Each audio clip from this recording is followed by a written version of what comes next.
Above a serene, cloud-dappled sky, a majestic landscape unfolds, dotted with traditional structures nestled among the mountains. Inside one such dwelling, an elderly man with a kind face begins to speak, asking if his listener truly wishes to know about Wai Yonho. This was the living Buddha, Master Mu-san, a revered figure whose presence commanded respect. He confirms his purpose, explaining that he is compiling materials to document the actions of the Radiant Martial Sovereign. The name itself, Wai Yonho, the Radiant Martial Sovereign, seemed to carry a weight of its own. Master Mu-san continues, addressing a silent listener, describing Wai Yonho as an eccentric man, yet one sent by the Buddha himself. He concludes with a sigh, musing on the profound impact Wai Yonho had on their world. As the story of the Radiant Martial Sovereign unfolds, a younger Wai Yonho sits thoughtfully, a quiet realization dawning upon him. The narrator ponders his past, wondering what he was truly like in his everyday life. Wai Yonho looks up at an elder's back, his usual appearance a subject of quiet contemplation. Yet, a moment of frustration breaks through, as a younger Wai Yonho declares his inability to continue. Master Mu-san, the storyteller, offers a knowing smile. Wai Yonho, caught off guard, expresses his surprise. His traditional robes hint at a life of discipline. A life that would eventually lead him to confront the formidable Hubei Peng clan.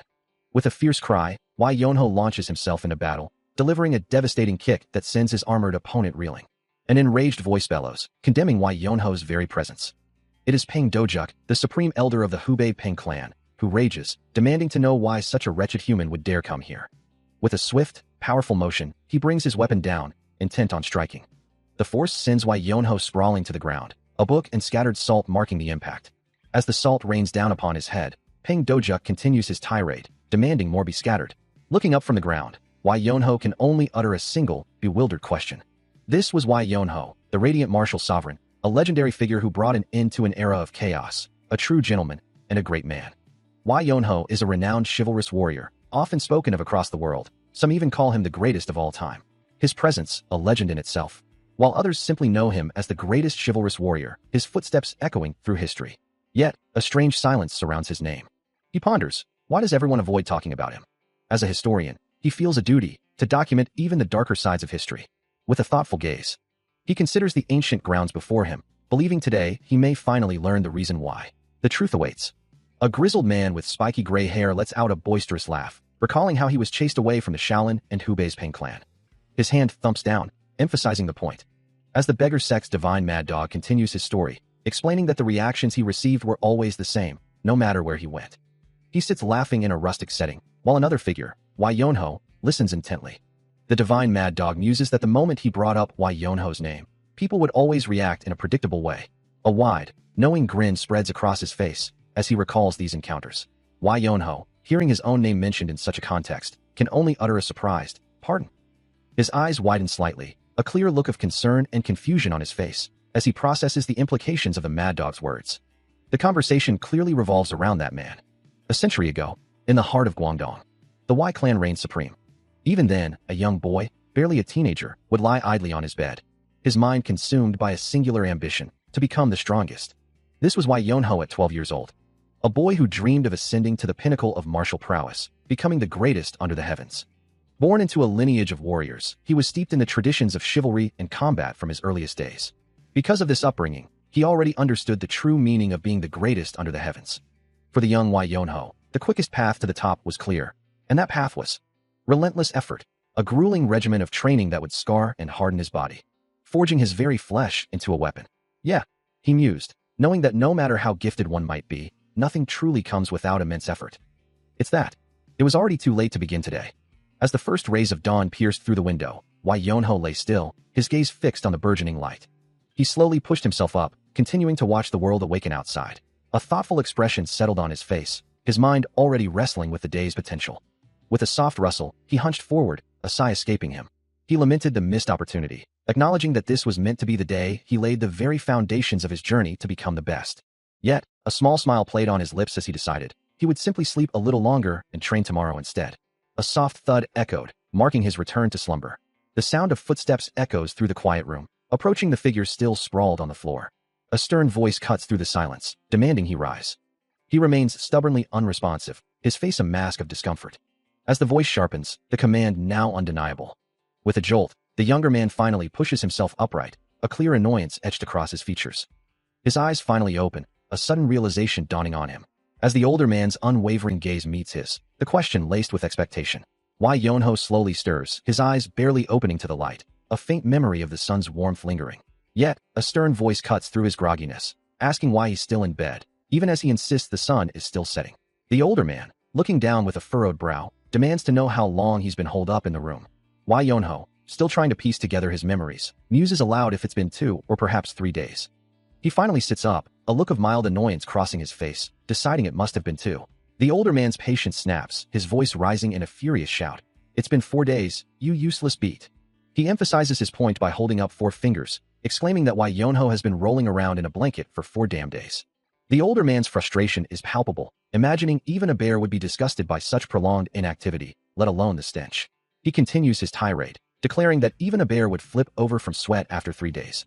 He chuckles, explaining that he gets up every now and again, a statement that only further exasperates the older man, who insists he doesn't need to keep repeating himself.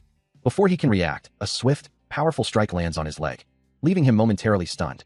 He tries to clarify, mentioning that he actually attempted to train, but the older man cuts him off, demanding to know what happened next. With a raised finger, he explains that every time he opened his eyes, the sun was already setting, implying he simply went back to sleep. This casual admission ignites a furious roar from the older man, who bellows about his laziness and delivers another sharp blow. The impact sends him reeling, collapsing to the ground with a thud. He lies sprawled on the ground, a faint groan escaping his lips as a stern voice declares, "I'm finally going to fix that rotten attitude of yours today." Meanwhile, in the sprawling Y household of Guangdong, the sun was already beginning its descent, casting long shadows over the grand estate. Inside a well-appointed office, the elder Mu Sen sits, while another man stands before him. Still reeling from the elder's discipline, Wai Yonho lets out a pained arg. The standing man, turning to Mu San, inquires, "Is this about the second young master again?" This is Zhou Bang, the administrator of Guangdong's Y clan. Mu San, his expression unreadable, asks, "Be worried about?" Zhou Bang offers a reassuring smile. "Don't worry, sir. He'll mature soon enough," before letting out a soft sigh.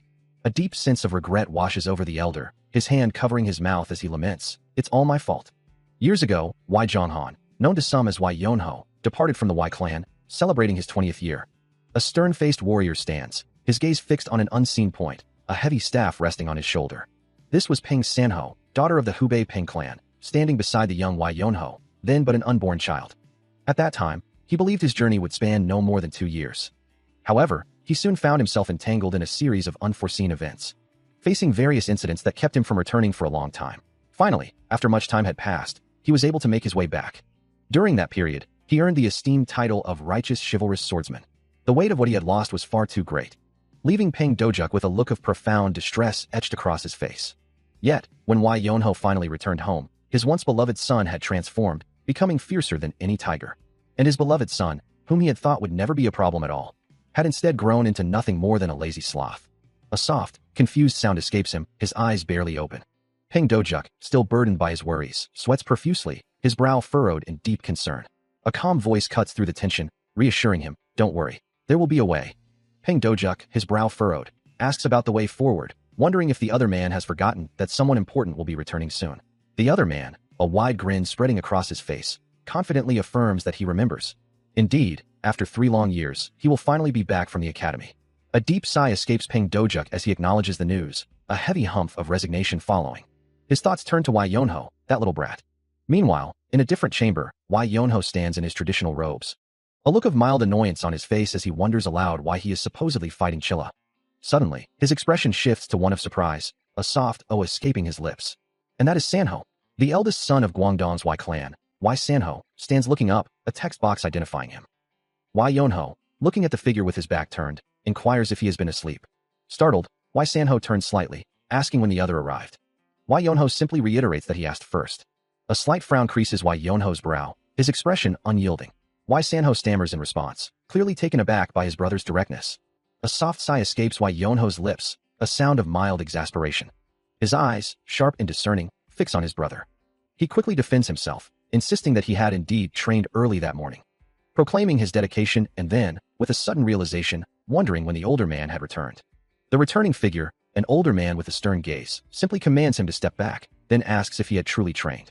As the older man stands in the doorway, a young Wai Sanho sits quietly on the floor, while Wai Yonho remains seated, facing away from the entrance, the sound of knocking echoing softly. A single candle burns steadily on a stone surface. and the older man challenges him to use a technique to split the candle's flame into two. Wai Yonho looks up, a surprised expression crossing his face, uttering a confused sound. The older man's gaze remains fixed on him, eager to assess his improvement over the past 3 years.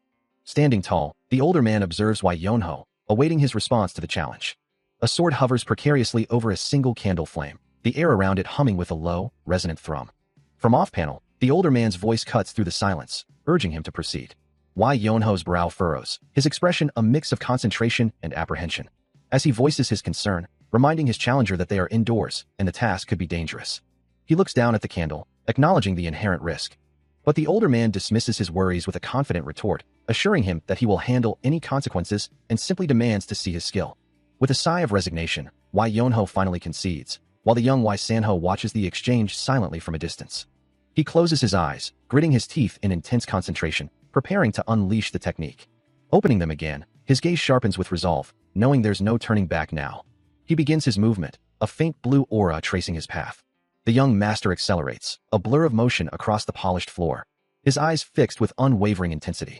With a swift, almost imperceptible motion, he draws his blade, covering the distance to his challenger in a single, explosive burst. A sharp impact echoes as his technique connects, his bare feet planting firmly on the ground, absorbing the force. The blue energy of his aura flares around him as he completes the intricate sequence, his gaze sharp and resolute. His blade, a blur of silver, slices downward, passing so close to Peng Dojuk's throat that the elder flinches slightly, a bead of sweat tracing his jawline.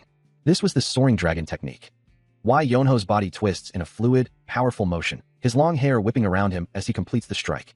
The sword connects with the candle, a soft chuck sound echoing in the silence. His face is a mask of intense concentration, sweat beading on his brow. The air shimmers with the residual energy of his lightning-fast movement, revealing the candle, now perfectly bisected, yet still standing upright, its flame undisturbed. A younger version of himself cries out in frustration, lamenting a past failure. Wai Yonho reflects, his gaze distant, that 3 years have passed since then.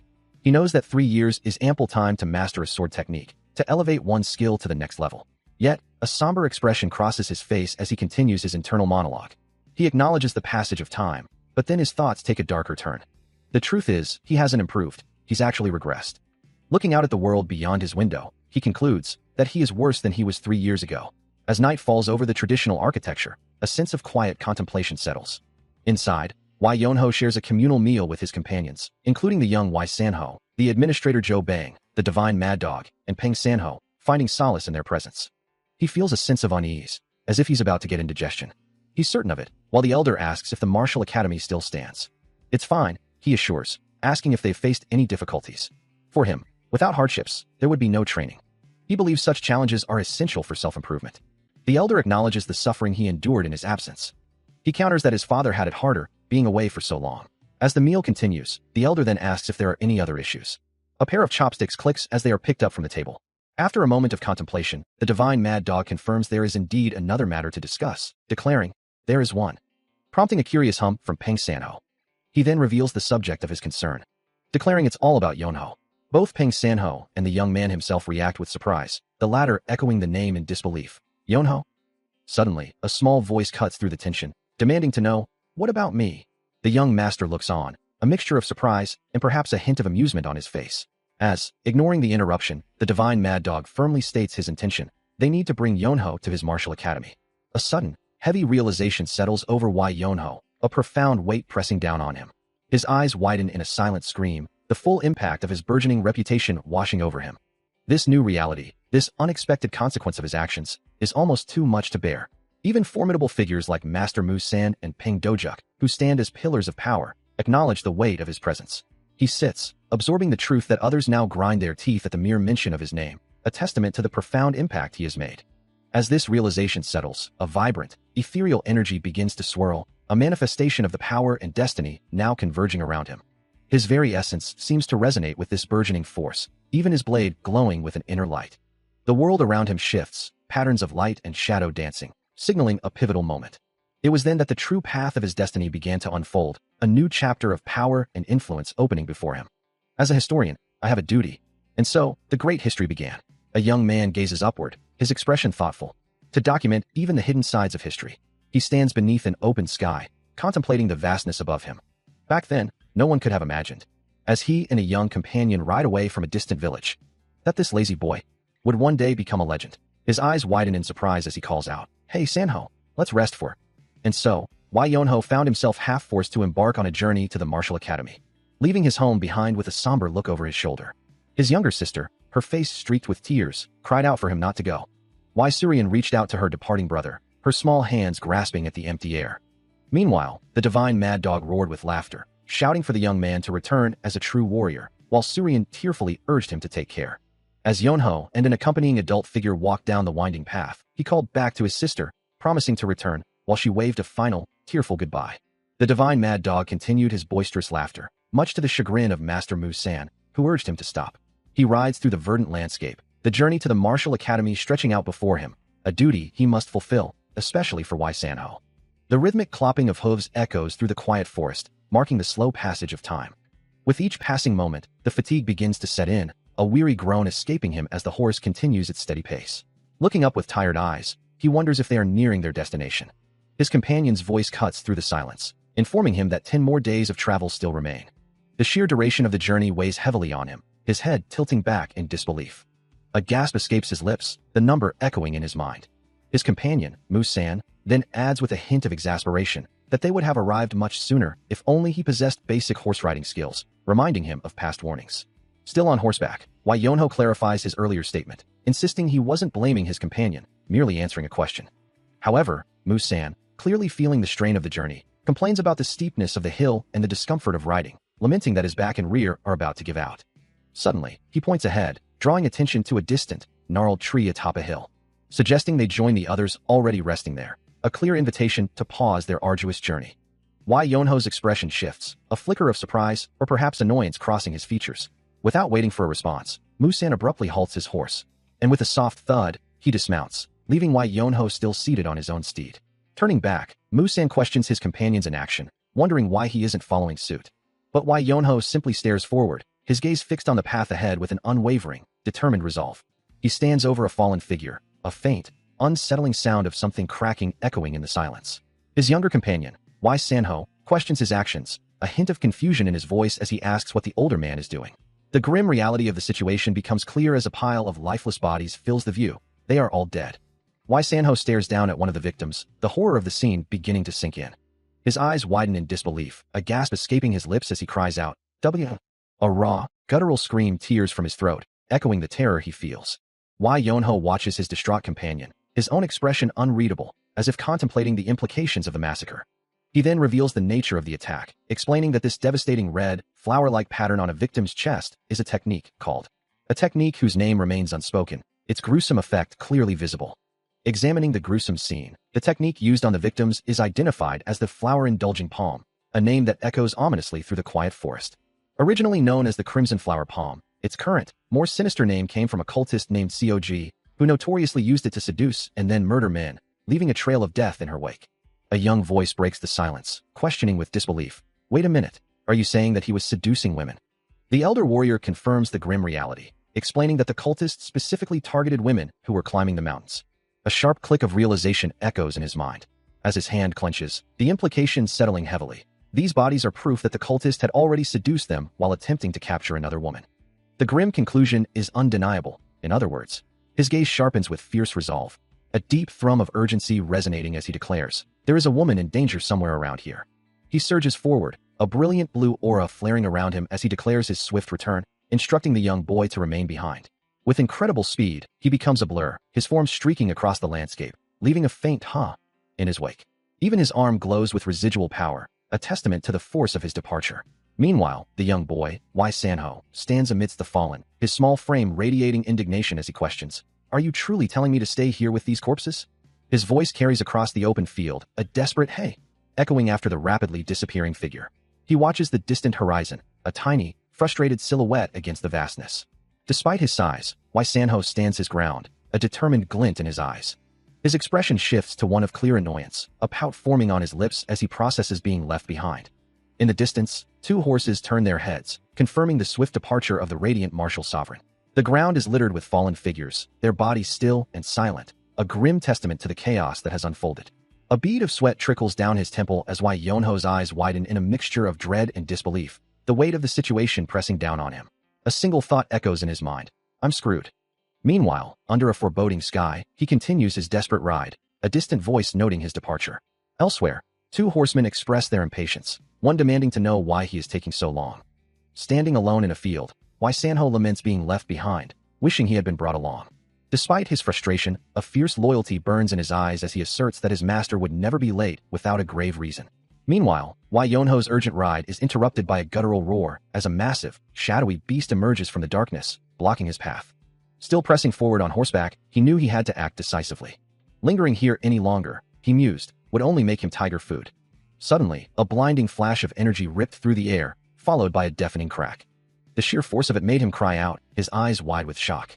The world seemed to blur around him, as a small creature scurried across a leaf, unaware of the chaos unfolding. Then, through the clearing, he spotted two figures lying motionless on the ground, a chilling sight.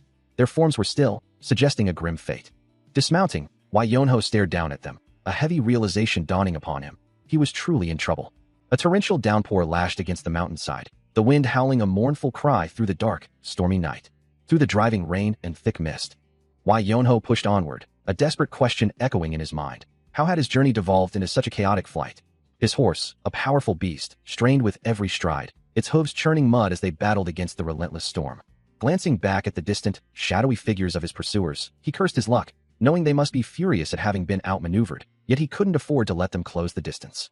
With a determined grip on the reins, he urged his mount faster, desperate to find refuge from both the elements and the relentless chase.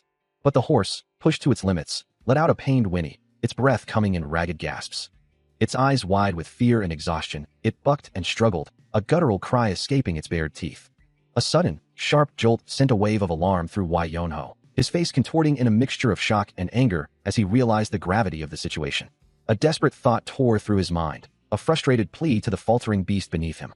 The relentless downpour continued, each drop a cold, hard reminder of his precarious situation. The ground beneath him, already slick with water, offered no stable footing. Then, a blinding flash of lightning tore through the sky, striking nearby with a deafening crack that sent his horse into a panicked frenzy. The beast reared violently, throwing Wai Yonho from its back and into the chaotic storm. The torrential downpour continued to obscure the view, making the fall even more disorienting. He screamed in terror, his voice swallowed by the wind and rain as he plummeted.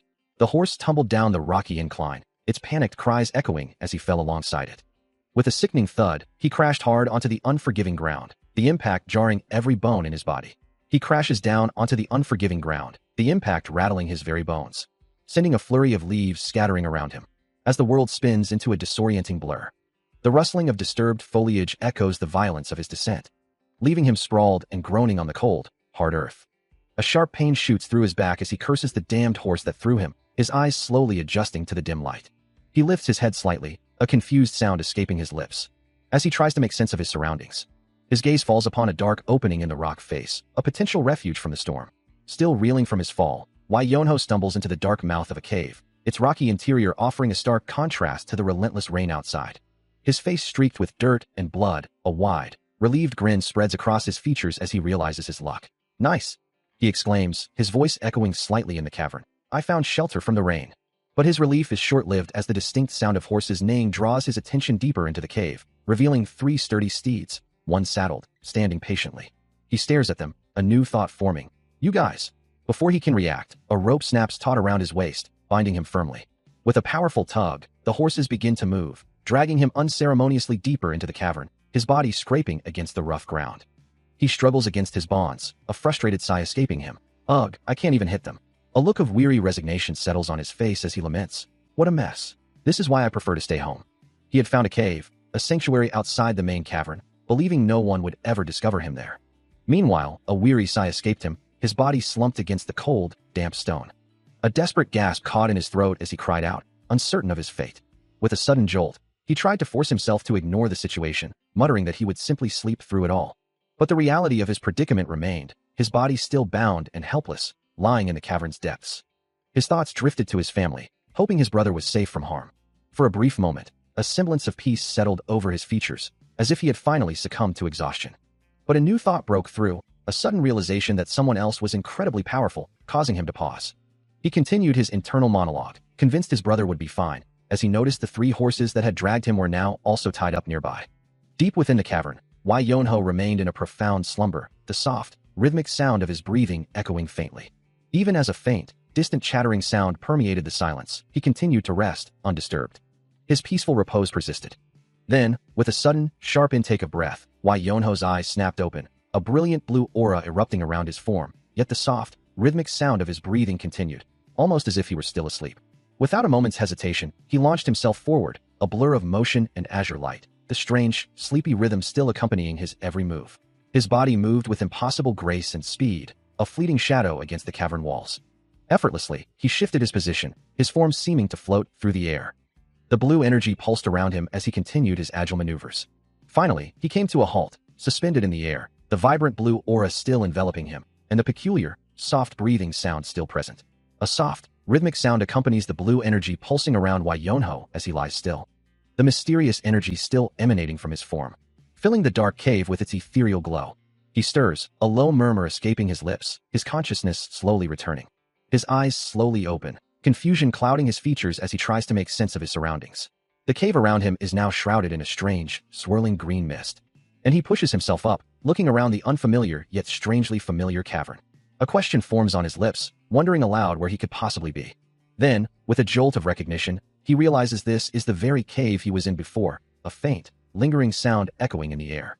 He finds himself in a strange, mist-filled cavern, wondering if he had somehow gone deeper than intended, or perhaps rolled further into the unknown. As confusion clouds his mind, a disembodied voice echoes, proclaiming him a fated human. A guttural cry of alarm escapes him, his eyes wide with a mix of fear and disbelief. Suddenly, the ground gives way beneath him, sending him tumbling through the swirling green mist with a heavy thud. Disoriented from the fall, he can only stare blankly, his mind struggling to comprehend the bizarre turn of events. A look of profound distress settles on his face, his mouth slightly agape, as if to voice a question that won't form. Before him, a pulsating blue orb materializes, trembling with energy, as the voice declares, "Welcome to the fated place." The message continues, revealing his destiny as the successor of my radiant sword.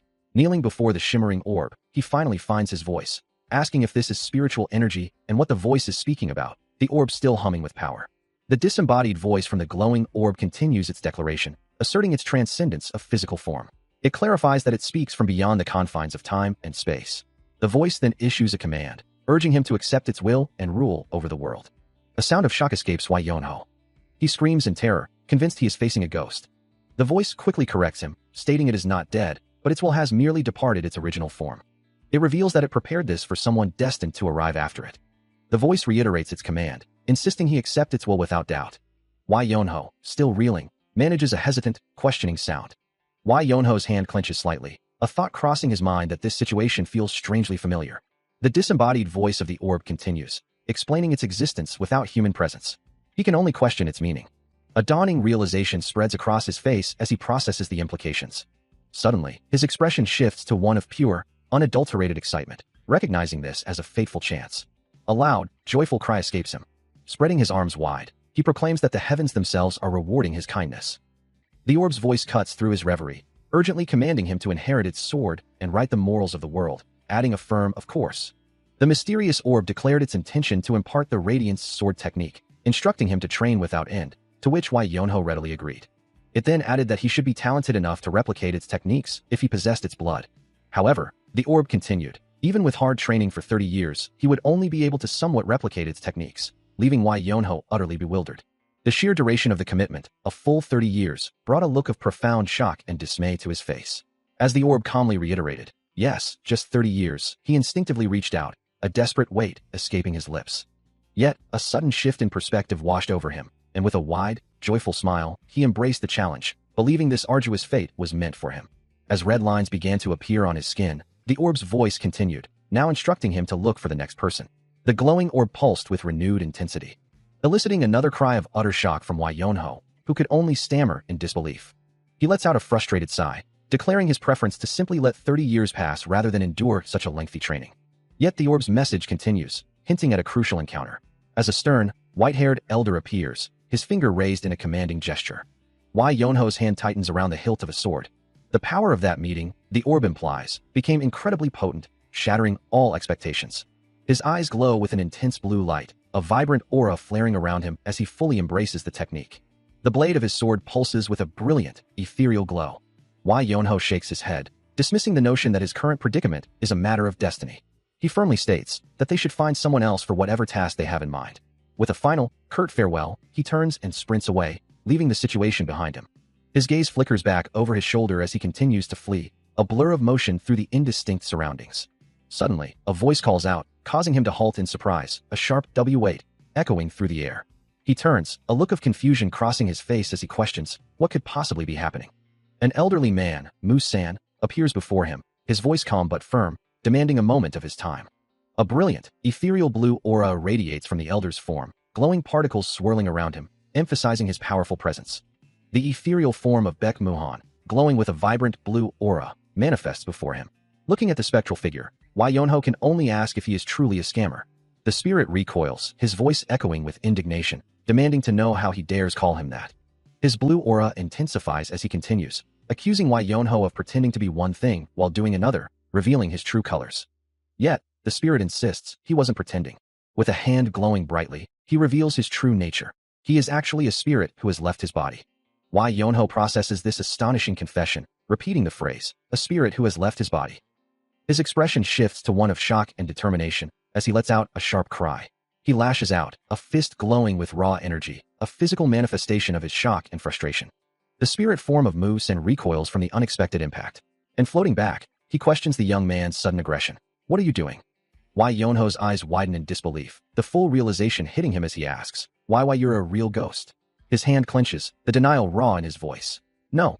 Mu-san looks surprised at the term, ghost, and explains that this is the spirit transmission arts, a high-level magical technique that some might mistakenly call ghosts. This is the spirit transmission arts, something only magical arts at a very high level can use. Well, we call them ghosts.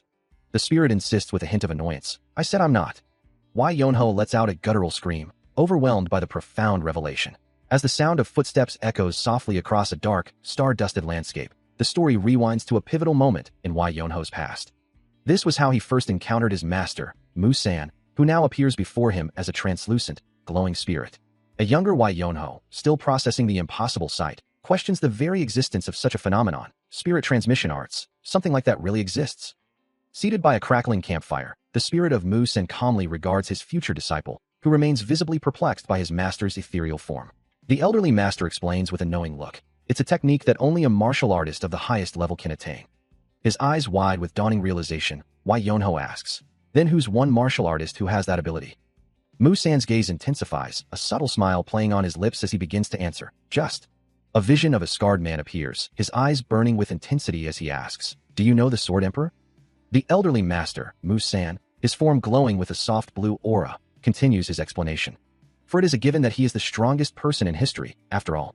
The young woman listens intently as Mu-san speaks of the greatest person of the 1,000 swords, Baek Muhan, the master who will be remembered for 100 years of history.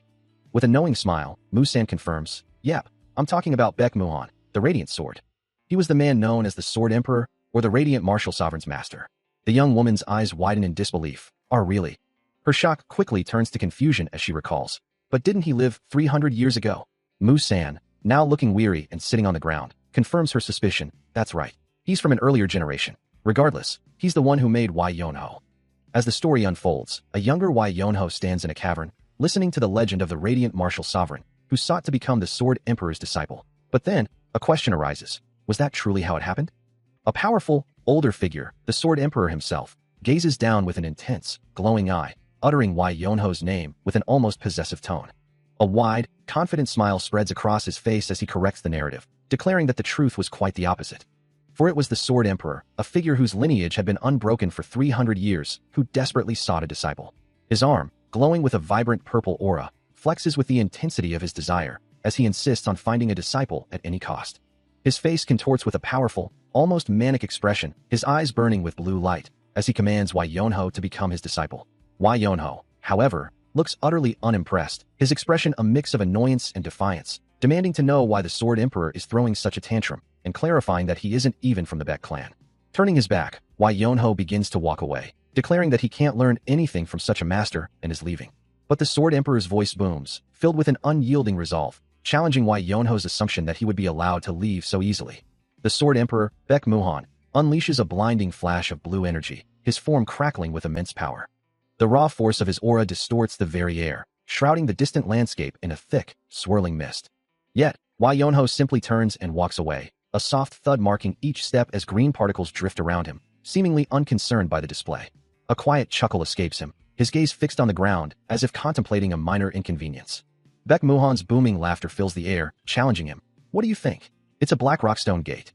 His hand glows with the same potent blue energy, emphasizing his words. With your current abilities, you'll never lift or break it.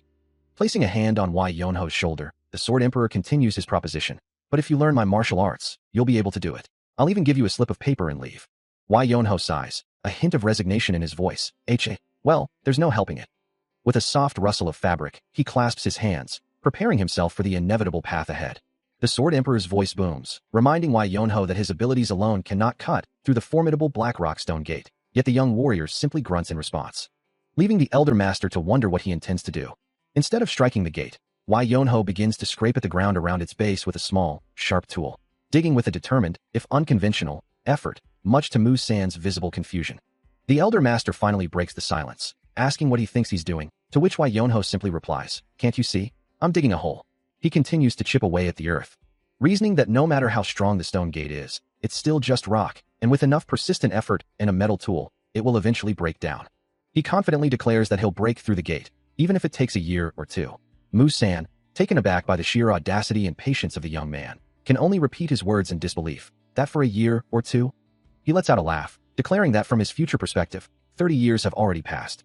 Still perched atop the massive, squirming creature, he mockingly calls out to Baek Muhan, lamenting that even after 3 decades, he still can't defeat him, while the elder, taking a sharp breath, promises not to disappoint. Yonho bluntly states his dislike, as Mu San, with another sharp intake of breath, offers him 20 years to learn. But the young man dismisses the offer, finding it far too long. He suggests a mere 2 or 3 years would be more acceptable, causing the very air to tremble with his audacity. Mu San's face contorts in disbelief and fury at such arrogance. He exclaims that even the legendary Zhang Sanfeng couldn't achieve such a feat. Casually holding his small digging tool, Yonho asks if that means they won't proceed. The elder lets out a guttural groan of pure, unadulterated frustration, his face a mask of rage. His face contorted in a silent scream of disbelief, the master could only manage a guttural sound of utter frustration. The sound echoed his inner turmoil, a choked gasp of exasperation. He had just offered 2 or 3 years, but the young man's response was a shocking counterproposal. 5 years to achieve what he had previously demanded in 2 or 3. The young man's hand remained steady, his expression unreadable, as he continued to speak, his words a calm provocation.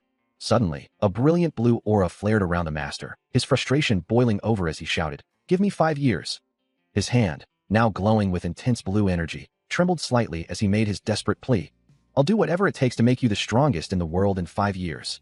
The young man considered this, his gaze distant as he pondered the implications. The strongest, a martial artist in the world in 5 years. His thoughts continued, a quiet skepticism underlying his contemplation. Plus, I've never even heard of. Muhan's form glows with a vibrant blue aura, his voice resonating with a conviction that speaks of a spirit as vivid as his own radiant presence. He considers the possibility that the technique isn't widely known, or perhaps Muhan is only revealing part of the truth. His hand clenching as a sudden realization dawns that if Muhan's claims are true, he truly could have been the greatest martial artist in the world. A faint glow surrounds him as he decides to seize this opportunity, viewing the price as a small one to pay for such immense power. A blade plunges into the earth with a sharp, resonant impact. Looking up, he finally gives his answer. A wide, almost predatory grin spreading across his face as he exclaims his acceptance. From behind, his voice carries a clear declaration of intent.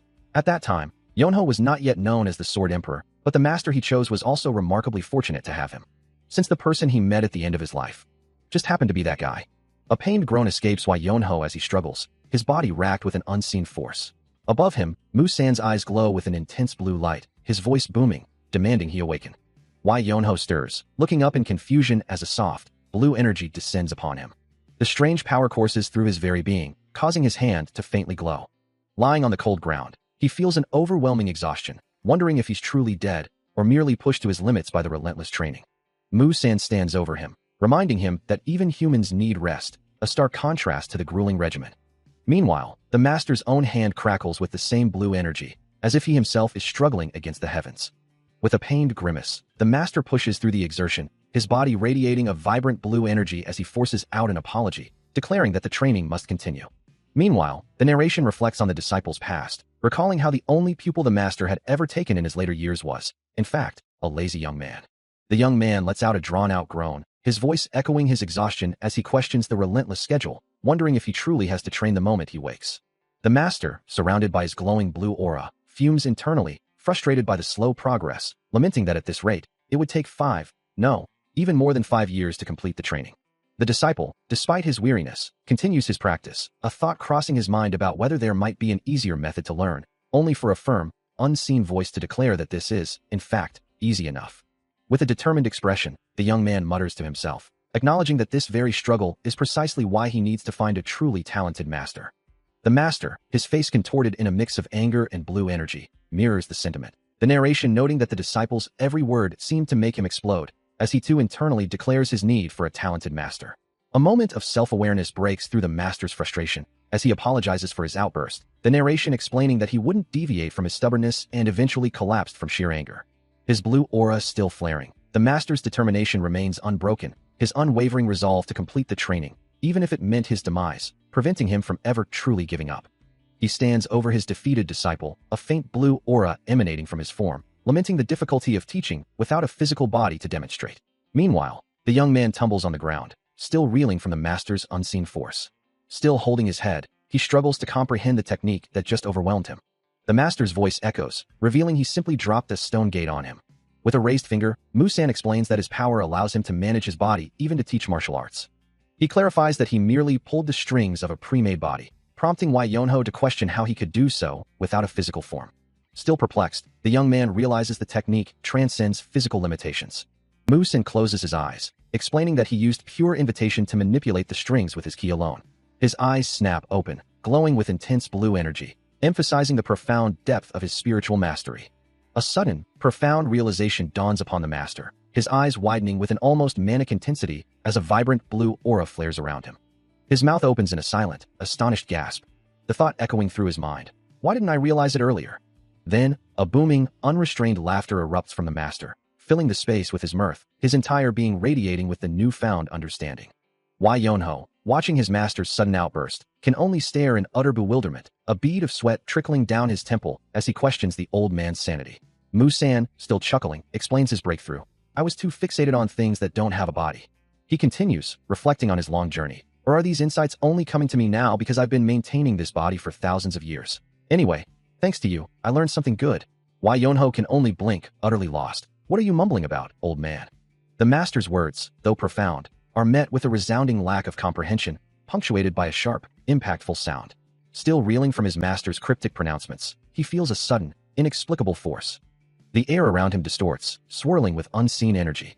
His eyes snap open, wide with a mixture of shock and terror as the disturbance intensifies. He clenches his fists, utterly overwhelmed by the raw power manifesting before him. A knowing smile plays on Musan's lips, a glowing purple orb materializing in his hand, radiating an ethereal blue light. He explains that even without a physical form, he can still manipulate the very earth around them. Gesturing with the glowing orb, Musan continues, and if I can move rocks. A tremendous, unseen force erupts. I can do things like this, he declares, surrounded by multiple shimmering orbs of pure energy. Wai Yonho's face contorts in a desperate plea, his voice cracking as he tries to reason with his master. Surrounded by crackling purple energy, he clutches his head, the sheer intensity of the training pushing him to his limits. His anguished scream echoes through the dark, cavernous space, where the ground is slick with moisture and the air heavy with the scent of damp earth. After that day, the rigorous training of Baek Muhan and Wai Yonho intensified. Their sessions continued day and night, pushing the young warrior to his absolute limits. He learned swordsmanship without rest during the day, his blade carving through the air with growing power. Each swing now imbued with vibrant purple energy, shattering the very rocks around him. With eyes burning with fierce determination, he continued his relentless pursuit of mastery. The raw power of his training leaves behind a trail of shattered stone. For even during the night, his master, Musan, guides him through the unparalleled dream mythic arts. This relentless instruction ensures that whenever Wai Yonho sleeps, he continues to hone his skills. He swings his blade with fierce determination, purple ki flaring around him, pushing past the agony and exhaustion. The master's ethereal hands channel the very essence of the sword into him. Feather-like fragments of pure energy drift from his form, scattering with a soft impact, until he stands, a living embodiment of the blade itself. He continued his relentless training, his hand effortlessly pulverizing stone with a deep, resonant impact. His master, Musan, reflected on the arduous journey, knowing there was no time for idleness, his eyes glowing with an inner light. And so, 5 years vanished in a flash. The ground around him became a testament to his unwavering effort, littered with the remnants of countless shattered obstacles. Then, the day finally arrived when he returned. His grip, now honed to perfection, crushed another rock with a decisive impact. A low, satisfied chuckle echoed from the darkness. Emerging from the depths of his secluded training, he stepped into the light, a formidable blade resting on his shoulder. The very air around the cave entrance seemed to rumble, filled with the lingering power of his presence. He draws a deep, satisfying breath, the fresh air filling his lungs after years of arduous training. A faint smile plays on his lips, a quiet acknowledgement of his own transformation. His gaze falls upon his newly honed physique, a testament to his unwavering dedication, as he declares, "I'm finally out." One day ago, a battered and bruised Wai Yonho lay sprawled on the ground, muttering a plea to be allowed just a little more sleep. But a voice cut through his exhaustion, calling his name directly. Sitting up with a groan, the young man reiterated his desire for rest, wishing he could just sleep a bit longer.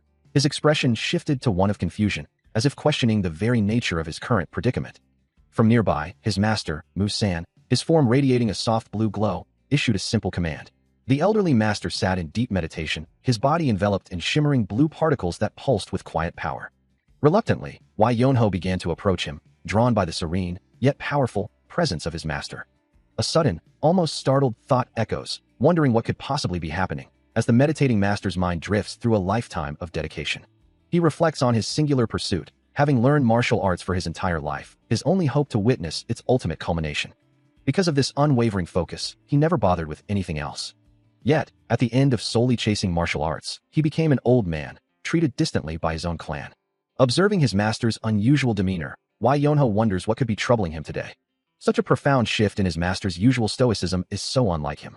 Mu-san continues his internal reflection, realizing that when he thinks about it, it was obvious they were looking for him. He recalls the figures from his past, remembering that he abandoned his children and family for martial arts.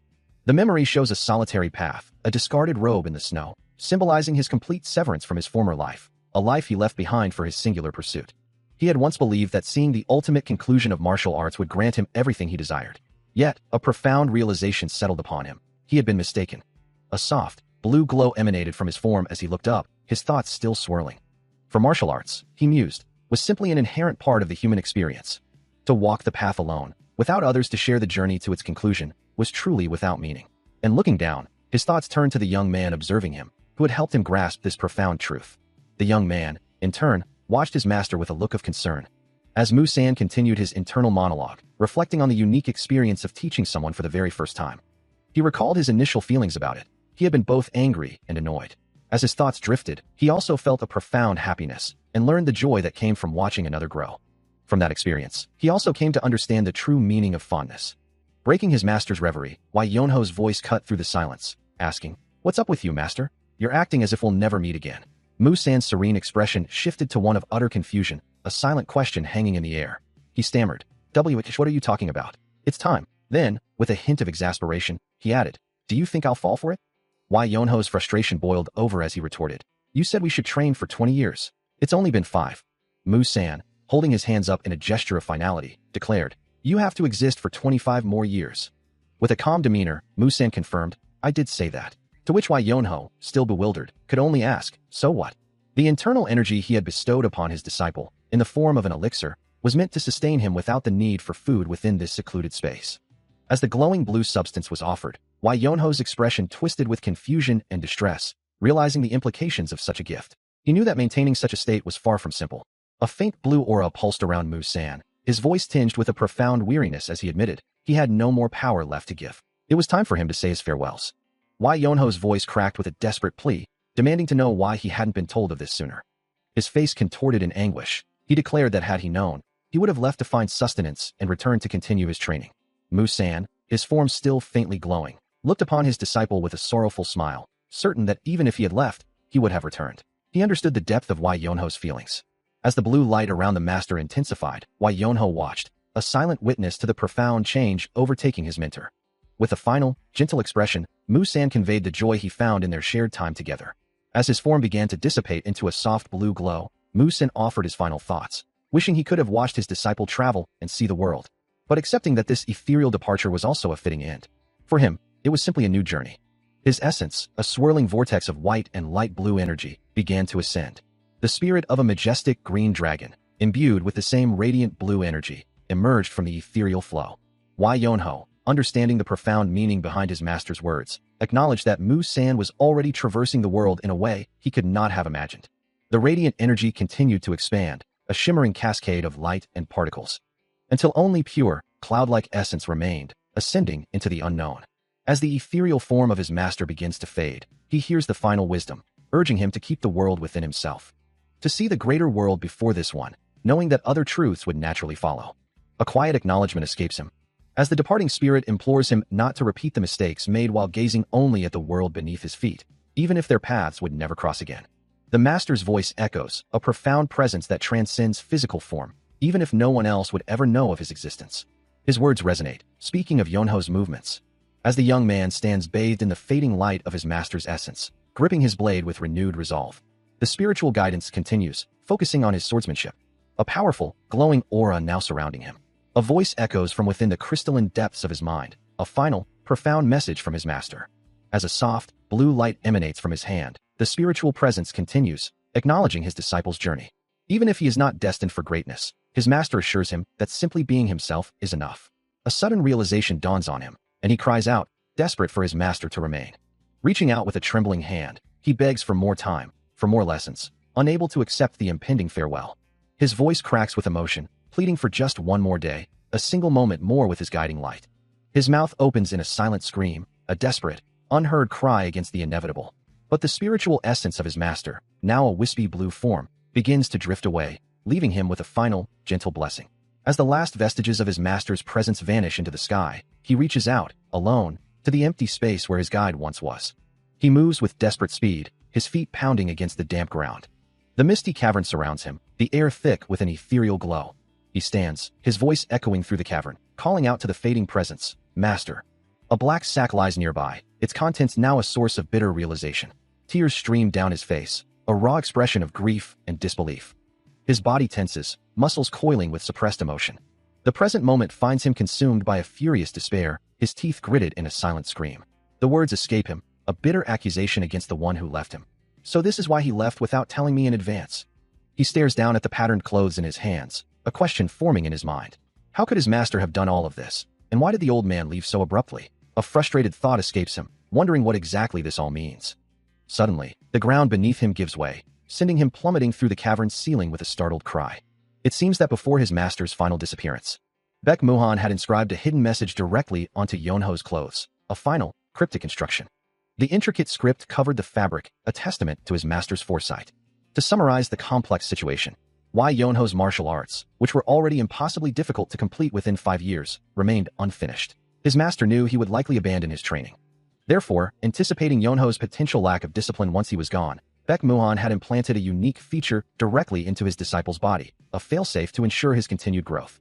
As a powerful, pink and purple energy violently erupts from his chest, Yonho realizes that if the martial arts he's experiencing and obtaining is slower than the speed of his inner elixir, his inner energy would be sucked in by Baek Muhan, and he'd die. Training? He thinks. Do you think I'm crazy? The internal pressure intensifies, forcing his body to contort as the vibrant energy continues to surge, a clear sign of his master's insidious plan.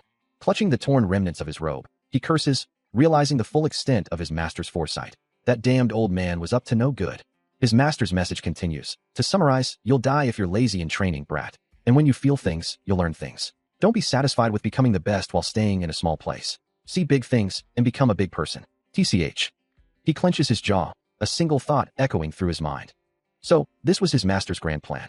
The first destination on this forced journey was Rulin, where he was to seek out the world's greatest scholar and remain by his side, a directive that left him utterly bewildered.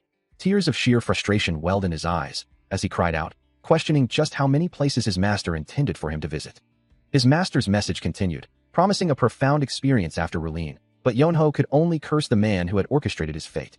The sheer scale of his master's demands weighed heavily on him, the question of endless destinations still burning in his mind. He muttered to himself, the irony not lost on him, that he had simply intended to return home.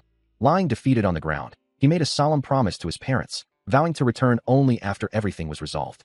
A new resolve hardened his gaze, the weight of his master's legacy now a burden he was forced to carry. Having made his decision, Yonho stood firm, knowing he had to fulfill his master's final, frustrating command. Then, with a swift, almost dreamlike motion, he began his descent, leaving behind the familiar world. As his feet touched the ground, he muttered a final, unspoken farewell, a promise that he would not return until his task was complete. He glanced back one last time, a wry thought crossing his mind. His master truly had bothered him until the very end.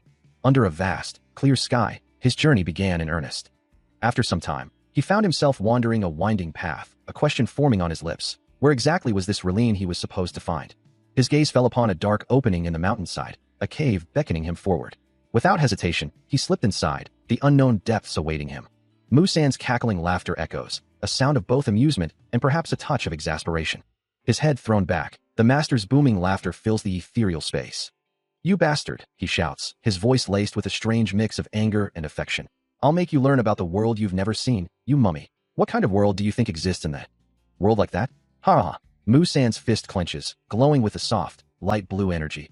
"I can't let you just live in some random place in the middle of nowhere."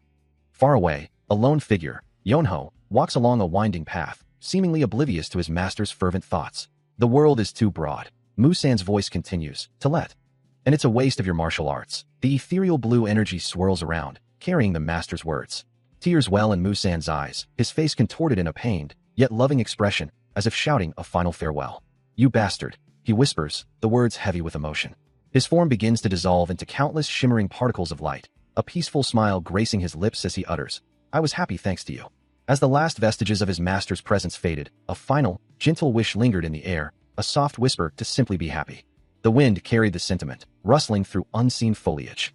As leaves danced and drifted on the currents, a silent farewell to a profound connection.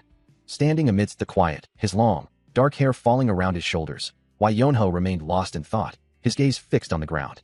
A single leaf, perhaps a symbol of fleeting moments, caught his attention, and the familiar scent of grass filled the air around him. As that leaf drifted down over a vast, sprawling landscape, time itself seemed to pass, flowing onward like a river. The world shifted, revealing the grand, bustling city of Kaifeng, a new stage for his journey. With each deliberate step, a soft thud echoed, his bandaged foot moving steadily forward. The rhythmic sound of his journey continued, a testament to his unwavering path. He calls out, his voice carrying through the bustling street. The man, Yonho, stands amidst the crowd, his presence commanding attention. He wonders if this truly is Kaifeng, the legendary city he sought. A gruff voice from behind him questions, "Who is this mummy?" Turning, Yonho faces beggar seat branch leader Zhang Il, who responds with a hesitant, "Why yes?" Zhang Il then asks if he has money, as Yonho had something to ask. With his bandaged foot visible, Yonho questions if he needs to pay, to which Zhang Il firmly states that nothing in this world is free. Zhang Il's expression shifts, a flicker of surprise crossing his face. He notes the man's voice sounds barely 20, yet his face appears to be that of a 50-year-old. Zhang Il, the beggar seat branch leader, remarks that he has never encountered a beggar quite like this one. Yonho, attempting to reason, offers to work for free since they seem to be in the same profession, but Zhang Il quickly interjects, reminding him that rules must be followed. He confirms their shared status, stating, "Yes, since we're both beggars." Yonho's face contorts in disbelief and outrage, demanding to know how he could possibly be mistaken for a beggar. Unfazed by the outburst, Zhang Il simply reiterates, "You're obviously a beggar."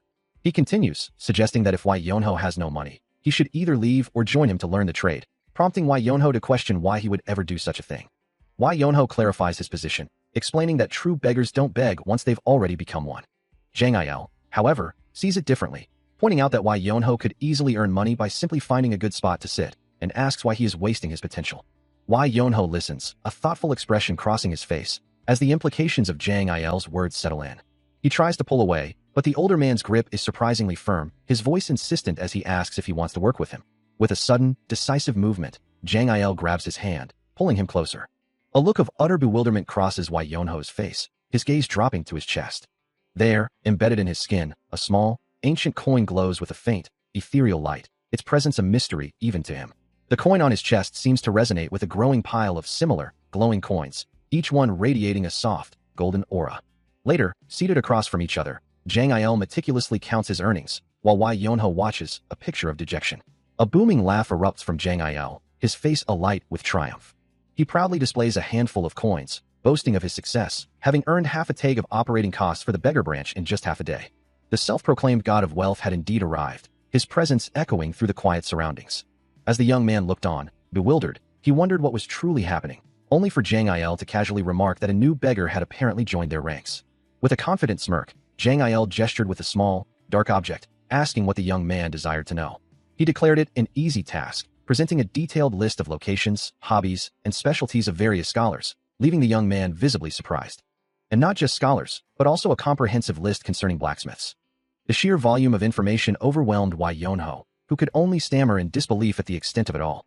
Zhang Il, looking down at the dejected young man, reminded him of his promise to tell him everything, instructing him to return in 7 days. Lying on the ground, utterly defeated, Wai Yonho lamented his lack of options, feeling he had nowhere else to go but to remain there. His gaze drifted upwards, a profound sense of dejection settling over him. Zhang Il, having made his decision, finally conceded, allowing the young man to remain. However, only a few days later, the beggar seat branch leader would come to deeply regret those very words. Other beggars reported to their leader, exclaiming that trouble had arrived, though another wondered what kind of trouble could possibly affect them. Meanwhile, Wai Yonho, now clad in the tattered robes of a beggar, lamented the dire state of their sect. He cried out in despair, convinced they were all doomed to starve, a sentiment met with a bewildered what? From another. His attempts at begging were met with hostility, as a villager angrily demanded how dare he, a fake beggar, try to solicit alms. The villager roughly pushed him away, shouting for him to buzz off. Wai Yonho found himself fleeing through the streets, desperately trying to escape the angry locals. Suddenly, he stopped, his eyes widening in surprise, wondering what new predicament awaited him. A deep sigh escapes Zhang Il, his expression etched with a profound sense of regret, as if witnessing the inevitable consequences of a poor decision. Meanwhile, a group of villagers, their faces twisted in cruel amusement, point and jeer at an unseen figure, their words dripping with disdain. "You should aspire to be on that level," one of them shouts, his voice laced with mockery. Wai Yonho stands amidst a shower of coins, his clothes disheveled, and his face contorted in humiliation, the villagers' scorn echoing around him as they declare his state pitiful. More coins rain down upon him, accompanied by a harsh command to eat something, hurled like another insult. His eyes, wide with a mixture of shock and burgeoning fury, reflect the depth of his disgrace. A guttural scream tears from his throat, a raw expression of his unbearable frustration. The target of their relentless abuse is none other than Wai Yonho, still surrounded by the scattered coins. But the humiliation gives way to something far more sinister, as his eyes begin to glow with a menacing red light, a feral grin spreading across his face amidst the falling coins. Coins continue to rain down upon him, each one a stinging reminder of his humiliation, yet a defiant thought echoes in his mind. It's easy to make money. A pained gasp escapes Wai Yonho's lips, his throat parched and aching. He weakly calls out for water, his voice barely a whisper. Nearby, Zhang Il lies motionless on the ground, a picture of utter exhaustion.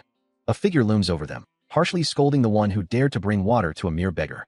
Even after receiving it, Zhang Il complains that the water is lukewarm. Wai Yonho watches, a mix of disbelief and resignation washing over him, wondering how such a powerful figure could have fallen so low, and how many more times he must witness this degradation. A frustrated sigh escapes him, a quiet curse under his breath. Then, with a hint of pride despite his current state, Zhang Il reveals his true identity as a branch leader of the beggar sect. His hand clenches in frustration, the thought of having to serve a mere beggar chafing at his pride. A deep sigh escapes him, as the grim reality of his companions starving weighs heavily on his mind.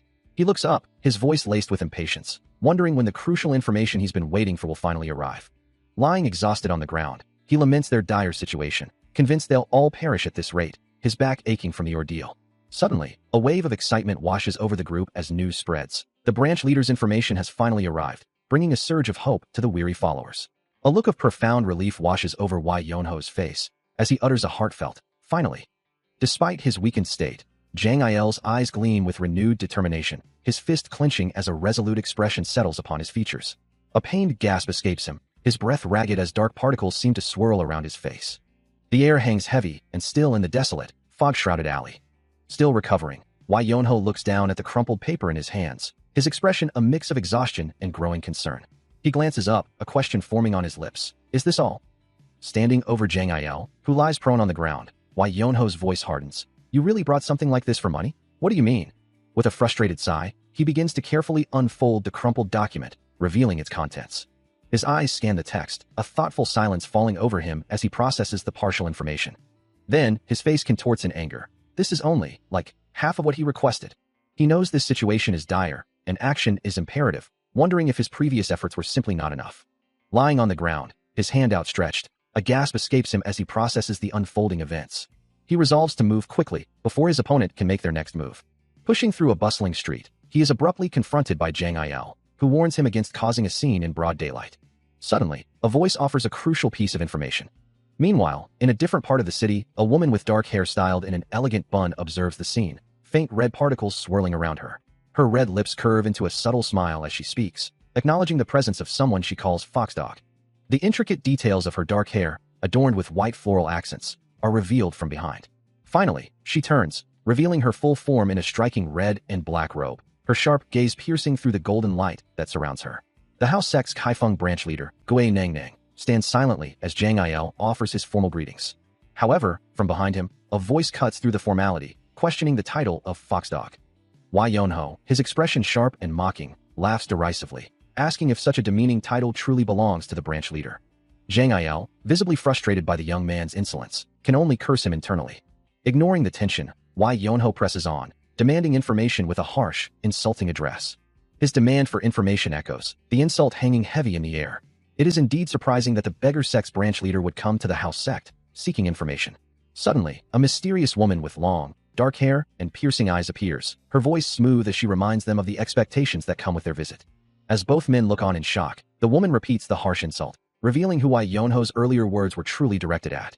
The tattered sleeve of Zhang Il's robe, still bearing the marks of his journey, is visible as the confrontation continues. A woman with dark, flowing hair and piercing eyes stares down, her voice sharp with disbelief, demanding to know if she is being mocked. Meanwhile, a stern-faced man with a scar over his eye and glowing red irises interjects, clarifying that the beggar sect is not the one making demands here. The man's words are punctuated by the sight of a hand clutching a piece of cloth, as the question of the client's beggar status hangs heavy in the air. The woman's expression hardens further, accusing them of either insult or a direct declaration of hostility. The House Sect man's ornate attire is glimpsed as he reiterates that they possess no information to share with the beggar sect. His patience clearly exhausted, the man lunges forward, seizing Zhang Il's face in a crushing grip, his red eyes blazing as he asserts his independence from the beggar sect. The House Sect woman, her composure unwavering despite the aggression, warns that she will be forced to take action if they continue to mock her and her sect's pride. She stands tall, her ornate red dress flowing around her, a silent testament to the formidable pride of the House Sect. The House Sect man stands firm, his back to the others, as a voice from the beggar sect challenges their reputation, asking if the House Sect isn't merely an intelligence organization. The House Sect woman listens, a subtle smirk playing on her lips, before delivering a cutting retort, reminding them they don't even know if she's part of the House Sect, let alone their true nature, and that they're living off borrowed information. Suddenly, a new, imposing figure steps forward, his gaze sharp and commanding, telling the old man to back off. The House Sect woman watches the unfolding scene, her expression still one of cool amusement. Wai Yonho and Zhang Il lie on the ground, surrounded by a faint red aura, as the new arrival, Gongmu, stands triumphantly over them, having clearly asserted his dominance. The House Sect woman turns her back, dismissing the scene as beneath her attention, while from the ornate building behind them, a voice respectfully addresses her as ma'am. The House Sect woman gazes down, her voice laced with a hint of curiosity and disdain, wondering aloud who he might be. An oppressive, dark energy permeates the grand chamber, swirling around the ornate lantern hanging above. Her expression hardens, a silent irritation crossing her features. Gongmu steps forward, his tone sharp and demanding, offering to purchase information from the cowering figure. A resolute no rings out, a final refusal against their pressure. The woman's lips curve into a chilling, predatory smile, her eyes glinting with cold amusement. As Gongmu continues to press, the victim cries out in desperate refusal, pleading to be left alone. The woman, unperturbed, reiterates her offer, making it clear that cooperation is not optional. The House Sect woman, her back to the viewer, muses that the interrogation will soon be over, warning her captive to watch that mouth of yours, unless you want to see your limbs cut off. She adds, with a hint of self-satisfaction, that she isn't wrong. Zhang Il looks up, a purple aura of indignation flaring around him as he questions, "Lady." The woman's lips curl into a sneer as she mockingly repeats, "Oh, old lady." Zhang Il's face contorts in anger, demanding to know if she is insulting them. Nearby, Gongmu throws his hands up in exasperation, letting out a simple, "Eh." The House Sect woman, now turning her furious gaze on him, snaps, "Gongmu, Naya."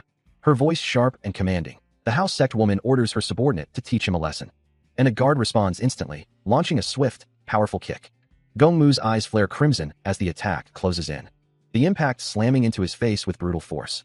He recoils violently, a pained expression twisting his features as Zhang Il watches on in shock. Desperate, Gongmu reaches out, crying out to stop whatever comes next. But before the guard can follow up, a blur of motion, wreathed in a brilliant blue aura, streaks across the chamber. Wai Yonho closing the distance with impossible speed. He unleashes a devastating, crimson-tinged energy blast, striking his target with explosive force. A lingering haze of red and purple energy dissipates in the air. As the House Sect woman watches, her eyes wide with a mixture of shock and disbelief. Nearby, Jang Il grimaces, his teeth clenched in a silent reaction to the sudden display of force. Wai Yonho stands amidst the chaos, his jacket open to reveal his bare chest, a surprised gasp escaping him, as if he himself is taken aback by the power he just unleashed. He looks down at the kneeling house sect man, who, despite his defeat, manages to stammer out a question, accusing him of being a martial master before quickly apologizing. From an overhead view, the full extent of the damage is clear. The house sect man and his comrades lie scattered and defeated, a faint blue aura still shimmering around them from the impact. Wai Yonho, still standing over the kneeling figure, explains that it was merely his instinct to counterattack if someone tried to hit him. The defeated house sect man, surrounded by the cracked earth, retorts with a hint of exasperation, wishing he had been warned about the impending attack. Jang Il, his face etched with skepticism, voices his doubt, unconvinced that Wai Yonho hasn't formally learned martial arts. He reflects on the unexpected strength of his opponent, musing that he's basically a monster and that it's all an old man's fault. His muscular physique is evident, as the ground around him remains shattered from the impact. The house sect woman, still reeling from the display, can only think that she didn't expect him to be this strong. She confronts him, demanding to know what he's been talking about this entire time. Her gaze sharpens, while Jang Il lets out a disbelieving scoff. He insists that she wouldn't believe him, even if he told her, and that such an implication couldn't happen, so he shouldn't even try to fight it. As the conversation continues, the house sect woman confronts him, asking, "That's why you brought him here?" Wai Yonho simply affirms, "Yes." Meanwhile, the house sect man internally muses on the precarious situation, acknowledging the risk of bringing a stranger into what he considers a rabbit's den for a mere favor, yet he insists he is serious about the matter. The house sect woman's gaze remains fixed, her expression unyielding as she continues to address him, her words hanging in the air. Wai Yonho offers a casual, almost dismissive, "Thanks." The house sect man's thoughts persist, clarifying his stance, but giving you information is a separate matter. His expression hardens as he adds, "It's true that your client hurt my person." The house sect woman, her eyes narrowing, then demands compensation for that. Wai Yonho, standing beside the house sect man, simply queries, "Compensation?" For in the unorthodox world, there is a simple, unyielding rule. Her gaze sharpens, a clear demand for retribution echoing in the air. As if summoned by her words, four ominous shadows emerge from the darkness. They stand united, cloaked figures with weapons drawn, forming a silent, formidable front. A cold voice cuts through the tension, accusing him of harming one of their own. Wai Yonho observes their dramatic entrance, a hint of wry amusement in his thoughts. His expression remains unperturbed, even as the gravity of the situation intensifies. The house sect woman steps forward, her voice firm as she reiterates the accusation, the sound of a subtle shift in the air accompanying her words. Behind her, the house sect man adds his own threat, his patience clearly wearing thin.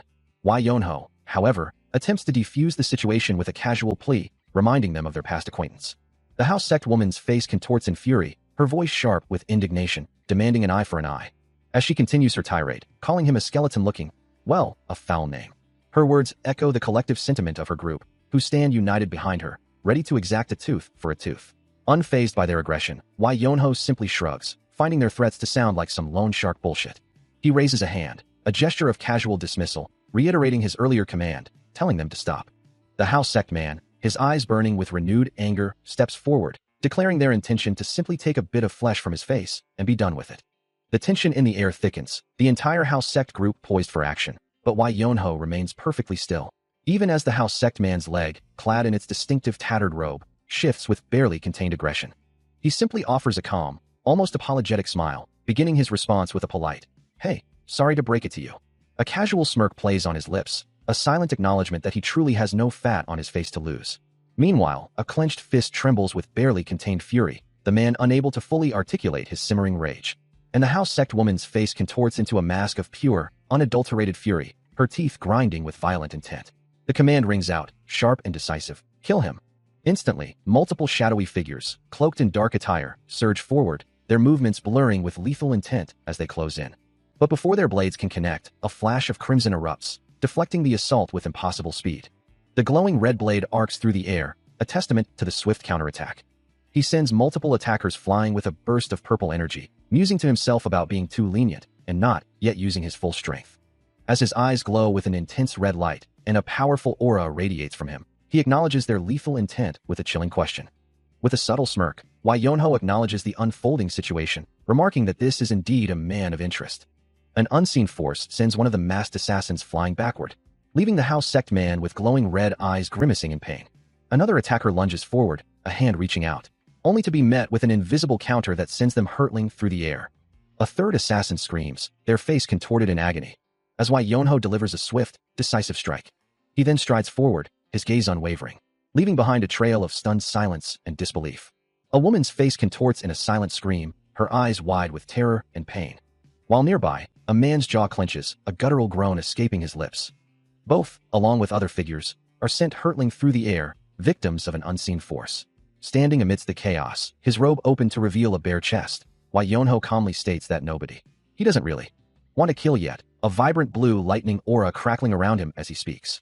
The ground beneath his feet fractures under the sheer force of his presence. With a sudden, explosive force, an unseen opponent is launched violently into the air, scattering smaller figures and debris in their wake. Gongmu lets out a guttural cry, his face contorted in a mix of frustration and raw power. His blade glints, a silent promise of further violence, as he considers, I don't really.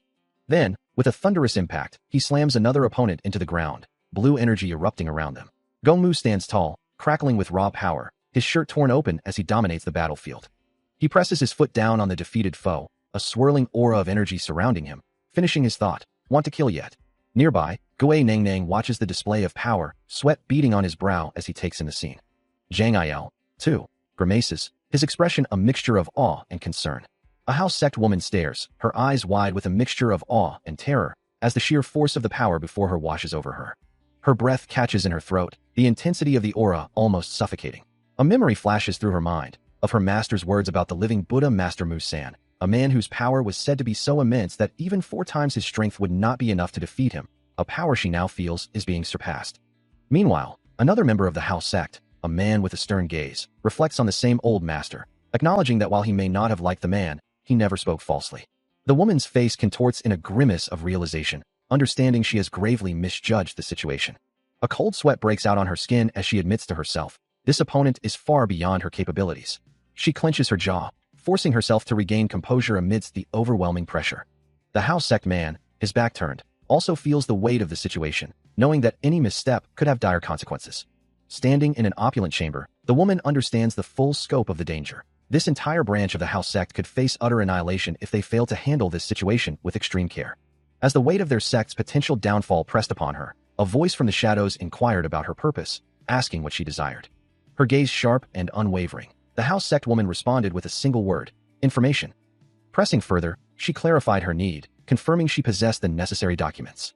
A man with a knowing smirk presented a scroll, hoping she could complete the missing details within its contents.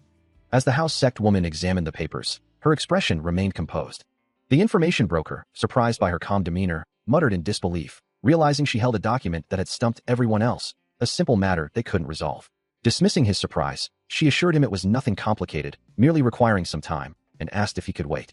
He readily agreed, and she requested about 15 minutes to complete her task. Meanwhile, attention turned to the beggar sect's branch leader. A woman from the house sect, her dark hair framing a sharp gaze, emanates a potent purple aura, her presence radiating an undeniable power. Meanwhile, a voice commands, come see me, causing the beggar sect's branch leader, Zhang Il, to flinch in surprise. A booming laugh echoes through a grand chamber, as Gongmu finds amusement in the situation. His face contorted in mirth, he lets out a hearty, mocking guffaw. Standing firm in a martial stance, Gongmu exudes an air of confident power. He continues to taunt Zhang Il, asking if the woman had beaten him up, his words dripping with sarcasm. Zhang Il's face contorts in frustration and anger, as he snaps back, shut up. Gongmu, still facing the agitated branch leader, questions whether the house sect woman is truly just a mere keeper. The realization dawns on Gongmu. She is the daughter of the true leader, the future head of the house sect, a proclaimed genius with an untouchable reputation. The sheer weight of this information shatters his composure. His hands clenching in frustration as he wonders, how could he possibly be a match for someone of her caliber? Meanwhile, the house sect woman waits calmly, her expression utterly unreadable. Gongmu approaches her, a scroll in his hand, ready to deliver the requested information. He presents the document, stating he has brought what was asked, and she accepts it with a simple, oh, thanks. However, he reminds her, the house sect operates under its own strict rules. Seated across from him, she simply responds with a questioning huh. Gongmu, clearly exasperated, brings a hand to his face, muttering, how much? The house sect woman's voice echoes, setting a price for the information Gongmu sought. Holding out a handful of coins, she declares, 5 niang. Gongmu, taken aback by the sum, can only manage a surprised grunt.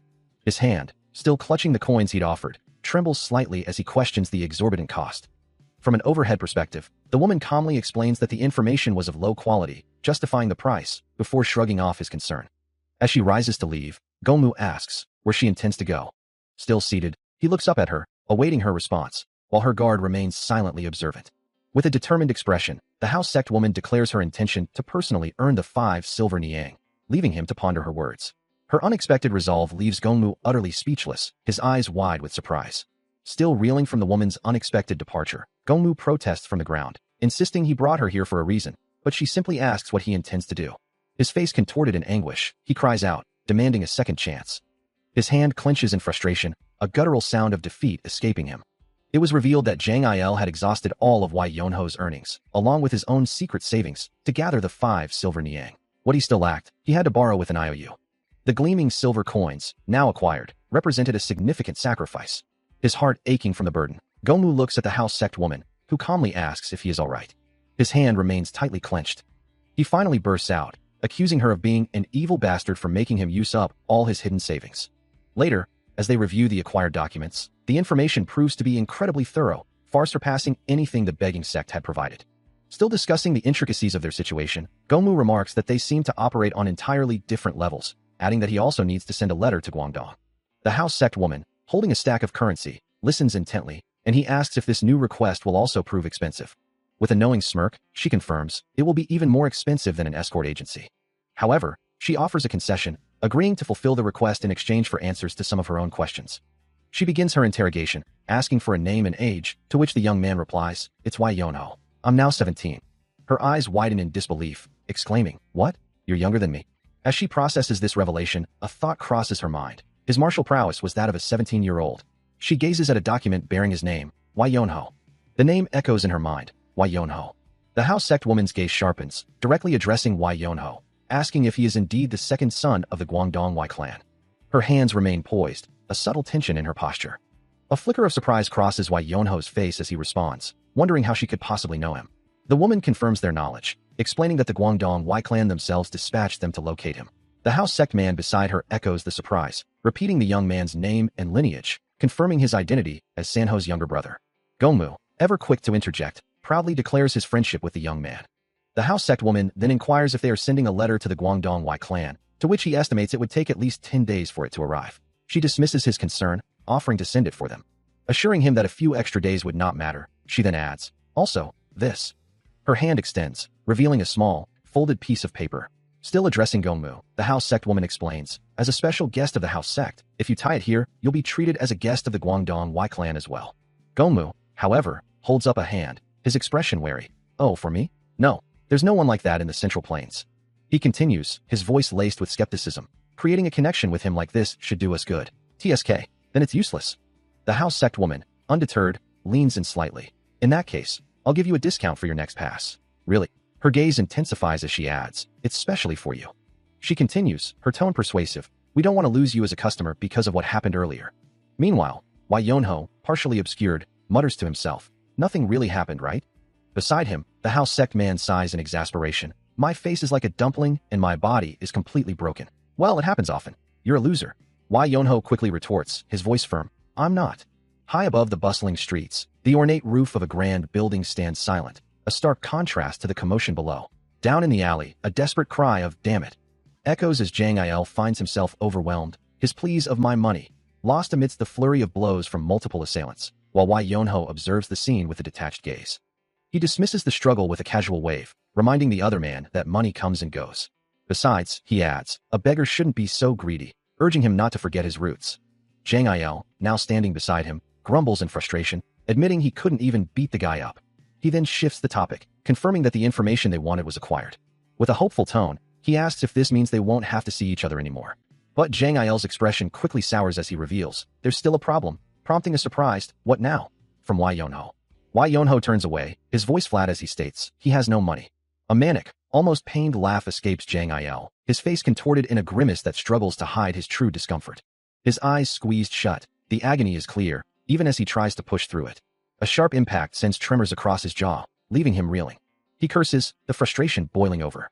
Meanwhile, high in the mountains, a grand, traditional complex stands majestically under the clear sky. Within its walls, a woman with striking features and an air of authority surveys her surroundings with a stern gaze. Addressing a subordinate, the branch leader issues an order to Gongmu, who responds with immediate deference. Her ornate red and black robe flows around her, a symbol of her status. With a slight curl of her red lips, she begins to articulate her next command. Word spreads quickly through the martial world, a whisper carried on the wind. The second son of the Gongmu clan, long thought lost, has finally returned, his gaze fixed upon the venerable Great Hanlim Institute. He has come back not as a mere survivor, but as a true martial master. His dark hair cascades around his face, revealing a countenance hardened by experience, yet still holding a youthful intensity. The sprawling complex of the Songhul and Great Hanlim Institute stretches out below, its traditional architecture nestled amidst vibrant autumn foliage. From a quiet perch, he observes the institute, a place that holds both his past and his uncertain future. He observes the scene before him, a faint smile playing on his lips as he thinks, how nice. Meanwhile, the third grand scholar, Mun Yuan, carefully prepares a cup of tea, his presence commanding respect. He sits calmly, facing Wai Yonho, who stands respectfully before him. A young girl, Mun Yunji, the scholar's daughter, then approaches with a message, informing him, a guest is here for you. Her youthful presence a stark contrast to the solemn atmosphere. Mun Yuan, surprised, replies that he has nothing scheduled, but the girl clarifies, they said they wanted to play a game of Go with you. Wai Yonho's expression shifts slightly as he hears the invitation, a quiet, almost imperceptible, go, escaping his lips. A knowing smile then spreads across his face, hinting at his acceptance. Of course, not everyone is able to make guests feel at ease. As the third grand scholar Mun Yuan gestures, his young daughter Mun Yunji peeks out from behind him, announcing the arrival of their guest. A scroll, perhaps containing ancient wisdom or a record of their lineage, rests gently in his hand. Wai Yonho, now sporting a distinguished mustache and goatee, offers a polite apology, hoping he isn't intruding. The serene beauty of water lilies floats on a pond nearby, reflecting the tranquil atmosphere. Inside, Mun Yuan and Mun Yunji are already seated, as the scholar mentions hearing of his guest's desire to play a game. Wai Yonho confirms his interest, stating that Go is the only kind of game he truly knows how to play. The two men settle across from each other at the Go board, the pieces awaiting their strategic placement. With a confident smile, Wai Yonho agrees to begin the game. He offers the white stones, suggesting his opponent take the first move. Accepting the challenge, Wai Yonho declares he will begin. With a practiced hand, Mun Yuan places the first white stone. A soft clatter echoes as Wai Yonho reaches for the black stones. Mun Yuan observes him, a thought crossing his mind. He hadn't expected much from his opponent. He seems to be here for a free meal, Mun Yuan muses, so he'll simply help him out after a game. Unaware of the scholar's internal assessment, Wai Yonho's gaze remains sharp and focused. His hand hovers over the board. Before a black stone is placed with a decisive tap, Mun Yuan's expression shifts, a flicker of surprise crossing his features as he realizes, I guess he's not a beginner. Observing his opponent's focused demeanor, he thinks, that's nice. Let's see. The scholar's internal monologue continues. It's rare to see someone so experienced. Mun Yuan brings a hand to his chin, deep in thought, as another stone is placed with a soft tap. Wai Yonho's hand moves with practiced ease, placing a black stone onto the board with a decisive thwack. The game unfolds, each player making their calculated moves. As Wai Yonho swiftly places yet another stone, he places a Go stone with a decisive tap, the sound echoing sharply across the board. The unexpected force of the move causes Mun Yuan's hand to recoil sharply, his fingers splaying in surprise. Sweat beads on his temple as a look of profound shock washes over his face, leaving him to question, what the hell? Meanwhile, Wai Yonho's voice cuts through the silence. Aren't you gonna go? A confident smirk plays on his lips, his eyes glowing faintly with an inner light as he watches his opponent. Mun Yuan's hand remains tense, poised over the board, the pressure of the game mounting. In his mind, there's only one word for the man across from him. Demon. A blank, ethereal space stretches out, hinting at a realm beyond the ordinary. Before focusing on the intricate patterns of a Go board, its black and white stones poised in silent strategy. A man with a thoughtful expression observes the board, his gaze distant, as if contemplating moves far beyond the present game. Suddenly, the black and white stones begin to fall through a dark, grid-like void, descending into an unknown depth. They crash into a turbulent, dark surface below, sending up powerful splashes and radiating raw energy, a resounding impact echoing through the space. Amidst this chaotic display, Wai Yonho stands firm, his back to the viewer, as the narrator remarks that his playstyle is like the ocean waves. He is like a raging storm for battles. Wai Yonho gazes up at a massive, dark orb hanging in the turbulent sky, the narration concluding that he is not one to shy away from attacking someone when a fight is not necessary.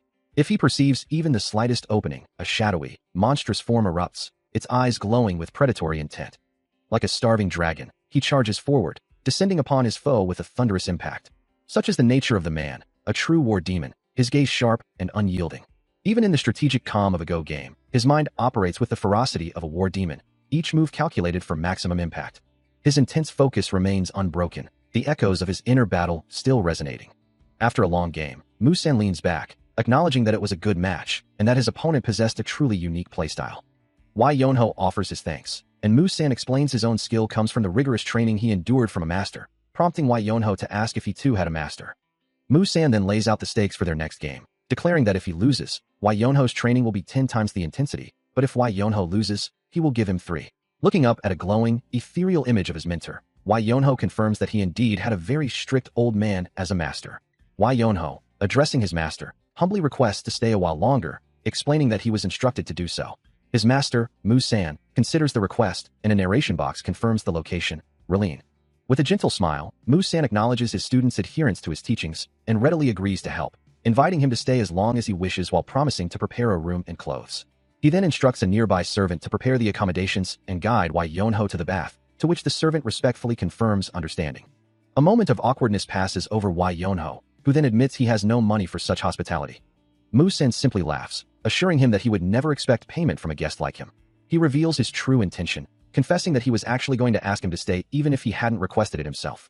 The master then clarifies the only return he expects, that Wai Yonho play go with either him or a guest sometimes. Without hesitation, Wai Yonho agrees, accepting the condition with a resolute expression. As the conversation concludes, Wai Yonho bids farewell, while an attendant gestures for them to follow. Soon, they arrive at a traditional bathhouse, its interior filled with a comforting haze of steam. A soft sigh escapes the air, accompanied by a gentle, ethereal glow. Submerged in the warm water, Wai Yonho lets out a contented splash, finding the experience surprisingly pleasant.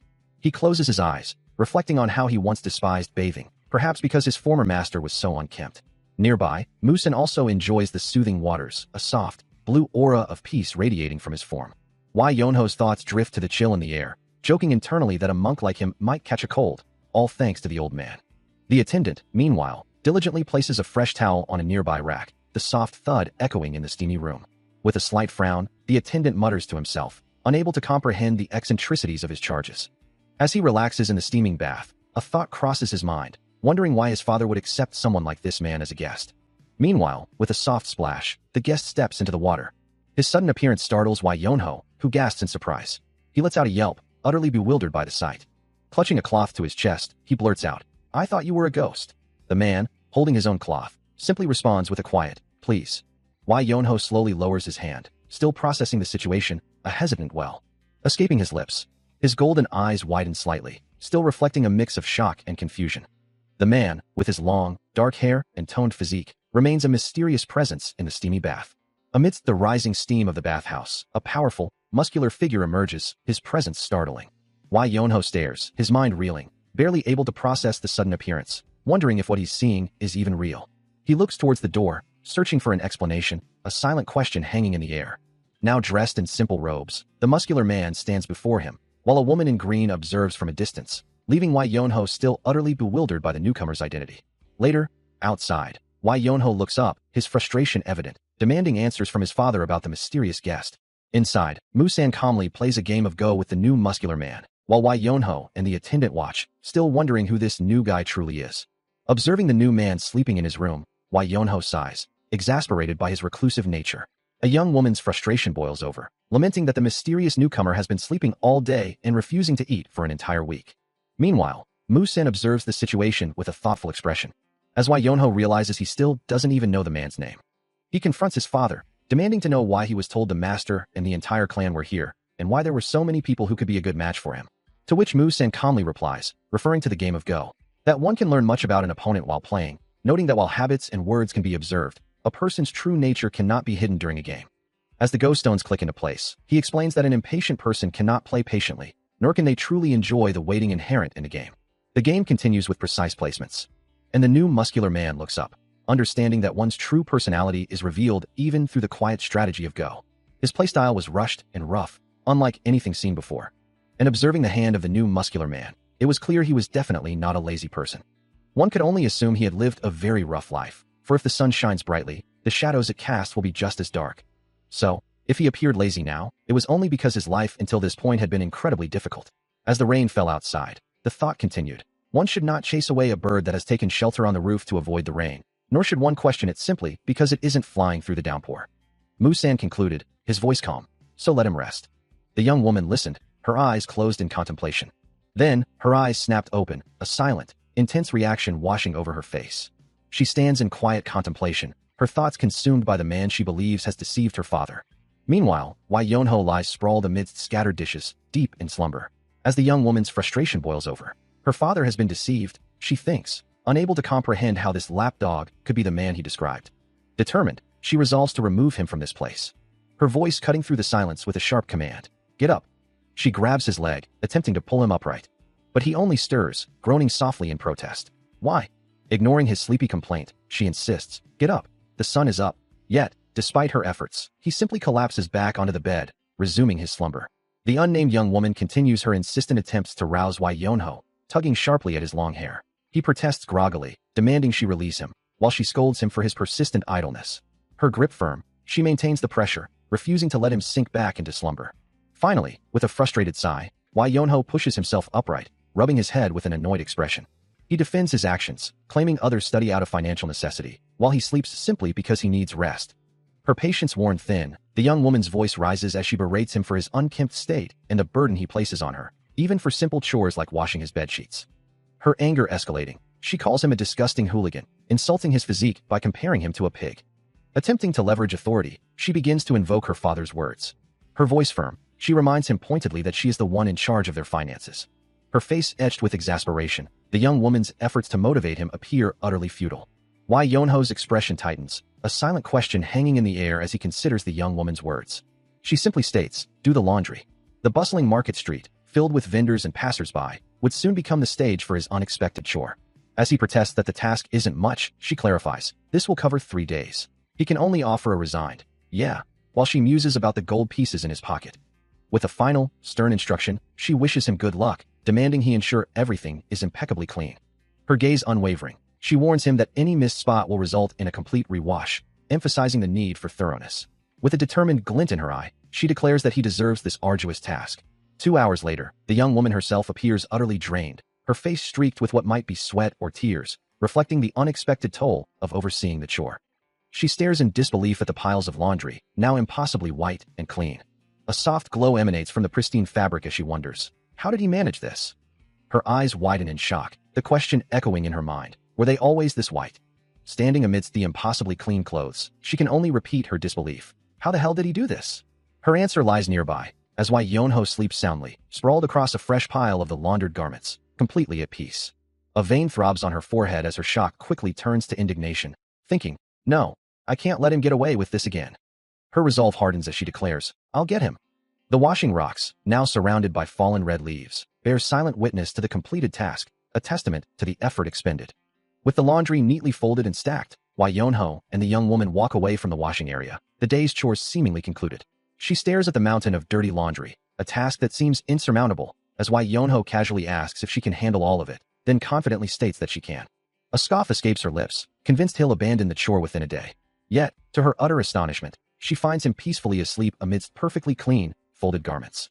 Her eyes widen in disbelief, utterly bewildered by how he could have completed a task that should have required 10 people. And the shock only deepens as she discovers him again, this time sleeping soundly beside a towering stack of freshly washed dishes. Her eyes glow with a faint green light as she stares, a single, disbelieving syllable escaping her lips. She surveys the impeccably clean surroundings, her mind struggling to comprehend the sheer efficiency before her. Her expression shifts from shock to a simmering frustration, her brow furrowing in intense thought. With clenched fists and a determined glare, she demands to know how he could possibly be so capable. Yonho's life in Rulin began, and his master, Mu-san, would later reflect that it was a mistake to have ever taken him in, regretting that he had allowed the young man into his home. For wherever he went, disaster seemed to follow. Even if it wasn't always intentional, trouble simply gravitated towards him. It had been the same with Rulin, a scholar hall that had once been so quiet and peaceful, only to be swept into chaos the moment Wai Yonho arrived. What happened? Looking up at the full moon, the elder Mu-san begins his tale, recalling that fateful time when it all began. His hand, weathered by time and experience, clenches slightly. As the scene shifts to a go board, its piece is poised for a decisive move. A single word echoes, commanding the game to proceed. Go. Wai Yonho, caught off guard, lets out a sigh of disbelief, wondering aloud, phew, how did I? The elder had initially thought this would be an occasional diversion, but the sheer number of participants suggested something far more organized, as if everyone had received a formal invitation. Within the Rulin Scholar Hall, Yonho stares at the assembled crowd, a question forming on his lips. Well, he must have been the one who sent the letter. But why did he send it to so many people? His frustration mounts, realizing the unfairness of the situation. Bringing people here to play with me is cheating. The very scroll that summoned them, covered in elegant script, is held firmly in a hand, a testament to the widespread invitation. A philosophical truth echoes, stating that a stone which remains still will rot, and a prepared table awaits its player. Someone meticulously writes, perhaps an invitation or a challenge, extending an open invitation for a game of Go when the time is right. Wai Yonho, however, seems utterly unimpressed, his expression one of profound boredom. Then, a hand decisively places a Go stone, a move so unexpected it elicits a shocked exclamation. Not a move. As the game progresses, a true master of Go appears, drawing a crowd of onlookers. Yonho's composure shatters, his eyes wide with disbelief as he concedes, my loss. Still reeling from the defeat, he can only stammer. Next. Wo dash, as the location is revealed to be the Great Hanlim Institute. With a sharp tack and a resounding ike, a black stone slams onto the Go board, shattering a white piece into fragments. Wai Yonho hums thoughtfully, his gaze fixed on the board. He remains deep in thought, his expression unreadable as he considers the implications of the move. The move itself prompts an incredulous question from an unseen observer, wondering aloud. What kind of move was that? It's basically cheating. Yet, a silent counter-thought arises. Is it a mistake? No, there's no way. Master Mu-san, observing the game, muses, maybe if he were a little more careful. He knows his opponent is the undefeated. The legend of the genius of Hanlim continues to unfold. Wai Yonho's gaze remains fixed, his mind already several moves ahead. Observing the game, the muscular man acknowledges he must have some plan in mind. As Wai Yonho places another stone, he considers the board, convinced it's a trap he must avoid. He sits back, reflecting. I'm sure he already thought of something. A moment later, his hand moves with quiet satisfaction. It's good that I avoided it. His eyes narrow, a silent acknowledgement of the intricate game unfolding as the tension on the board becomes palpable. From the unseen opponent, a single, frustrated question echoes. Why? The opponent's face contorts in a furious snarl, unable to comprehend the strategy that just unfolded, while Wai Yonho's inner thoughts reveal his calculated move. His eyes glowing with intense frustration, he demands to know why his opponent backed off, unable to grasp the deeper implications of the move. Meanwhile, Wai Yonho calmly places another stone, his strategy clear. He intentionally created a path to lose, setting a trap. He muses that he would play Go forever if he didn't lose, a thought that underscores his unconventional approach, inviting his opponent to fall for the bait, promising a loss in 10 moves. The game concludes, and the opponent, defeated, bows his head in a gesture of profound loss. Tears stream down his face, his earlier fury replaced by utter despair, the weight of his loss overwhelming him. His hands are clasped tightly together, a silent testament to his broken spirit, the red glow in his eyes now dulled by sorrow. Wai Yonho, meanwhile, simply lets out a soft sigh, turning to walk away from the board, the victory seemingly a minor inconvenience. He reflects on his Go strategy, acknowledging that he intentionally created a path to lose, which his opponent fell for. Meanwhile, the defeated opponent's face contorts in anguish, tears streaming down his face. He clutches his head, lamenting that his unique strategy of scaring off opponents has now left him with no one left to play. Back in a different setting, Wai Yonho is seen bending over a basin, grumbling about having to do laundry. A sigh escapes him as he complains about his aching back, vehemently declaring his dislike for the chore. He stands upright, his expression thoughtful, perhaps contemplating his next task or the tediousness of his current one. As he walks down a long, ornate hallway, he continues to mutter to himself, still seemingly annoyed by his domestic duties. Suddenly, his expression shifts, a close-up revealing a hint of surprise or discomfort as an unseen voice asks, "You really don't want to marry me?" The question comes from a large, richly adorned man, his face heavy with expectation. The ornate, ring-laden hand of Nak Mokpung gestures with authority. Facing him, a young woman with long black hair tied back with red ribbons defiantly declares, "Absolutely not. You're going to regret this." Nak Mokpung's expression hardens as he retorts, "I won't." The woman flinches, a soft gasp escaping her lips, her defiance wavering under his intense gaze. Nak Mokpung leans in, his voice a low warning. "You better think it through again. I've always gotten what I've wanted, and I will never let go of something I desire." He continues, his tone unwavering. "I'm just offended right now, but if you keep insisting, it won't be an offer next time." The woman, her eyes narrowed, finally relents, though not without a veiled threat of her own, asking, "Are you sure you want the Great Hanlim Institute to be an enemy of you? Do as you wish." Nak Mokpung dismisses her words with a confident gesture, knowing the Great Hanlim Institute won't fall so easily. Nak Mokpung continues his assertion, confident he can make things happen, believing she understands his power. The woman, her dark red hair tied back, stands with her back to him. Before turning, her sharp yellow eyes narrowed in a furious glare. He expresses his disdain for her optimism, questioning if she truly believes everything will always go her way. She retorts defiantly that it is not impossible, vehemently refusing his proposal of marriage, declaring it utterly impossible. With a swift motion, Nak Mokpung seizes her, pulling her off balance as she tumbles to the ground. His grip remains firm on her wrist. As she cries out, struggling desperately to break free from his hold. Still held firmly by Nak Mokpong, she struggles against his grip, the fabric of her robe rustling with her efforts. His face contorted in a sneer, he warns her that it is in her best interest not to anger him. His fingers tighten around her wrist. As he leans closer, his expression predatory, asking if she truly believes he wouldn't take her right then and there. Her hand remains trapped in his, her fingers splayed in a desperate attempt to break free. Despite the fear in her wide eye, a spark of defiance ignites within her. Her jaw clenches, a silent testament to her resolve. And with unwavering conviction, she retorts that he should be saying such things in someone else's house. Her defiant words hang in the air, leaving a stunned silence in their wake. His eyes narrow, a defiant glare meeting the imposing figure before him. Nak Mokpong stands with arms crossed, his presence radiating an oppressive authority. Suddenly, he lunges forward, grabbing the young man by the collar, a harsh accusation escaping his lips. The young man's face contorts in anger, his own defiance unwavering despite the sudden assault. Nak Mokpong's voice booms, demanding to know if he had finished his chores. Confused and taken aback, the young man begins to protest, explaining he had been playing. But before he can finish, Nak Mokpong's hand clamps down on his arm, cutting off his words. A cold command follows, as Nak Mokpong declares his intention to borrow something. The young man's eyes widen in shock as an unknown object is forced into his mouth, leaving him utterly bewildered. A sharp tug on his hair snaps him back to reality. Leaving him stunned and looking down. He slowly lifts his gaze, his eyes wide with a mixture of confusion and disbelief. Nak Mokpong, standing over him, questions if he thinks it's appropriate to interrupt others' conversations.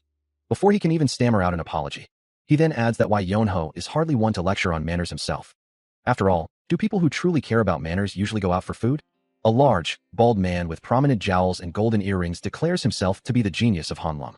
And Wai Yonho, with a slight smirk, acknowledges the title, thanking him for the recognition. However, his expression quickly shifts as he admits he has no idea who the man actually is. A small, childlike figure, seemingly unfazed by the exchange, interjects, casually stating that it's all right and they don't really care, before beginning to introduce themselves. Wai Yonho's eyes widen slightly in surprise, while the bald man's lips curl into a knowing smirk. The genius of Hanlum reiterates his title, as Wai Yonho suggests the child should have simply said they were busy getting ready. Wai Yonho then sighs, muttering, "What a shame." The bald man, touching his chin thoughtfully, remarks that he's quite good at getting in people's way, just like in this very moment. His face contorted in a snarl, the opponent glares at Wai Yonho, a low growl escaping his throat. His anger palpable, he looks down, his jaw clenched tight. A heavy thud echoes as he shifts his weight, the ground rumbling beneath his foot. As the tension hangs heavy, Nak Mokpong steps forward, attempting to mediate the situation, while Wai Yonho and the young woman observe the scene. Dismissing the interruption, the opponent turns his back, declaring his departure with a scoff. His ornate robe swaying with his movement, he begins to walk away, his back still to them. Wai Yonho and the young woman watch him go, as the man's voice carries back, a final warning hanging in the air. He continues his stride, his words a clear ultimatum. If they don't seek him out within 3 days, he will act on his own terms. His declaration leaves no room for doubt about his intentions. He walks away from the encounter, his back to the scene, the heavy thud of his footsteps echoing in the quiet. A thoughtful silence hangs over him, his expression remaining unreadable. Suddenly, the young woman approaches, her voice cutting through the quiet, asking, "Who was that?" The figure in question is a man called Nak Mokpong, his presence marked by an ominous glow. Master Mu Sin observes the situation with a knowing gaze. He is known as the adopted son of the imperial palace attendant, a man who thrives on power. The young woman presses further, wanting to know, "What was he saying to you?" Her expression tightens as she considers the proposal, a thought she's rejected countless times. "I've said no every single time," she mutters, "but it's so annoying." Wai Yonho, meanwhile, looks on with a slight frown, as the young woman continues to press him, asking if the person in question isn't already a genius of Hanlum, and if he truly wishes to die by defying them. Her thoughts return to the core of her frustration. He's not trying to marry me because he likes me. He just wants to use me. She explains her family's influence. "You might not know, but my father has a really good network in Rulin. People say that he's a perfect candidate to be a politician too." The reason why Yonho lives this life, despite all the political maneuvering and his own formidable reputation, isn't simply because he has no interest in civil service. The young woman's frustration boils over, dismissing the notion that her suitor's interest is anything but a calculated move, while he simply smiles. Yet, the imperial history of her father, a man of immense influence, suggests a deeper game at play, and the eunuchs, often seen as mere puppets, hold significant power within the court. His fingers intertwine thoughtfully as the narrative shifts to the genius of Hanlum, a figure whose political ambitions are undeniable. He considers the implications, knowing that the eunuch's power is not merely due to their own strength, but rather the disunity among the various factions, preventing them from effectively challenging the status quo. The young woman, however, insists that the Great Hanlum Institute is different, implying it operates outside these conventional power struggles. Despite her assertion, the narration reveals that the institute has no official affiliation, making it incredibly difficult to gain access or influence. Yet, this very independence has allowed it to forge deep connections with other organizations, creating a complex web of alliances and influence. He stands alone, gazing at the vast expanse. As the true reason for the eunuch's enduring power becomes clear, the other factions, despite their numbers, remain ununified, unable to drive them out.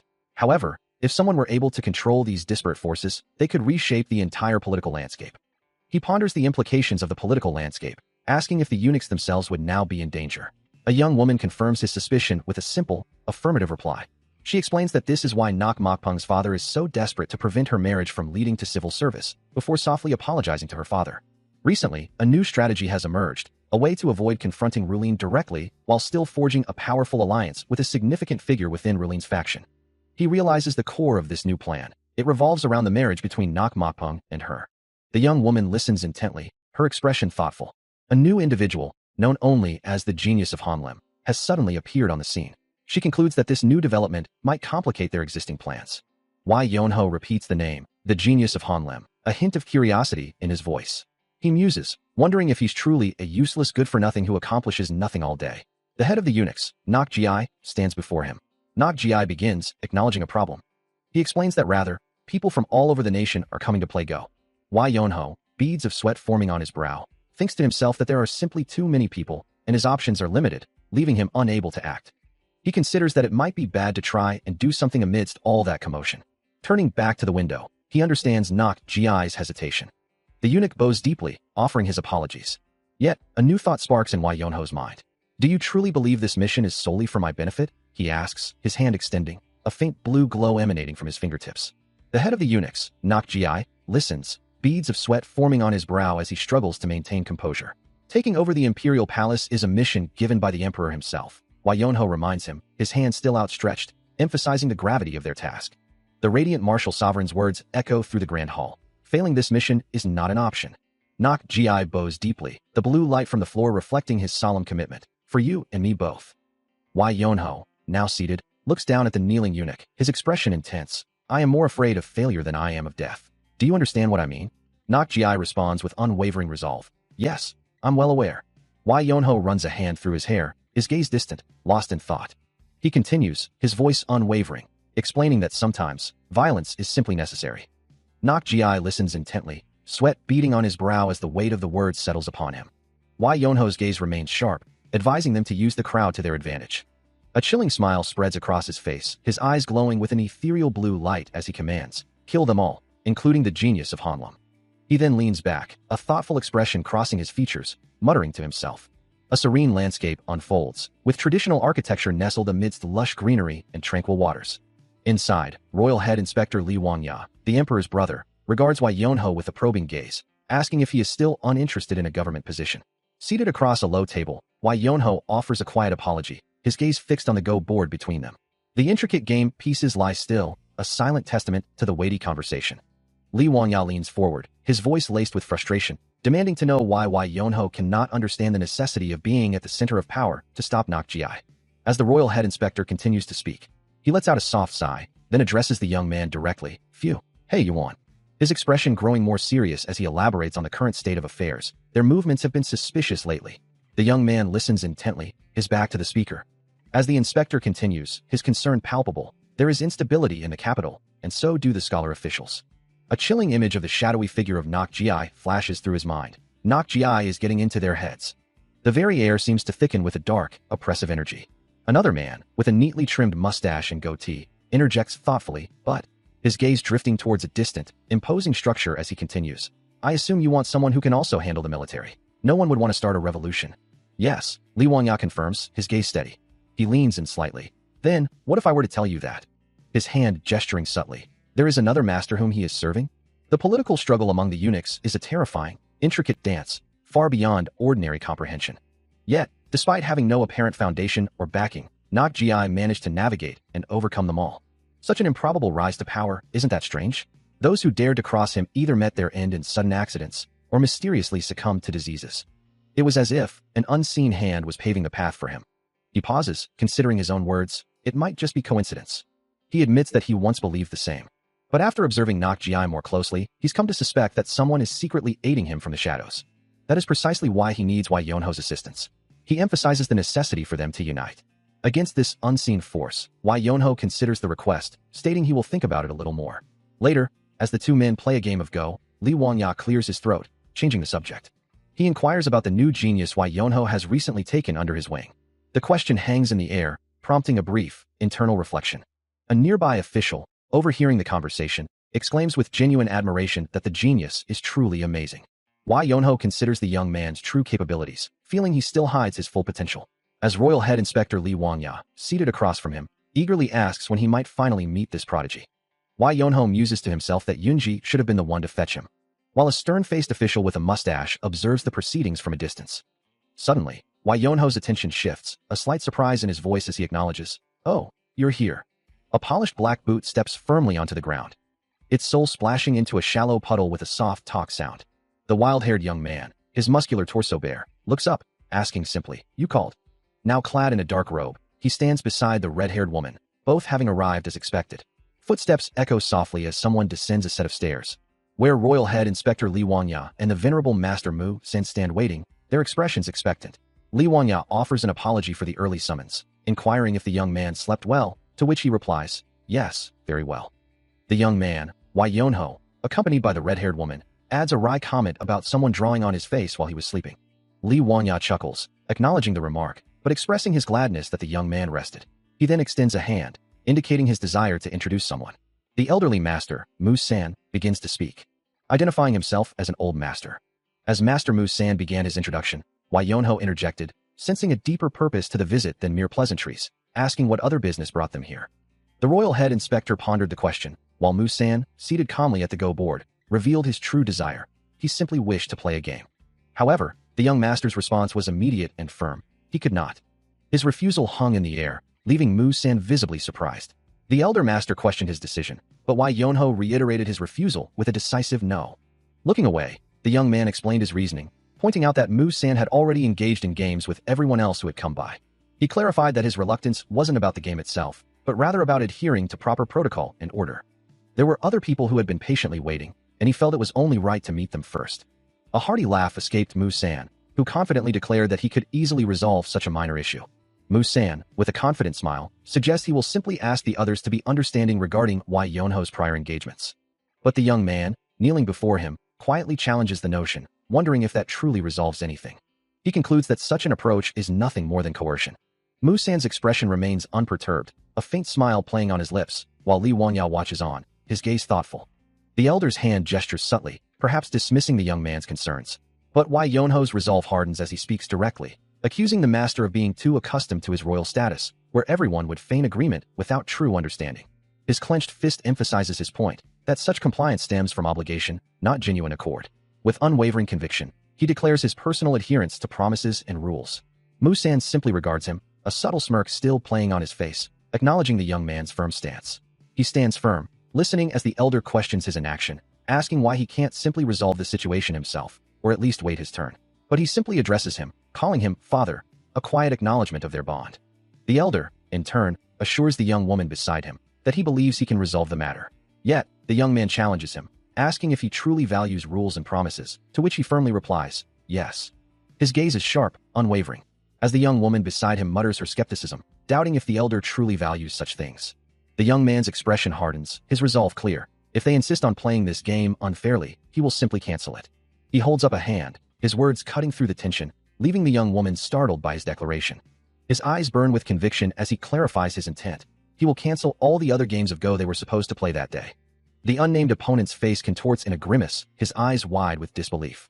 Meanwhile, Wai Yonho turns to the young woman, a slight smile playing on his lips as she dismisses any further delays, firmly stating that there is no tomorrow for their arrangements.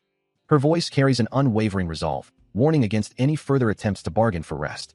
With a stern gaze, she reiterates her stance, leaving no room for negotiation and demanding a choice be made. As the two stand before the Go board, Wai Yonho's playful declaration signals the start of their game, a quiet hum of anticipation filling the air. Mu San's aged hand carefully places a stone on the board, while Wai Yonho's younger hand hovers, a subtle sniff escaping him as the game commences. From a distance, Nok Ji and and Li Wangya observe the unfolding scene, their expressions unreadable. Mu-san, however, appears deep in thought, his gaze distant as he reflects on the current mood, a quiet realization dawning that his opponent is not a man of his word. The unnamed opponent's jaw clenches, his desire to escape the situation palpable, wishing only to leave. As the game of Go unfolds, Yonho carefully considers his next move, remarking that he needs to see this through. With a focused gaze, he places a white stone, challenging his opponent to reveal their true nature, eager to see what they are truly like. The stone settles with a crisp tite sound, the intricate pattern of black and white pieces spreading across the board. Each placement a calculated move in the unfolding strategy. Nearby, Mu-san observes the game with a serene expression, his gaze fixed on the board. Nok Ji approaches him, questioning if he truly enjoyed the game with his opponent, his tone hinting at a deeper meaning. Mu-san responds with a thoughtful hum, stroking his beard, his expression unreadable. He remains in quiet contemplation, the question lingering in the air. The Go board lay before them, a complex tapestry of black and white stones, each placement a silent declaration of intent. Mu-san mused, observing the intricate game, that such a violent game of play could reveal the true nature of a person, much like a battlefield. He wondered just what kind of life the young man had lived to develop such a style. Yet, despite his skill, Mu-san concluded that he was not the right one for what he sought. Yonho, oblivious to the elder's judgment, calmly placed another stone, his focus unwavering on the game. From the side, Nok Ji voiced his disdain, stating that the young man's perceived laziness and violence were not what he desired. He continued, questioning Mu-san's judgment, wondering why he valued someone so highly who seemed like a waste of time. Mu-san, meeting his gaze, simply replied, "It's because I saw." Mu-san's gaze remains steady as he answers the unspoken question, his voice a low rumble. He recalls a moment from a past game, explaining, "During one of my games, I made what I thought was a prophylactic move." A hand carefully places a Go stone, and he reflects on the decision. "I truly believed it was a very good move." He sits calmly, observing the board, a cup of tea steaming beside him, his eyes narrowing as he continues. "I thought the game was completely over. So I took my hand off the game, but what I saw was..." The image shifts to a younger man, his dark hair falling around his face, his expression intense, his eyes holding a profound depth. He had fallen deeply, his gaze fixed in a rare trance, as if witnessing something beyond comprehension. A hand reached out, bathed in a shimmering, ethereal glow, reflecting the profound energy of the moment. Later, under the quiet of a moonlit night, the traditional architecture stood silent, as if holding its breath. Within its walls, the elderly master, Mu-san, stood with Yonho, his expression thoughtful as he listened to the younger man's account. A hint of doubt in his voice, Mu-san questioned the veracity of the experience. His brow furrowed, the master's gaze was piercing, seeking absolute truth. But Yonho's conviction was unwavering, his eyes reflecting the certainty of what he had witnessed. A scoff escapes him, his sharp eyes narrowed in thought. Turning his back to the elderly man, Yonho repeats the dismissive sound. He makes it clear he has no intention of involving himself further. In an earlier moment, the venerable Mu-san had questioned him, his expression grave as he asked if his words were truly final. Back in the present, Yonho dismisses the encounter as merely a use of his time, concluding that seeing the elder wasn't a complete waste. He then announces his departure, inquiring if Mu-san is too occupied to continue. As Yonho begins to walk away, the elder reminds him of the kingdom's growing instability, to which he simply acknowledges with understanding. Later, under the pale moonlight, Mu-san gazes upward, a profound sense of regret etched across his face. Under the serene glow of a full moon, the night unfolds with an almost perfect stillness. Suddenly, a low growl echoes through the darkness, hinting at a hidden presence within the shadows of a traditional building. And a blinding flash of white energy cuts through the air, leaving a shimmering trail of particles in its wake. A masked figure, observing the display, confirms that all preparations are complete and ready to proceed. Deep within the forest, two dark figures move with purpose, their glowing purple blades cutting through the moonlit shadows. Meanwhile, their imposing leader, eyes now glowing with a fierce purple light, issues a stern command. His voice is firm as he urges them to complete their task swiftly. Without hesitation, a subordinate responds with a sharp, obedient affirmation. A swift, blurring descent marks the beginning of a covert operation, as a dark-clad figure, wielding a sword glowing with an ominous blue light, plunges downward. More figures, cloaked in shadow and armed with similar luminous blades, follow, raining down from the night sky towards a building below. Unaware of the impending danger, Mu-san lets out a casual yawn, his staff held loosely in his hand. But then, his eyes widen in sudden alarm as he registers the threat. The shadowy assailants sweep across the rooftops with chilling speed. A violent impact splatters against a wall, accompanied by a sharp cry of pain. A man adorned with heavy gold chains clutches his chest, a pained grunt escaping him. He collapses to his knees, surrounded by the same eerie blue energy that emanates from the attacker's weapons, his body racked with agony. Amidst a flurry of blue energy, a dark figure descends, wielding a glowing sword and striking down multiple opponents. Landing with a powerful impact, the figure continues their assault, sending another foe reeling. But the tide quickly turns as the lone fighter is overwhelmed, surrounded, and restrained by a surge of dark figures.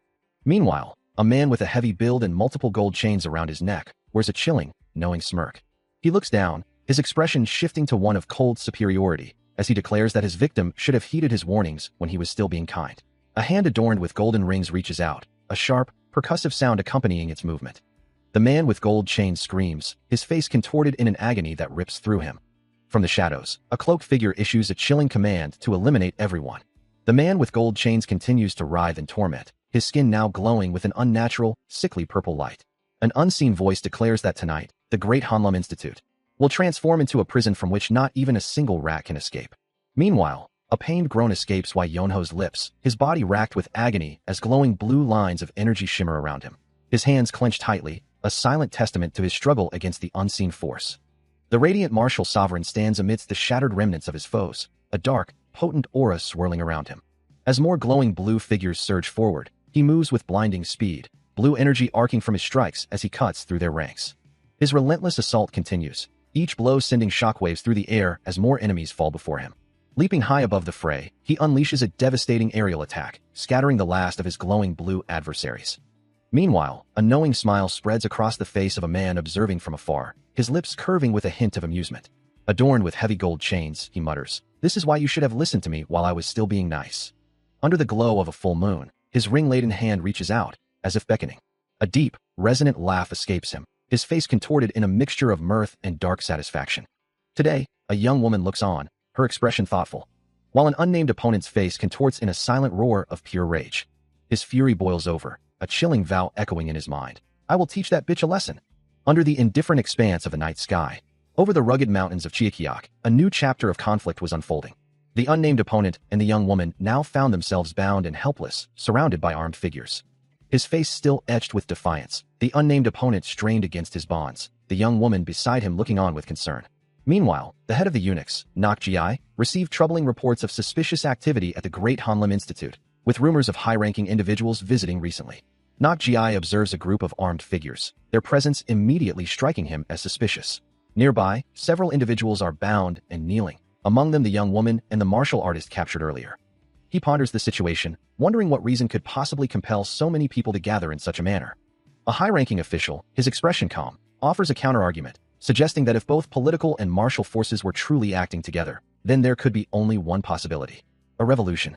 The royal head inspector, Li Wangya, stands among other officials, his attention fixed on the unfolding discussion. Nakji's eyes widen in disbelief, the word revolution echoing in his mind. Yet, the official dismisses the gravity of the situation with a slight smile, insisting they are merely gathered to play Go. He stands before the assembled officials, his casual demeanor belying the tension in the air. Still bound and helpless, the martial artist remains a captive, his back to the viewer, ropes digging into his shoulders. Meanwhile, Nakji presses the official, acknowledging the persistent whispers. He admits to hearing the rumors, but quickly adds that such tales can be easily fabricated. The official, looking away, offers no further explanation, his expression unreadable. As the conversation continues, the young woman and the martial artist are shown, still bound and guarded, the subject of the hushed discussions. Nakji, his gaze sharp, demands to know the whereabouts of the individual at the center of these rumors. The official, with a slight smirk, feigns ignorance, asking who Nakji is even referring to, before clarifying that he means the genius. He then states that there are no other people remaining in the building, implying the captives are the only ones left. With the conversation concluded, Nakji turns and walks away, his thoughts still lingering on the evasive answers and the true nature of the situation.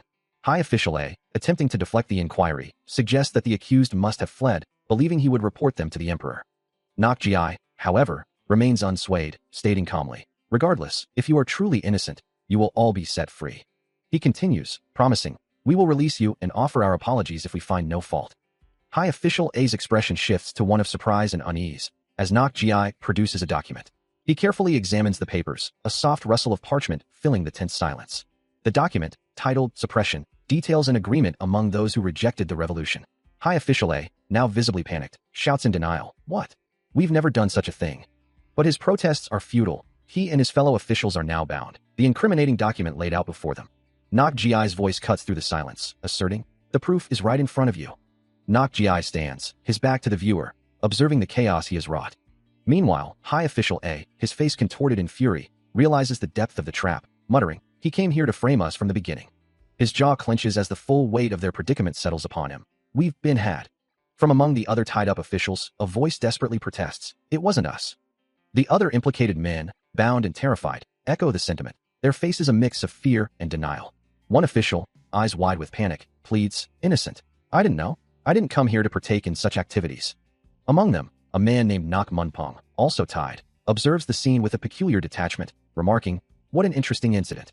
Among the bound officials, Nak Munpong remained observant, his gaze sweeping over the scene as the others awaited their fate.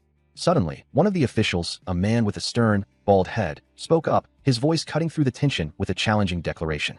A heavy necklace adorned his throat, a symbol of his status even in chains. The other officials gasped, recognizing the man as Li Wanya. He was none other than the royal head inspector, the emperor's own brother.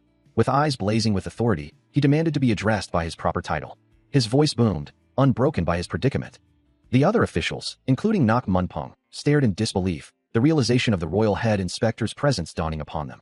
A wave of relief washed over some, believing his testimony would prove their innocence. Nak Munpong, bound and looking downcast, laments that he would never have participated in such a scheme had he known the royal head inspector was present. Meanwhile, a pair of hands, adorned with numerous rings and bracelets, remain clasped together.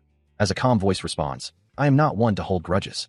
Nearby, another high official, tied beside Li Wanya, urges him, "So free us." But the royal head inspector, his expression unreadable, simply states, "Before that, I want to ask you a question." The official reacts with a surprised, "What?" before Li Wanya's voice cuts through the silence. "Why did you plan this?" His gaze sharpens, the question hanging heavy in the air. "Revolution?" Nak Munpong, hearing the accusation, reiterates his earlier plea. "Did you really think that I would do this if you were here?" His face contorts in disbelief and fear as he stammers. "Why you? What are you talking about?" Royal Head Inspector Li Wanya stood over the bound officials, his gaze sharp as two guards roughly held one of the accused in place. He continued his relentless interrogation, asserting that every revolution required a central figure, and he cared not who it was. His accusation then landed on a specific target, suggesting it would make the most sense for a scholar, a family member of the emperor, to be that central figure. One of the officials, High Official A, his face contorted in outrage, denounced the inspector as arrogant and without bounds, demanding to know how he dared to frame him. Unmoved by the outburst, Li Wangya's expression remained stern as he challenged the official, asking if he truly believed he could escape the consequences of his actions, vowing not to let him get away with it. Another official, Nok Ji, his brow furrowed in distress, tried to interject, suggesting a misunderstanding and lamenting that he wouldn't be able to report this to the emperor. Li Wangya's jeweled hand rose, a chilling gesture that underscored his words, because, he declared, the official would never see the emperor again. His voice echoed with a grim pronouncement. The punishment for revolution was immediate execution, and they would all die there. With the threat delivered, Li Wangya stood watching as the accused officials, including Nak Munpong, were forced to kneel and begin digging their own graves, their fate sealed by the signatures of the supposed revolutionaries. He stands over the bound officials, a cruel smile playing on his lips as he mocks their desperate situation. An elderly official, his face contorted in anguish, curses him, declaring that the heavens will never forgive such an act. But Li Wangya merely scoffs, telling them to keep begging. He then raises a hand, his voice dropping to a chilling tone. "There is someone," he states, "who must die first." The name escapes his lips with cold precision, Mun Yunji. The young woman, bound and helpless, looks on with wide, terrified eyes. Li Wangya's gaze remains fixed on the officials, reminding them of his earlier warning that he would do things his way. He declares that their stubbornness will lead to everyone's demise, then asks if they are finally willing to comply with him now. He grips the young girl's chin, forcing her tear-streaked face upward, before turning his attention to another official, whose face is also wet with tears, a dismissive sound escaping him. The official, despite his fear, manages to declare his defiance, preferring death over compliance. Meanwhile, the young girl lets out a silent, agonizing scream, her anguish reflected in the deep furrows on the royal head inspector's brow, while another official watches with a leering, almost hungry expression, licking his lips in anticipation. The young girl's necklace, a simple pendant, rests against her bruised neck, her eyes wide with terror as she looks down, and he once again takes her chin, offering a chilling reassurance. "Don't worry, I won't kill you." He continues his chilling interrogation, promising to make her wish for death as a better outcome, urging her to imagine the worst possible scenario. His voice drops to a menacing whisper, explaining that if she were to die, he would inflict unimaginable torment upon her father instead. Despite the terror, the young woman's voice rings with defiance, retorting that she would rather die than be humiliated by him. A slight smirk plays on his lips as he simply asks, "Is that so?" He leans in closer, his threat escalating to include her father's fate if he were to take his own life. Nearby, an official stands silently, his hand resting on the hilt of his sword, a silent testament to the power behind the words. The inspector's gaze sweeps over the other kneeling figures, warning that if her father also chose death, the rest of the people present would suffer the torment. The officials remain frozen in place, their faces etched with fear as the weight of his words settles upon them. His final words hang heavy in the air, a stark reminder that his influence extends far beyond their immediate predicament. The heavy rings on Li Wangya's fingers glinted in the dim light as he stood over the kneeling figures, his presence a suffocating weight. His voice, cold and deliberate, cut through the silence, explaining that all family members connected to those who plotted revolution would be killed, then offering a chilling challenge. If you want to kill yourself, then go ahead. A cruel laugh escaped him, as he added that the others would simply pay for the kings instead. Mun Yunji could only grit her teeth, a silent cook of pain and defiance escaping her lips as she endured the torment. Li Wangya then reached down, grabbing her by the hair, his face twisted into a grotesque smile as he taunted. So, do you kill yourself? He reveled in her suffering, adding with a chilling chuckle that he wouldn't mind having more people to entertain him anyway. From the side, Nok Jiai's face contorted in anguish, a desperate cry of Yunji, tearing from his throat. Li Wangya merely widened his menacing smile, his eyes gleaming with dark amusement. Then, with a final, chilling question, he asked, then shall we begin? A desperate plea escapes Mun Yunji's lips. As she struggles against her bonds, Li Wangya kneeling beside her, his gaze unwavering.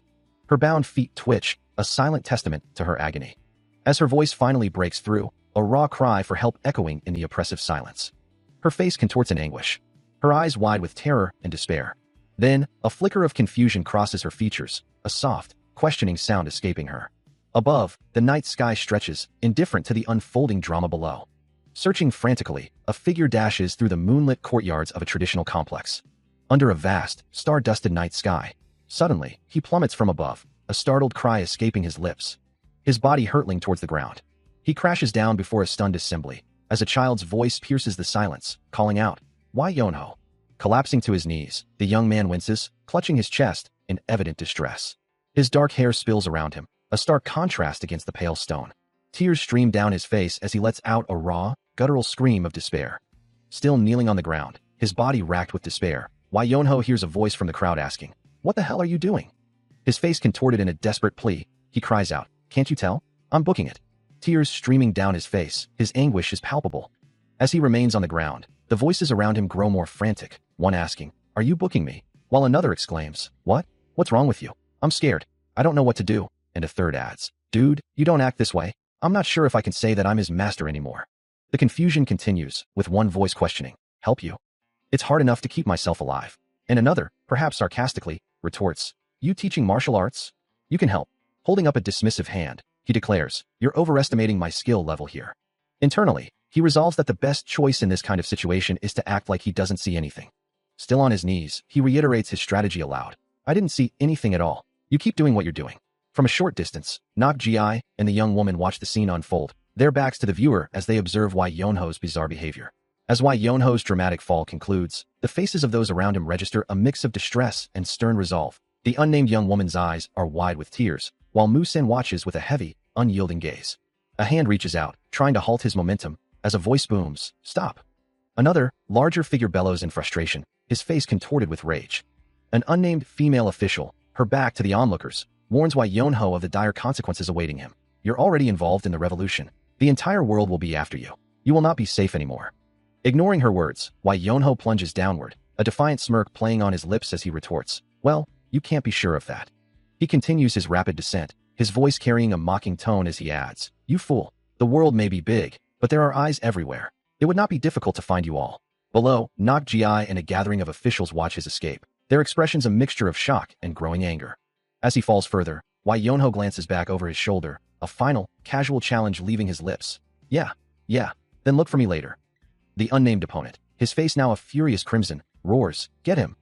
As the gray-haired official barks a command, his voice sharp and demanding. A powerful, armored kick lashes out, connecting with Wai Yonho. The force sends him recoiling, a swift impact rippling through his body, and he crashes to the ground with a pained cry. From a distance, the unnamed opponent's face contorts in fury as he bellows, "Aron!" A nearby figure screams in terror at the command. But Wai Yonho, despite the impact, looks up with a determined glint in his eyes. A wry smirk plays on his lips as he lets out a soft, defiant laugh, then moves to confront his opponent, questioning, "You were telling me to help Juhi earlier, now you want me to run?" Still reeling from the unexpected attack, Why Yonho lies on the ground, his mind racing to comprehend the sudden shift in orders. But as a surge of raw power courses through him, his eyes begin to glow with an ethereal blue light, and a vibrant aura erupts from his form. He stares, wide-eyed, at the glowing energy, a single thought echoing in his mind: an artificial mage. With newfound speed, he moves, a blur of blue light, rising to his feet as he channels the surging power into his hands, uttering a single, potent word: Hughes. A colossal wave of brilliant blue energy erupts from him, blasting upwards with immense force. The raw power coalesces, taking on a distinct, almost draconic form, tearing through the air with destructive intent. After the explosive display, Why Yonho stands. His eyes now return to their normal hue, a contemplative expression on his face as he surveys the aftermath. He glances down at his hand, which still emits a faint, lingering blue glow, a quiet goodness escaping his lips, hinting at the unexpected magnitude of his own power. As the immense power he just unleashed settled, his gaze fell upon a woman with striking, light-colored eyes, her expression a mix of surprise and concern. Observing her under the pale moonlight, he quietly remarked, "You're such a strange woman." His own landing on the tiled rooftop was less graceful, the impact sending tremors through the ancient structure. He found himself hunched over on the now-shattered tiles, still processing the raw magnitude of the power that had just surged through him. Why Yonho moves with impossible speed, a blur of motion leaving a vibrant blue trail in his wake.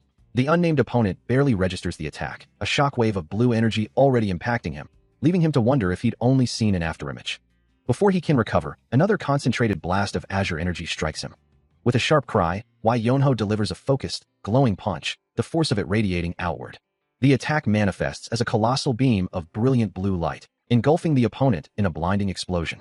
The raw power swirls into a vortex, a maelstrom of destructive energy. As the light fades, Why Yonho looks up, his hair slightly disheveled from the exertion, but his expression calm. He observes the lingering effects of his technique, a quiet goodness escaping him. A young woman looks on, her eyes wide with a mixture of surprise and perhaps a hint of exasperation. As a voice remarks, "You're such a strange woman." Meanwhile, under the glow of a full moon, a figure stands silhouetted against the night sky on a distant rooftop. While in a dimly lit chamber, a cloaked figure kneels on a cold, tiled floor. The young woman's expression shifts to one of utter shock, her mouth slightly agape. Elsewhere, a group of individuals are bound and gagged, their faces etched with fear. A scarred man, adorned with heavy earrings, watches them with a grim, calculating gaze. He sits prominently among the captives, the cloaked figure standing silently behind him, as he declares, "Not bad." Back on the rooftop, Why Yonho, seemingly oblivious to the other events, responds to the earlier comment with a playful tone. "Huh? Thanks for the compliment." The young woman quickly tries to clarify, "I didn't mean it as a..." As the unnamed opponent stands before him, a masked figure at his side, Why Yonho offers a casual compliment, then clarifies his earlier statement, insisting he was merely speaking his mind. The masked figure, acknowledging the opponent's words about darkness, responds with a deferential "Yes, sir." The unnamed opponent's golden jewelry glints against his skin, a stark contrast to the tense atmosphere. His expression twisting with fury, the unnamed opponent dismisses the idea of being humiliated here, his anger palpable. He declares his intent to rectify the situation immediately, vowing to eliminate the source of his perceived slight. The masked figure remains silent, observing the unnamed opponent's outburst with an unreadable gaze. From the shadows, Why Yonho's voice cuts through the tension, issuing a calm but firm command: "Don't kill him." The unnamed opponent's furious expression shifts to one of surprise, uttering a bewildered "sorry." His eyes narrowing with renewed resolve, he declares his intention to personally carry out the elimination. The unnamed opponent, his face contorted in a grimace, looks down and affirms his understanding. Meanwhile, a small, metallic object slides into a waiting hand. As Why Yonho strides away from the fallen figures, his steps echoing softly. He continues his measured retreat, then suddenly stops, his eyes widening in surprise as he turns back. The masked figure watches him, their own surprise evident. Why Yonho's hand moves with practiced ease, drawing a small dagger from his sleeve. And he asks with a hint of sarcasm if he truly needs a weapon, suggesting he might have left it in his room. The unnamed opponent, enraged by the situation, curses the incompetence of others, frustrated that he cannot even allow someone younger to achieve victory. Why Yonho, his expression a mix of surprise and irritation, points towards an unseen disturbance, realizing the situation unfolding is eerily familiar. He glances away, broom still in hand, a single word escaping his lips in exasperation. Turning his back to the immediate scene, he begins to draw a dagger, demanding to know what the other party is doing. Still holding the broom, his hand continues its practiced motion, as he declares his intention to manage with the dagger, since his sword is being withheld. With a sharp, metallic boom, the dagger slides free from its sheath. The unnamed opponent, now visible in a helmet, glares back, his voice laced with fury at the perceived insult. Why Yonho glances down at the drawn blade. before looking up with a slight smirk, challenging his opponent to simply return his sword if he's so upset. The masked figure, having drawn his sword, prepares for battle. He turns his back, walking away, but his words cut deep, promising suffering so intense that death would be a mercy. His voice drips with contempt, even suggesting that his opponent will be begging later. As the challenge is accepted, his long black hair whips around him, a silent testament to his readiness. The masked opponent's face contorts in a snarl, his eyes burning with fury. With a guttural roar, he lunges, a torrent of crackling blue energy erupting from his form, aiming to overwhelm. The attack is relentless, a blur of motion and power, forcing Wai Yonho to brace himself against the onslaught. He meets the furious assault head-on, his stance firm, deflecting the powerful blow with practiced ease. Without a moment's hesitation, he unleashes a devastating counterattack, his form blurring with an intense blue aura. His gaze sharp and focused as he closes the distance. The opponent, caught off guard, can only register a flash of movement. Then, a thunderous impact erupts, shattering the very air around them. Debris explodes outward, as a powerful fist connects with brutal force, sending the unnamed opponent flying backward in a cloud of dust and shattered fragments, his body arcing through the air. Wai Yonho lands lightly, the blue energy still crackling around him. The opponent, dazed and disoriented, can only utter a choked gasp as he struggles to comprehend what just happened. His face is now covered in the remnants of the impact, a clear sign of Wai Yonho's overwhelming power. He stands amidst the shattered remnants of the battlefield, his opponent sprawled helplessly on the ground, a testament to the devastating power he just unleashed. The unnamed opponent's eyes widen in a mixture of shock and utter defeat, his face a mask of disbelief at the overwhelming force he just encountered. Even the observing officials, High Official A and Nak Munpong, are left speechless, their expressions frozen in stunned awe at the display of power. Wai Yonho, however, remains perfectly calm, his hand firmly grasping his staff, as he muses, "Oh, nothing is better than a weapon," when cleaning up garbage.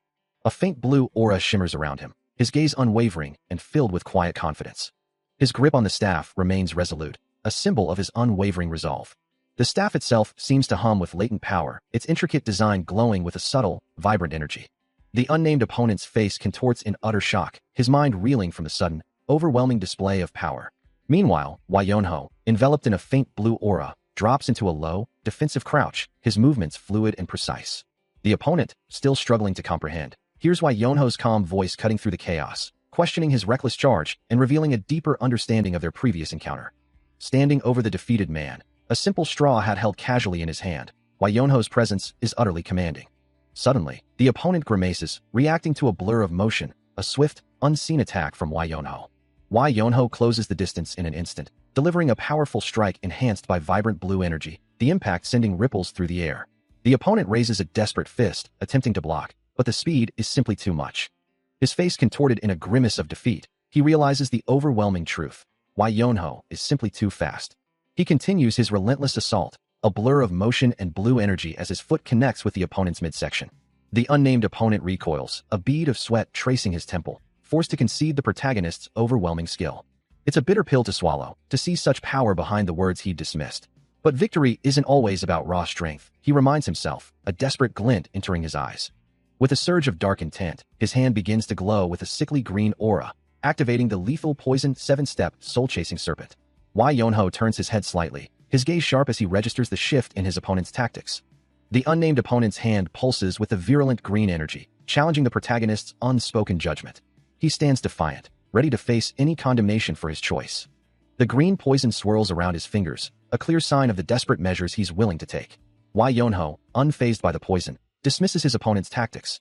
He calmly observes the situation, while the unnamed opponent, bewildered, questions his resilience, wondering if he is immune to all poisons. Wai Yonho clarifies that he is not truly immune, but rather has a strong resistance from consuming a legendary root. He pauses, considering his next move, his weapons held ready. Then, with a swift motion, a swirling blue energy erupts around him. He lunges forward, the blue aura intensifying, striking his opponent with immense force. The unnamed opponent recoils, his face contorting in shock and pain. His eyes bulge, and veins protrude, as the full impact of the strike overwhelms him. Still in motion from his previous strike, Wai Yonho delivers a powerful, arcing kick, a crescent of brilliant blue energy deflecting an unseen force. He lands with effortless grace, the residual blue energy shimmering around him before fading into the cracked ground. A calm, almost serene expression settles on his face, his dark eyes observing the unfolding chaos with an unnerving tranquility. Meanwhile, the unnamed opponent's face contorts in a mask of pure agony and disbelief, his mind screaming to halt the relentless assault. He couldn't believe this was happening. A slight smirk plays on Wai Yonho's lips, as if he can hear the opponent's desperate thoughts, taunting him with a quiet question. Without waiting for a response, he unleashes another torrent of brilliant blue energy, a powerful aura flaring around him. The surging force slams into the unnamed opponent, his body twisting violently from the impact. The blue energy continues to engulf him, creating a destructive vortex of power that tears at his form. Completely overwhelmed, the unnamed opponent is consumed by the explosive blue light, taking the full, devastating brunt of the attack. The blue energy from Wai Yonho's attack erupts, consuming his opponent, who lets out a pained shriek. As the force sends him reeling, his body staggering from the overwhelming impact. His face contorts in a silent scream, eyes wide with agony and disbelief. The onlookers gasp, their faces etched with shock at the sheer power displayed. Wai Yonho stands calmly amidst the fading energy, his simple broom held loosely in one hand, a faint white aura still clinging to him. Looking down at the defeated man who lies motionless on the ground. A dark, smoky energy swirls around the fallen figure, a final, heavy thud marking the end of the confrontation, leaving the opponent utterly vanquished and the stunned onlookers sitting in silent awe. Wai Yonho gazes down, a thought forming in his mind about his master's words. He recalls his master's words, a simple truth that resonates deeply. If an opponent feels like something truly formidable, then he shouldn't hesitate to simply beat them into submission. Meanwhile, the defeated opponent, his face etched with disbelief, mutters, "I can't believe it. He defeated the first darkness so easily." A deeper thought surfaces, a memory of his lineage and the power he wields. His father spent decades perfecting him as the Sage of Black Void. Observing the man's distress, Wai Yonho considers the situation, thinking it would be convenient if he could just back off now. Suddenly, a sharp, cracking sound echoes. As the unnamed opponent's hands begin to visibly fracture, the ornate rings on his fingers unable to conceal the damage. He stares at his own hands in utter shock, a single word escaping his lips. Huh. The cracking intensifies. And Wai Yonho, witnessing the bizarre phenomenon, can only think, amazing. A large, bald man with a wide, almost grotesque smile observes the scene, his eyes gleaming with an intense fascination, muttering, "Amazing." He continues, his gaze fixed on something unseen above him. That kind of martial prowess at that age. It's amazing. Nearby, Wai Yonho, a slight smile playing on his lips, agrees, "You're right." The large man lets out a soft chuckle. Hee. The unnamed young woman, standing beside Wai Yonho, looks at him with confusion. "Why are you happy?" Wai Yonho, still smiling, explains, "He's praising me." But the young woman retorts with a dismissive, "Bullshit." The large man, seemingly oblivious to their exchange, continues his observation, his expression shifting to one of deep contemplation as he murmurs, "Would you look at that?" A soft, almost reverent sound escapes him, a low, drawn-out hum of astonishment. Both Wai Yonho and the large man now lie on the ground, the scene having shifted dramatically as a thought echoes. However, if I think about it from a different perspective, the large, bald man, his face etched with a knowing smile, begins to speak, declaring that everything was worth it, because he had finally encountered a martial artist as exceptionally talented as Wai Yonho. Then, with a direct gaze, he poses the question, would he consider working for him? Wai Yonho remains silent, his expression unreadable, as an internal voice questions the man's true intentions. The large man stands before him, a silhouette against the dim light, as the offer continues. With a backdrop of fiery energy, the man promises to give him things he could never have even imagined. His hands glow with golden energy as he declares his intention to grant Wai Yonho the power to rule over the world and immense wealth. Yet, despite the grand promises, Wai Yonho's expression hardens, for he would never fall for such sweet words. He would never be swayed by mere temptations. A young woman with dark hair tied back gazes intently, her expression unreadable. Then, a voice echoes, drawing a sharp, visceral reaction from him. "You." His eyes narrow, a dangerous glint appearing as he declares, "I'll fall for it." His hands clench, knuckles white, as an urgent thought demands, "Give me more details." Then, a chilling voice rings out, a direct threat aimed at him. "Die, Wai Yonho." His face contorts in a scream of pure anguish and terror, as the name of someone precious escapes his lips. Iyenji. A sinister figure, his eyes glowing crimson, extends a hand, offering unimaginable power and the chance to rule the world with immense wealth. His hand, adorned with ornate rings, pulses with dark, crimson energy. Wai Yonho listens, his expression serious, knowing that anyone with even an inkling of morals and ethics would reject such a proposition. Mun Yunji's wide, concerned eyes reflect the sentiment, understanding that no one of good conscience would ever fall for such sweet words. Wai Yonho's jaw tightens, his gaze fixed on the unseen speaker. Yet, a different figure, with sharp features and eyes glowing with a cold blue light, smiles darkly, declaring his willingness to accept the offer. His hand, now crackling with the same blue energy, reaches out, demanding more details of the promised power. Li Wangya, the emperor's brother, turns sharply, his voice laced with indignation as he demands to know what is happening. He questions the very notion, wondering aloud if power and wealth could truly hold such importance. From behind him, a calm voice simply affirms, "Well, yeah." The official, still looking down, echoes the sentiment, "Yeah." He then clears his throat, acknowledging the truth of the matter, while Mun Yunji weeps beside him and Wai Yonho observes with quiet composure. That's true. Of course. Puffing out his chest, he challenges the unseen tempter, demanding to know how much could possibly be offered, boasting that he himself could provide it all. A sudden, heavy thud resonates, and the official's eyes widen in surprise, a gasp escaping his lips.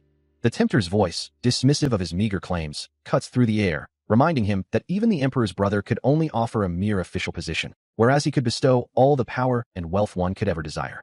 Nakji observes Wai Yonho, who stands with Mun Yunji nearby, and remarks that he is clearly losing this argument, prompting a small, nervous sound from the young girl. He continues, explaining that a man involved in schemes and conspiracies is very different from one who helps to reveal them, then asks about his master. Nakji challenges him, asking if his master never taught him morality, to which Wai Yonho responds with a question of his own, "My master?" Affirming his question, Nakji insists on knowing what advice his master gave him for such situations, believing it will help them now.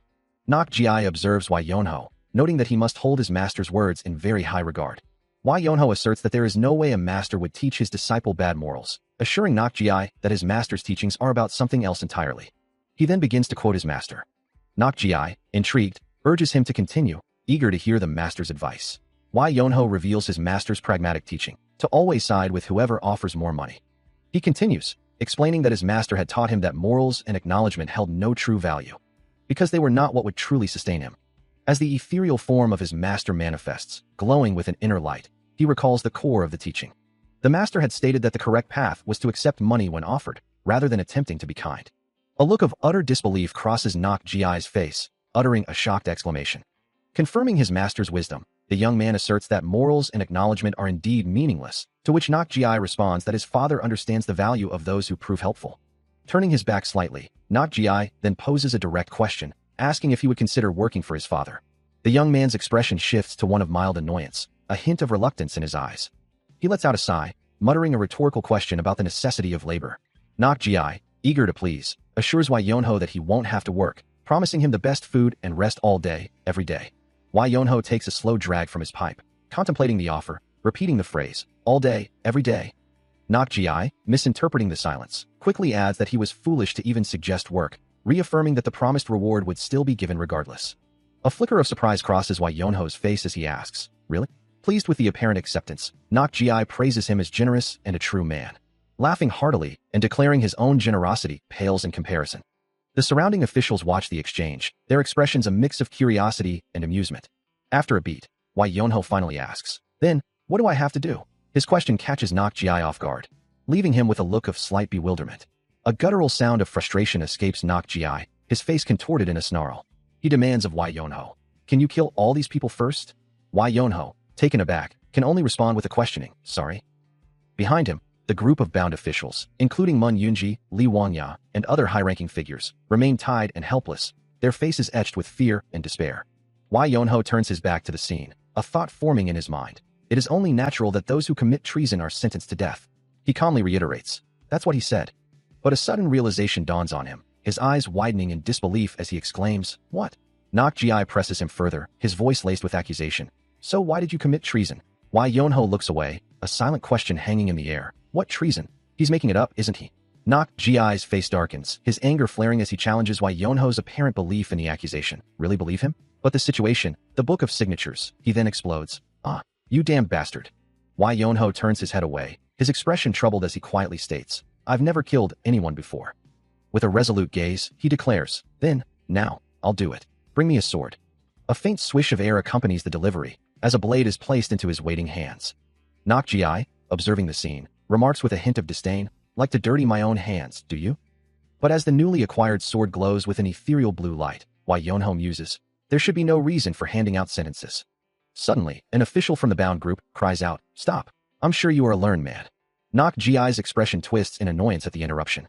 While Wai Yonho, his gaze now sharp and direct, challenges Nakji, "How can you do something so disloyal to the nation?" He continues, his voice firm, "What I am doing right now is to stand against such treachery," the glowing blue sword held aloft as a symbol of his resolve. He continues, his voice unwavering, "is out of loyalty to the country." A young woman cries out in distress, "Father!" Nakji, his face contorted in anguish, apologizes, "I'm sorry, Yunji." But before he can continue, Wai Yonho's hand glows with blue energy, cutting him off. I think that's enough.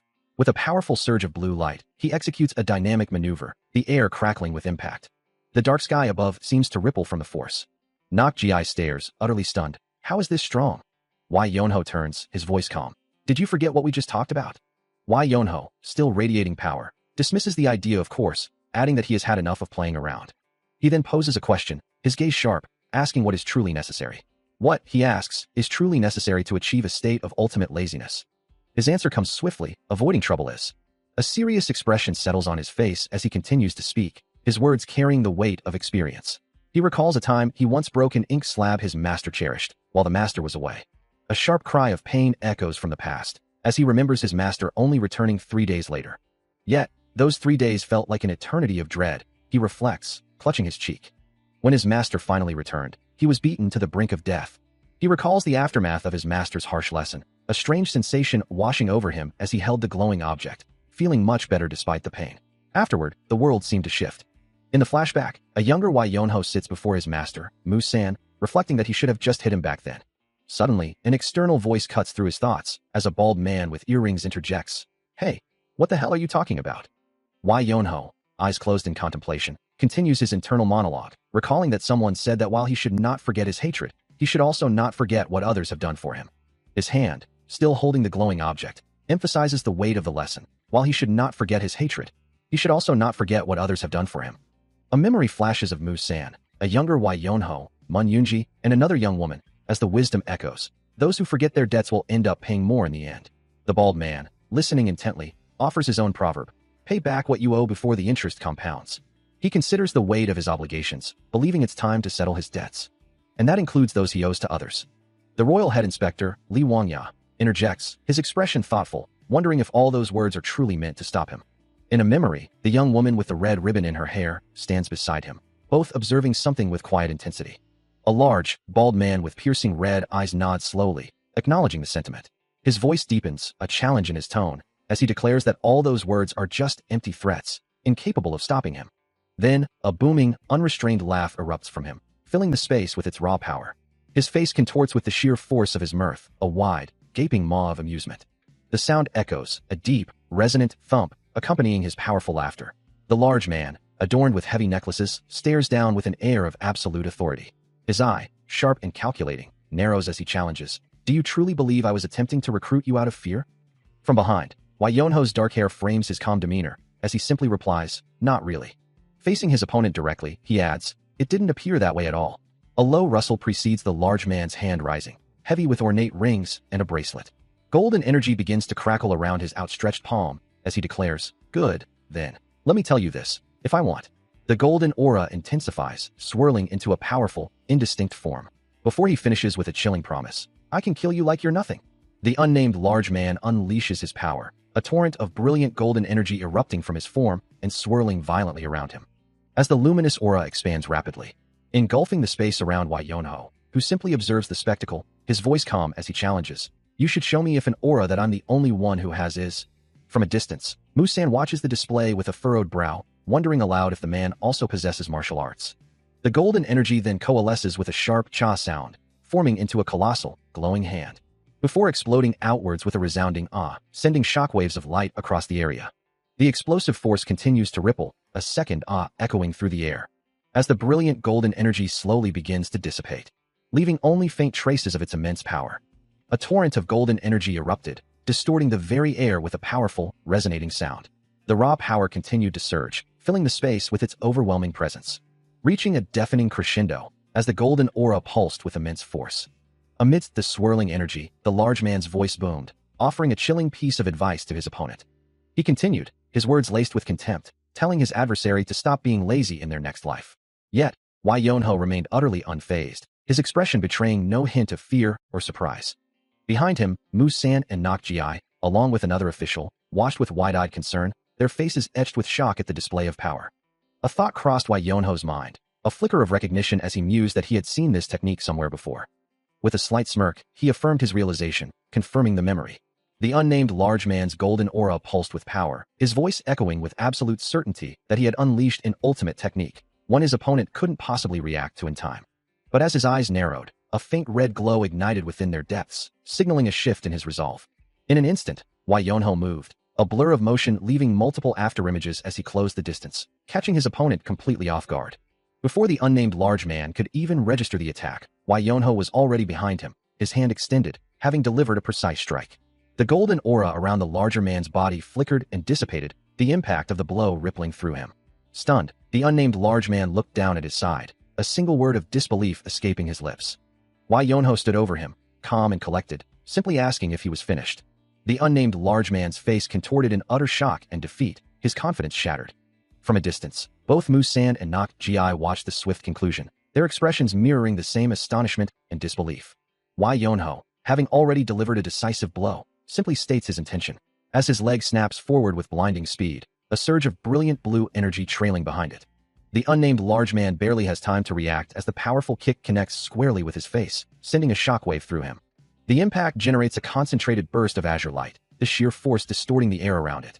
A swirling vortex of blue energy and debris erupts from the point of contact, engulfing the defeated opponent. The expanding aura of power radiates outwards, a testament to the devastating strike. As the brilliant blue light begins to fade, the true extent of the attack becomes clear.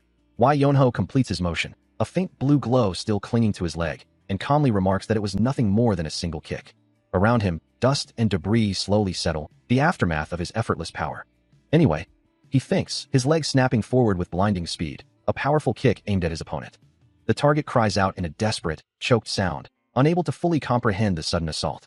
A thunderous impact echoes as the kick connects, sending a shockwave of blue energy through the air. The opponent's body contorts violently, propelled backward by the sheer power of the strike. Engulfed in a swirling vortex of blue energy and debris, they are flung further into the distance. The figure vanishes into an expanding cloud of light and dust, leaving only residual energy in their wake. Just one kick. With blue energy particles still swirling around him, Wai Yonho casually dismisses the force of his previous attack, stating that he did not kick that hard, and the opponent is fine. The lingering blue energy trails down, emphasizing the speed and power of his movement, as his foot, the instrument of the swift strike, is still surrounded by the dissipating aura. Below, a group of men stare up in utter disbelief, their faces etched with shock. The sky above them is clear, yet shimmering with faint, residual magical energy. Wai Yonho descends gracefully, his gaze sweeping over the stunned onlookers. Among the group, one man cradles another, who appears to be unconscious or severely injured. Mu-san, his brow furrowed with concern, begins to speak, questioning the extent of the damage. Still surrounded by a faint blue glow, Wai Yonho reassures him, confident in his own control and the opponent's resilience. A cloud of dust and debris billows outward, the lingering impact of the strike echoing with a dull thud. From within the settling haze, Wai Yonho's voice cuts through the silence, casually asking if they should continue. Before he can take another step, a desperate cry rings out, a plea for him to wait. The unnamed opponent, his face contorted in pain and fear, suggests they simply pretend the entire incident never occurred. His jaw trembles with the effort of speaking, the shock of his defeat evident in every line of his face. As the opponent's desperate plea hangs in the air, Wai Yonho stands unfazed, while Mu-san, Mun Yunji, and Nak Ji watch the unfolding drama with varying degrees of concern. Wai Yonho dismisses the suggestion with a scoff, ordering the man's immediate arrest as the opponent lies defeated on the ground. His purple robe shifts slightly, a silent testament to his unwavering resolve. As shadowy figures move to apprehend him, the opponent desperately pleads for release, protesting that his status as a high official makes such treatment a violation of royal protocol. As the consequences of his actions began to unfold, Wai Yonho stood silently among other figures. While elsewhere, a young official with scars on his cheek contemplated the gravity of the situation, knowing that if he failed to return home, his father would surely believe things had gone terribly wrong. Under the pale moonlight, he understood that his father would then resort to a final, desperate gamble. He walked away from the palace, burdened by the thought that no matter the circumstances, the ringing of the royal palace bell would bring dire consequences, and he had to send him back to prevent a bloodbath within the palace walls. Meanwhile, an older, white-haired minister, his face contorted in anger, cursed the situation, calling someone an evil bastard. His gaze hardened, as he wrestled with the same daunting question. Did he truly have to send him back to prevent a bloodbath in the palace? He knew that even if he chose not to send him back, and the individual reported the events himself, it would be incredibly difficult to protect his own household, and to make matters worse, Nak Ji would undoubtedly exploit the situation with his much more cunning and evil methods.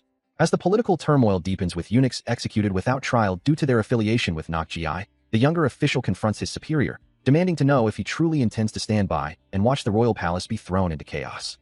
The older official's face remains grim, his expression etched with the weight of his own concerns. Turning sharply to face the younger man, he curtly dismisses his concerns. His robes swish as he begins to move away, his frustration palpable. Outside, the night sky hangs heavy, a lone tree branch silhouetted against the darkness. He pauses, then turns back to the younger official, offering a piece of advice. As the two officials, perhaps accompanied by a guard, walk away, their conversation continues to unfold. The younger official warns that the emperor will surely perceive his actions as a direct threat to his throne, and might even use this as an excuse to diminish his power and influence. A scarred, imposing man stares down at Wai Yonho, demanding that if he truly wishes to live properly, he must first abandon his current disguise. The man's expression hardens, a single word escaping his lips: fool. Wai Yonho, unfazed, simply replies that he will keep that in mind for their next encounter. The scarred man's frustration is palpable, a low curse escaping him. Wai Yonho then adds, he doesn't particularly wish to remain human, to which the scarred man retorts, you won't. Wai Yonho clarifies, at least not in his current appearance. A determined glint enters his eyes, as he turns his back and begins to walk away, leaving the confrontation behind. Soon, Wai Yonho and two companions are seen departing from a grand building, stepping into a new, brighter landscape. With a casual air, Wai Yonho declares that it is finally over. And with a final instruction for the others to handle the rest, he begins to walk away. He glances back, reiterating his intention to sleep, leaving the others to their duties. Mun Yunji, however, is not amused, her voice rising in disbelief as she questions if he truly intends to sleep again. She reminds him of his responsibilities, demanding if he has forgotten his rights. With a dismissive tch, he warns them not to wake him, declaring his intention to sleep until tomorrow. Then, without another word, he turns and sprints away. Mun Yunji can only stare in utter bewilderment, muttering a confused, what the hell, as he disappears. As a historian, one has a duty to document even the hidden sides of history. And so, after that fateful day, Wai Yonho's life became incredibly comfortable. He murmured in contentment, feeling utterly blissful, as Li Wanya and Mun Yunji had apparently resolved all the problems from that day. But of course, that had absolutely nothing to do with him. Instead, he was served delicious meals 3 times a day right to his room, and no one dared to scold him for sleeping in late. It was, in essence, absolute paradise. Sunlight streamed gently through the traditional doors, illuminating dust motes dancing in the peaceful air. The quiet of the room hung heavy, undisturbed by any sound or movement. Suddenly, a small foot descended, landing with a soft thud beside the head of the sleeping figure, shattering the tranquility. A firm voice cut through the air, demanding he rise.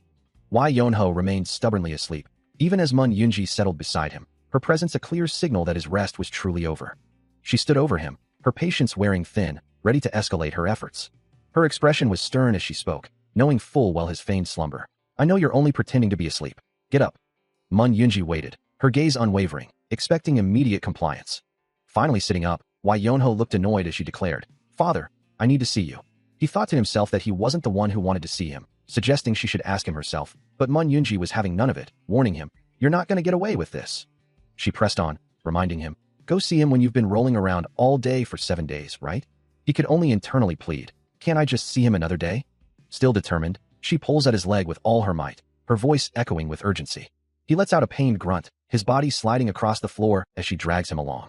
Finally reaching the entrance to a room, Mun Yunji announces their arrival to the figure within. Wai Yonho, now standing, adjusts his hair, preparing himself for the inevitable meeting. He slowly approaches the seated Mu-san, who observes him with a serene expression. Mu-san's gaze is steady, his voice calm as he addresses Mun Yunji. A slight smile plays on the elder's lips, a hint of amusement in his eyes. Mun Yunji and Wai Yonho stand side by side, both bowing respectfully before the master. But Mu-san's next words are directed solely at Wai Yonho, a clear dismissal for the young girl. He watches Mun Yunji depart, then turns his attention back to the young man kneeling before him. Wai Yonho, still on his knees, looks up as the elder speaks, a hint of confusion in his expression, wondering why he was told to stay behind. You're supposed to stay behind. He points a finger, clarifying his instruction. He means you. Mu-san's gaze is firm, leaving no room for argument. Sit.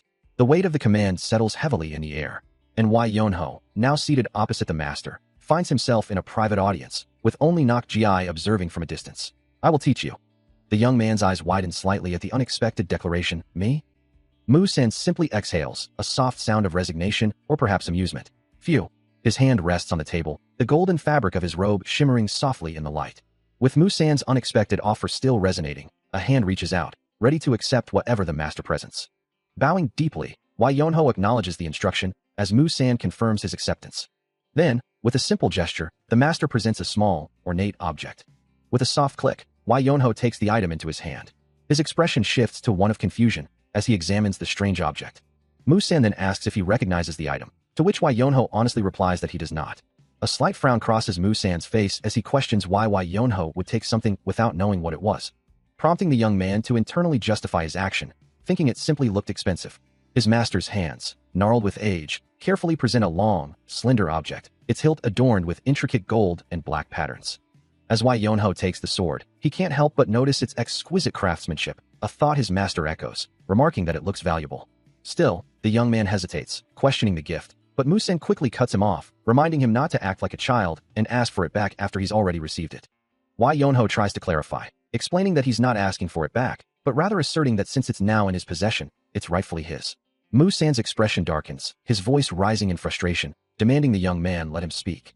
He then reveals the sword's true identity, proclaiming it to be the Royal Inspector's divine relic, a legendary artifact. This isn't just any weapon. It's an item that commands respect, granting its wielder status wherever they go. The revelation leaves Yonho stunned, his eyes wide with disbelief at the weight of the gift he now holds. He gazes down at the ornate hilt, the intricate patterns now seeming to pulse with a newfound significance. Yonho, still processing the weight of the divine relic, questions if that is truly all there is to the gift, prompting a thoughtful from Musan. Instead of the relic, Musan suggests something more practical, like money to buy a room or a house, leaving Yonho utterly bewildered.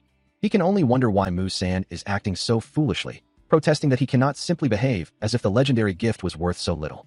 His expression shifts to one of disbelief as he reiterates that the significance of that day is far beyond any monetary value. Musan, however, simply holds out a handful of coins, explaining that give and take is simply how the world operates. A wide, almost mischievous grin spreads across Yonho's face, as he makes an okay gesture, seemingly accepting the absurd proposition. He finds himself in a difficult position, admitting internally that he loves the idea but cannot bring himself to voice it aloud. Musan, observing his reaction, reiterates his offer, asking if he truly desires money instead of the sacred divine relic, a subtle tremor in the air betraying the tension. The elder's hand remains outstretched, holding the tempting currency, a silent challenge laid before the young warrior. Yonho, still processing the unexpected offer, admits that while he did learn manners, he cannot accept it directly. His master, Musan, holds up a finely crafted writing brush, stating, "I did learn manners, you know." Musan then looks at him with a knowing, almost mischievous expression. As he gestures towards a dark, ornate ink block, Yonho, still confused, questions the offering, noting its expensive appearance. "Are you giving this to me too? It looks pretty expensive." Musan clears his throat, explaining that the item is his favorite ink block. Ahem, that's his favorite ink block. He lets out a soft sigh, phew, before clarifying that the ink block is a gift from the Royal Inspectors, implying that accepting it means he will be treated as one of them. "That is the Royal Inspector's gift. You will be treated well if you take this with you." Musan leans forward, his hands clasped, emphasizing the weight of his words. "It means that I am giving you a position as a Royal Inspector." He considers the implications of the offer, wondering if accepting it would simply mean more work for him. With a soft thud, Musan places an ink block onto a small, dark box. He clarifies that by accepting this gift, Yonho would gain an official position. Yonho questions the meaning, but Musan simply insists he take his words at face value. With a slight chuckle, Yonho agrees to the terms, acknowledging Musan's seniority. The Royal Inspectors, it is known, have been secretly dispatching agents to Zhongyuan, a detail that seems to weigh heavily on Yonho's mind. Musan reveals that the position has been vacant for some time, expressing his strong desire for Yonho to take it. Nakji, now present, interjects, questioning if the ink block is the only incentive being offered. He quickly retracts his statement, offering more and even threatening to sell his own house to sweeten the deal, playfully calling Yonho a turtle in his eagerness. Yonho dismisses the potential annoyance of the Royal Inspector position, while Musan, ever the calm presence, simply states that it is nothing. His words hang in the air, leaving Yonho to ponder their meaning. A faint smile plays on Yonho's lips, a hint of amusement mixed with his contemplation. Meanwhile, Nakji watches him intently, his expression a mix of eagerness and concern. Yonho then asks about the household and master of the Royal Inspector, to which Musan replies that he cannot say. A tense silence falls over the group, the weight of the unspoken words pressing down. Yonho's gaze sharpens as he questions if Musan's reluctance stems from a lack of trust. Musan remains stoic, his expression unreadable. He acknowledges Yonho's awareness of his identity, yet still refuses to fully trust him. He stares intently, his voice laced with disbelief as he demands to know if the young man intends to conceal his true self. The young man's gaze is steady as he counters, explaining that it is not a matter of identity. A slight pause hangs in the air, a silent question forming on his lips. He clarifies his stance, stating that he simply cannot place his trust in someone who conceals their martial arts and is so clearly putting on an act. The three men remain seated around the low table, the weight of the conversation settling between them. The elder's eyes widen in surprise, a challenge forming in his mind as he asks, how many seconds would it take to defeat Non Moyon? His expression shifts to utter astonishment as he repeats the implied answer, 5 seconds?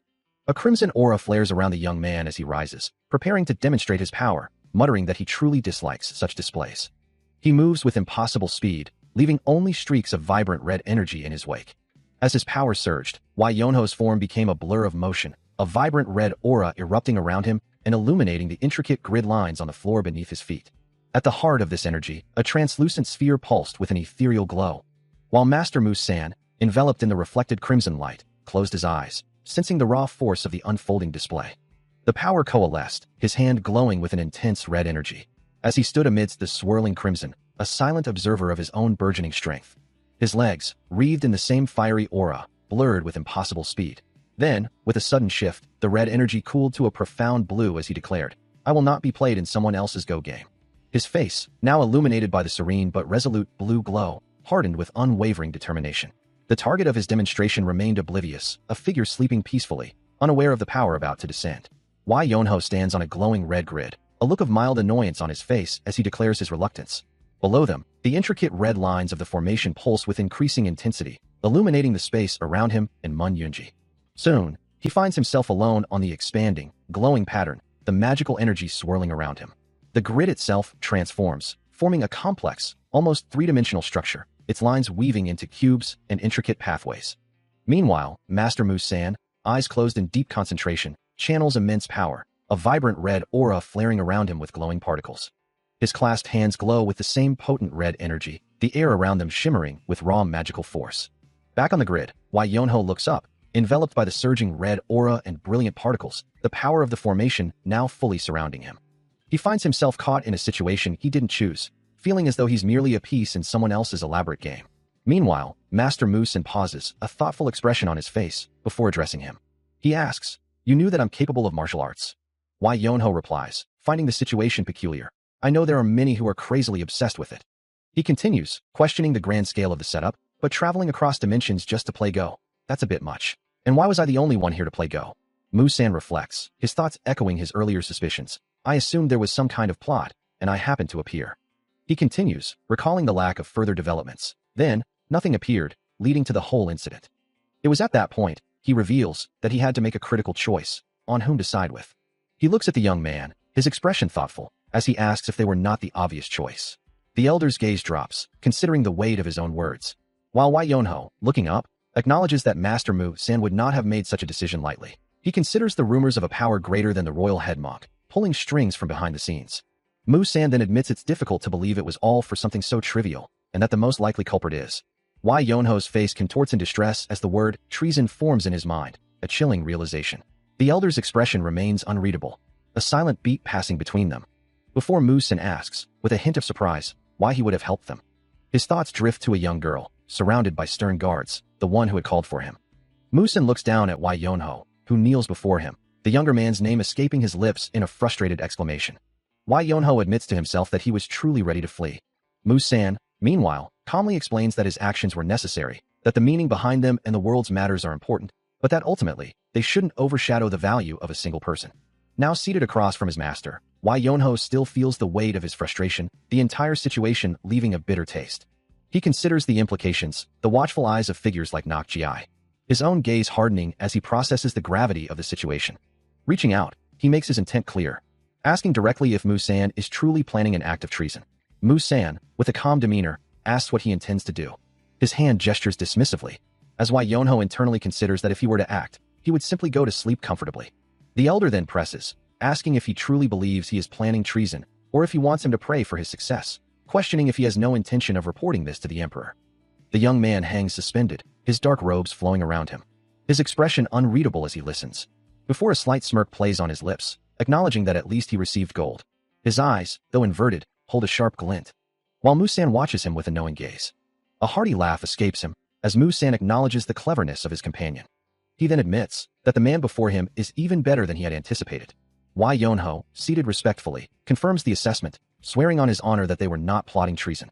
Instead, he clarifies, their true purpose was simply to gather forces against Nok Ji. A sudden gravity settles over Mu-san's features, as he realizes the true depth of the problem. Nok Ji has already caught on to their intentions.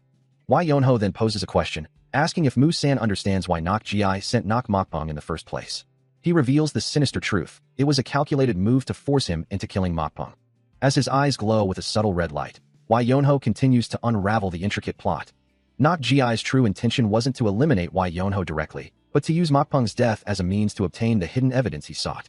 He explains how Nok-ji, with his martial arts capabilities, had orchestrated a complex scheme, pulling strings from the shadows. This intricate plot led to a bloody confrontation, where he had gathered all those people, resulting in a tragic loss. Mu-san nods, acknowledging the gravity of the situation, remarking that was precisely when Wai Yonho had stepped in. The young man listens intently, as Mu-san, holding his cup, offers a quiet apology if his previous assessment had been displeasing. He clarifies that the situation was far more intricate than merely playing on the go board, as he had initially put it. Wai Yonho continues, explaining that in the aftermath, only Yuan and he were the sole survivors at that moment, urging the elder to believe him. Mu-san, now fully convinced, simply states, "I said all right." With the truth laid bare and his trust earned, Mu-san then poses a critical question, asking if he would take on the secret royal inspector role. Mu-san continues to explain the gravity of the situation, emphasizing that his words hold significant weight. However, Wai Yonho, clearly unenthused, makes it clear he has no intention of actively seeking out such responsibilities. Undeterred, Mu-san simply reiterates that it doesn't change the fundamental truth of the matter, his gaze unwavering.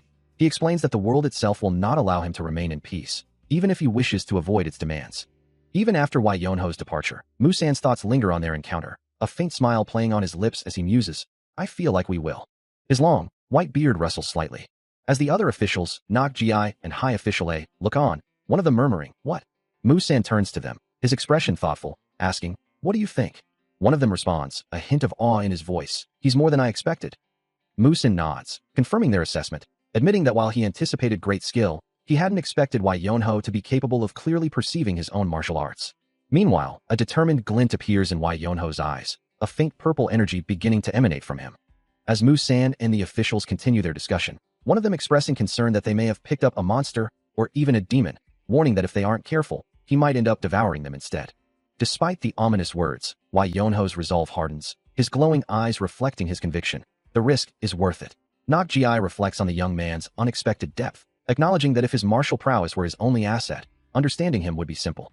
But he was smart too, knowing everything that transpired yet playing along until the very end, proving he was not merely strong, but also cunning. Meanwhile, Mu-san, Nok-ji, and High Official A stand together, their gazes fixed on the distant figure, with Mu-san voicing a profound concern, wondering who could have possibly raised such a monster. Nok-ji, turning to High Official A, issues a direct command to investigate every detail about him, emphasizing the difficulty of finding his deceased master but insisting they uncover his family origins, demanding full understanding. As the day slowly fades, the sky deepens into twilight, and night fully descends, casting a serene glow from the moon over the landscape. High above, on a tiled rooftop, Wai Yonho lies in quiet contemplation, gazing up at the luminous orb. A voice breaks the silence, questioning his imminent departure, asking if he is leaving. From below, Nok-ji addresses the young man on the rooftop, declaring he won't allow him to leave without a proper farewell. Wai Yonho suddenly stands up. Turning back with a slight smile, he acknowledges that Nok-ji did allow him to stay there for a while. The official reminds him that despite the hospitality, he was planning on leaving soon anyway. The young man simply agrees. He then adds that he learned a lot during his time there. With a thoughtful expression, his hands clasped. Nok-ji, looking up at him, questions what exactly he means by learning. Wai Yonho explains that the two most important things are that even scholars who read a lot often don't live according to the ideas they read, and that's right. He gestures casually, confirming his understanding of the situation. The high official, however, seems more concerned, remarking that Rulin is a rather frightening place. He pauses, deep in thought. Before Wai Yonho responds, feigning surprise, he never would have imagined such a thing. His expression remains unreadable as he reiterates, in Rulin. The official then adds, with a hint of admiration, that Li Wangya's martial prowess is truly impressive. Wai Yonho lets out a small, knowing laugh, his eyes glinting as he challenges, why doesn't he give up the act? He leans in slightly, his gaze piercing as he asks if the official already knew. The high official's face, framed by his mustache and goatee, shows a subtle shift in expression, betraying his earlier pretense. He confirms the official's understanding, then, with a slight frown, asks for a favor, assuring him of his discretion. The official, in turn, promises his silence, but expresses his desire to continue living as a scholar. He then sets his own condition, asking for one piece of information in return. Wai Yonho reflects on his master's words, recalling the instruction to witness the world's ruin, and how he had expected to find justice there. Instead, what he encountered was the profound bitterness. of a world where everyone holds their own ideals, but the nature of those ideals varies greatly from person to person. When such deeply held ideals inevitably clash, people are forced to confront a harsh truth. Everyone understands the need to detach from worldly ties, yet untangling such complex knots often takes far too long. Those who lack the patience to meticulously untie them will simply find other, more drastic ways to cut the knot entirely. The high official's words echo in his mind, a stark reminder that such a mindset only breeds arrogant individuals with tarnished consciences. He recalls the official's cynical observation about those who would abandon their own children and even their adopted sons to their deaths. Why Yonho, his expression etched with concern, wonders if the entire world truly operates in such a manner. The high official, turning away, admits that while the palace might be worse in some respects, he doesn't believe other places are much different. Lost in thought, Why Yonho ponders what his master, Mu-san, might have wanted him to witness or understand. He sighs, acknowledging that the world moves too quickly for someone as deliberate as himself to fully comprehend. A memory surfaces of Mu-san asking him if that wasn't sufficient, before adding a gentle huh, as if sensing his student's deeper contemplation. The master's wise voice continues, explaining that those who move swiftly will indeed perceive and learn a great deal. However, he concludes, it is perhaps those who are slower who will discern the finer details with greater clarity. He ponders the futility of knowing his future, questioning what purpose such foresight could possibly serve. His master's words echo in his mind, a gentle reminder that the world itself will guide his path if he simply walks at his own pace, seeing with his own eyes. A profound connection forms between the wisdom of the elder and the earnest gaze of the young disciple, their shared understanding transcending time. He internalizes the teaching, asking himself if he should truly experience the world simply as he is, without pretense or expectation. Closing his eyes in deep meditation, he brings his hands together, seeking clarity within. His hands form a perfect circle, a symbol of completeness and the endless flow of energy. As his understanding deepens, a vibrant, swirling energy coalesces between his palms, a manifestation of his true self, the me as I am, radiating with inner power. The radiant energy expands, mirroring the serene glow of a full moon, illuminating the path forward with newfound clarity. Deep in meditation, Wai Yonho sat enveloped by a swirling, ethereal blue and black aura, his form a beacon of concentrated energy. His master, Mu-san, watched him with a gaze of profound seriousness. Suddenly, a loud, resonant sound echoed through the air, as the blue energy around Wai Yonho intensified dramatically. The aura around him solidified, taking on a more defined, almost crystalline form as his meditation deepened. His eyes snapped open, glowing with an intense blue light, as crackling energy erupted around his head. The vibrant blue and purple energy continued to surge, enveloping his form in a powerful display. Later, sitting beside his master, Wai Yonho appeared thoughtful, reflecting on the experience. Mu-san turned to him, asking if he felt any significant change from his deep meditation. Looking away, Wai Yonho admitted that he was still unsure. As the conversation continues, his hands rest, one over the other, a subtle gesture of thought. He questions his master, his voice carrying a hint of uncertainty. Master, what's the use as long as you get closer to your goal? Turning away, he takes a quiet step, his thoughts already drifting. His gaze falls upon the tiled roof, lost in deep contemplation. Then, he looks up, his eyes reflecting the night sky, searching for an answer. His master offers a gentle, knowing smile. I hope you will find your answer one day. Alone on the rooftop, he stands, his gaze once more cast downward, the soft tatak-tatak of his footsteps barely audible. He lifts his head again, a newfound resolve hardening his features as he stares into the distance, ready to face whatever lies ahead. A sudden jolt sends him reeling, his body tumbling backward with a heavy thud. Lying on the ground, he looks up, a flicker of realization crossing his face as he senses a profound change within himself, a new energy stirring. His hands, clasped together, begin to emit a soft, crimson glow, and he wonders if this transformation is linked to the mysterious orb Master Mu-san had entrusted to him. As he gazes at the full moon above, the celestial light seems to acknowledge his awakening, bathing him in its serene glow. From his form, shimmering particles of light begin to ascend towards the moon, a silent testament to the power now flowing through him. Suddenly, a translucent, glowing image of Master Mu-san appears before him, his eyes piercing as he asks, confirming the young man's understanding. More glowing particles swirl and ascend, a visual echo of the profound connection being forged. With eyes closed, a look of serene understanding settles upon his face, the turmoil of his contemplation replaced by quiet resolve. The full moon hangs high above the rooftop, a silent witness to his newfound clarity. Wai Yonho rests peacefully, his expression serene after the profound internal shift he has undergone. As a voice asks about transporting certain items, a response confirms the task. Wooden crates, filled with unknown contents, are prepared for travel. And the question hangs in the air, is this truly it? The answer becomes clear as Wai Yonho is revealed, resting atop a cart laden with those very crates, guided by a lone figure. His face, still bearing a hint of the recent spiritual experience, remains calm and composed. Wai Yonho rests peacefully, his face obscured by his arm as he sleeps. His master, Mu-san, gently ruffles his hair, asking if he wasn't planning to leave soon. Stirring, Wai Yonho replies that it's already late, so he'll depart tomorrow morning for sure, adding that if the elders had been half a month late, they would have certainly complained. Mu-san acknowledges that delays happen, but still seems to press the point. Meanwhile, in a different chamber, Nok-ji expresses his gratitude to a high official for summoning the Imperial Dragon Escort Bureau, a pillar of the nation and history, to which the official simply grunts in response. Wai Yonho turns his back, perhaps contemplating his master's words, his long, dark hair flowing over his shoulders. Nok-ji then inquires about the specific cargo they are tasked to transport. Suddenly, Mun Yunji appears, her small hand raised and finger pointing decisively, indicating something or someone with a clear purpose. Mun Yunji points a small, determined finger. Her gesture is clear, singling out the man who stands silently nearby. In the grand hall, the imperial officials, Nok-ji and his counterpart, face the young girl and the man she indicates.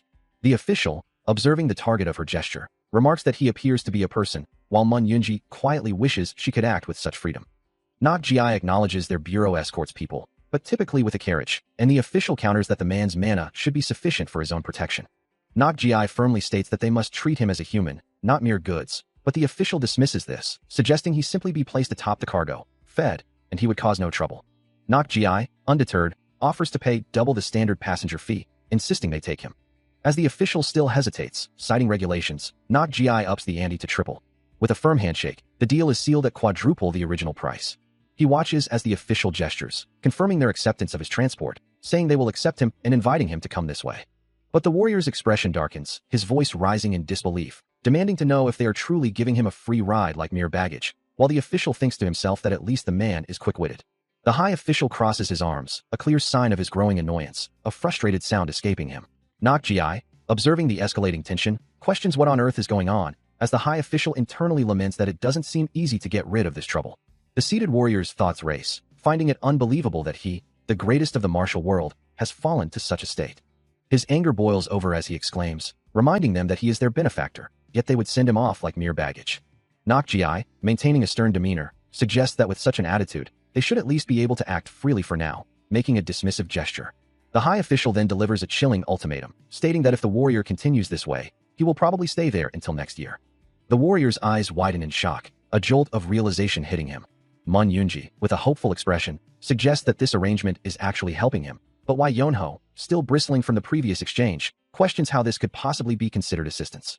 She reminds him of his stated destination, the Hubei Sacred Mountain, prompting a surprised "what?" from him. Yunji continues, explaining that since their route aligns, they could simply travel together with the Dragon Escort Bureau, saving him the trouble and expense of hiring his own transport, a point he grudgingly acknowledges is true. High official then interjects, offering a practical solution. He can ride in a horse-drawn wagon, ensuring the Escort Bureau earns its fee while they are rid of his troublesome presence. Mun Yunji, seemingly oblivious to the official's underlying tone, beams, declaring it a path where everyone benefits. Wai Yonho's face darkens, his expression a mix of frustration and reluctant acceptance as he processes the situation. High official observing his reaction, instructs him to stop talking and simply follow the people, but Mun Yunji, with a child's innocent wisdom, interjects that her mother always taught her never to follow strangers. Nok-ji reassures her that it is fine, as the officials are trustworthy and their status legitimate, so there is nothing to worry about, and she should just follow them. Wai Yonho, standing beside Mun Yunji, announces his departure, stating, "Then I will be going." From the cart, High Official expresses his surprise, "I did not expect you to leave so suddenly." The two officials watch as Wai Yonho and the young girl prepare to board the waiting carriage, with High Official offering a final farewell and Nok-ji adding, "Take care of yourself." High Official then remarks to his companion, "You seem very pleased," to which Nok-ji responds, "Am I so obvious?" A soft chuckle escapes him, as Wai Yonho's hand clenches slightly, a subtle sign of his own satisfaction. With a decisive tone, Wai Yonho commands, "Let's depart." The heavy cart begins to roll, its wheels rattling loudly as it pulls away. And Wai Yonho settles back onto the piled goods with a soft thud, ready for the journey ahead. As the cart begins its journey, Wai Yonho perches casually on a wall, the rhythmic creak of the wheels echoing around him. A slight annoyance crosses his face as he calls out, "Hey!" Soon, he's found a more comfortable spot, sprawling out on a large barrel as the cart continues to rumble along, a soft sigh escaping him. Mun Yunji, standing nearby, offers a sweet farewell, "Stay healthy." His eyes are closed, a picture of utter relaxation. She then adds playfully, reminding him, "You should also fix that bad habit of yours." To which he lazily agrees, "Yes, yes." With that, the cart rolls onward, carrying him deeper into the autumn-kissed landscape, the rustling leaves marking their steady progress. A high official urges the young girl to come inside, to which she respectfully agrees. Together, they walk away from the entrance, disappearing deeper into the building. Her gaze falls downward, a thoughtful expression on her face. A faint, knowing smile plays on her lips, as if privy to his secret. Meanwhile, from a vantage point above, another figure observes the scene below, questioning the nature of the cargo being brought. The young girl continues her journey, her small form receding into the distance. Red maple leaves flutter gently in the breeze, adding a touch of vibrant color to the surroundings. The observer from above, a man with a top knot, looks up through the bamboo, his expression unreadable. He then identifies himself as Nok Gi, the head of the Imperial Dragon Escort Bureau, confirming his significant role in the unfolding events. Nok Gi, the head of the Imperial Dragon Escort Bureau, gazes down at the covered cargo, his voice laced with a hint of skepticism as he questions if this truly is the item they are meant to transport. Inside the carriage, Wai Yonho lies peacefully asleep, unaware of the discussion unfolding around him, as an official confirms to Nok Gi that is indeed the case. Nok Gi's expression hardens, demanding to know if they are playing games with him, reminding them of the immense effort required to secure an escort.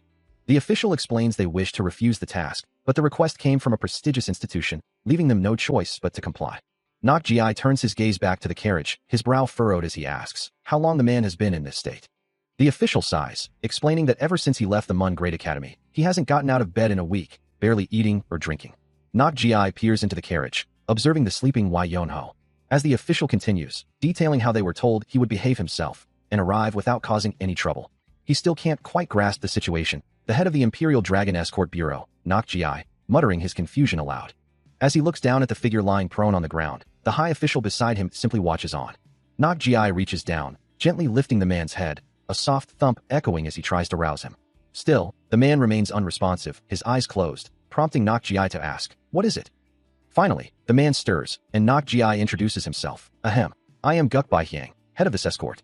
He continues, explaining the delicate nature of their mission. "This secret is not about serving a person, it is about carrying an item. I don't care if you come along. It may be."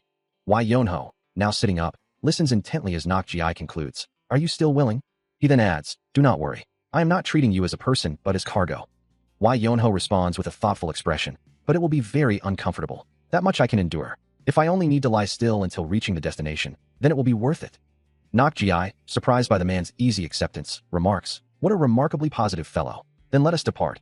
Nok Gi confirms his duty, stating that Wai Yonho will indeed be in his care. However, 5 days have already passed since leaving the Hanlin Great Academy. And for Wai Yonho, the journey is anything but peaceful, as a guttural groan escapes him. His mouth contorted in silent agony. The internal torment is immense, a voice within him declaring, "This is unbearable."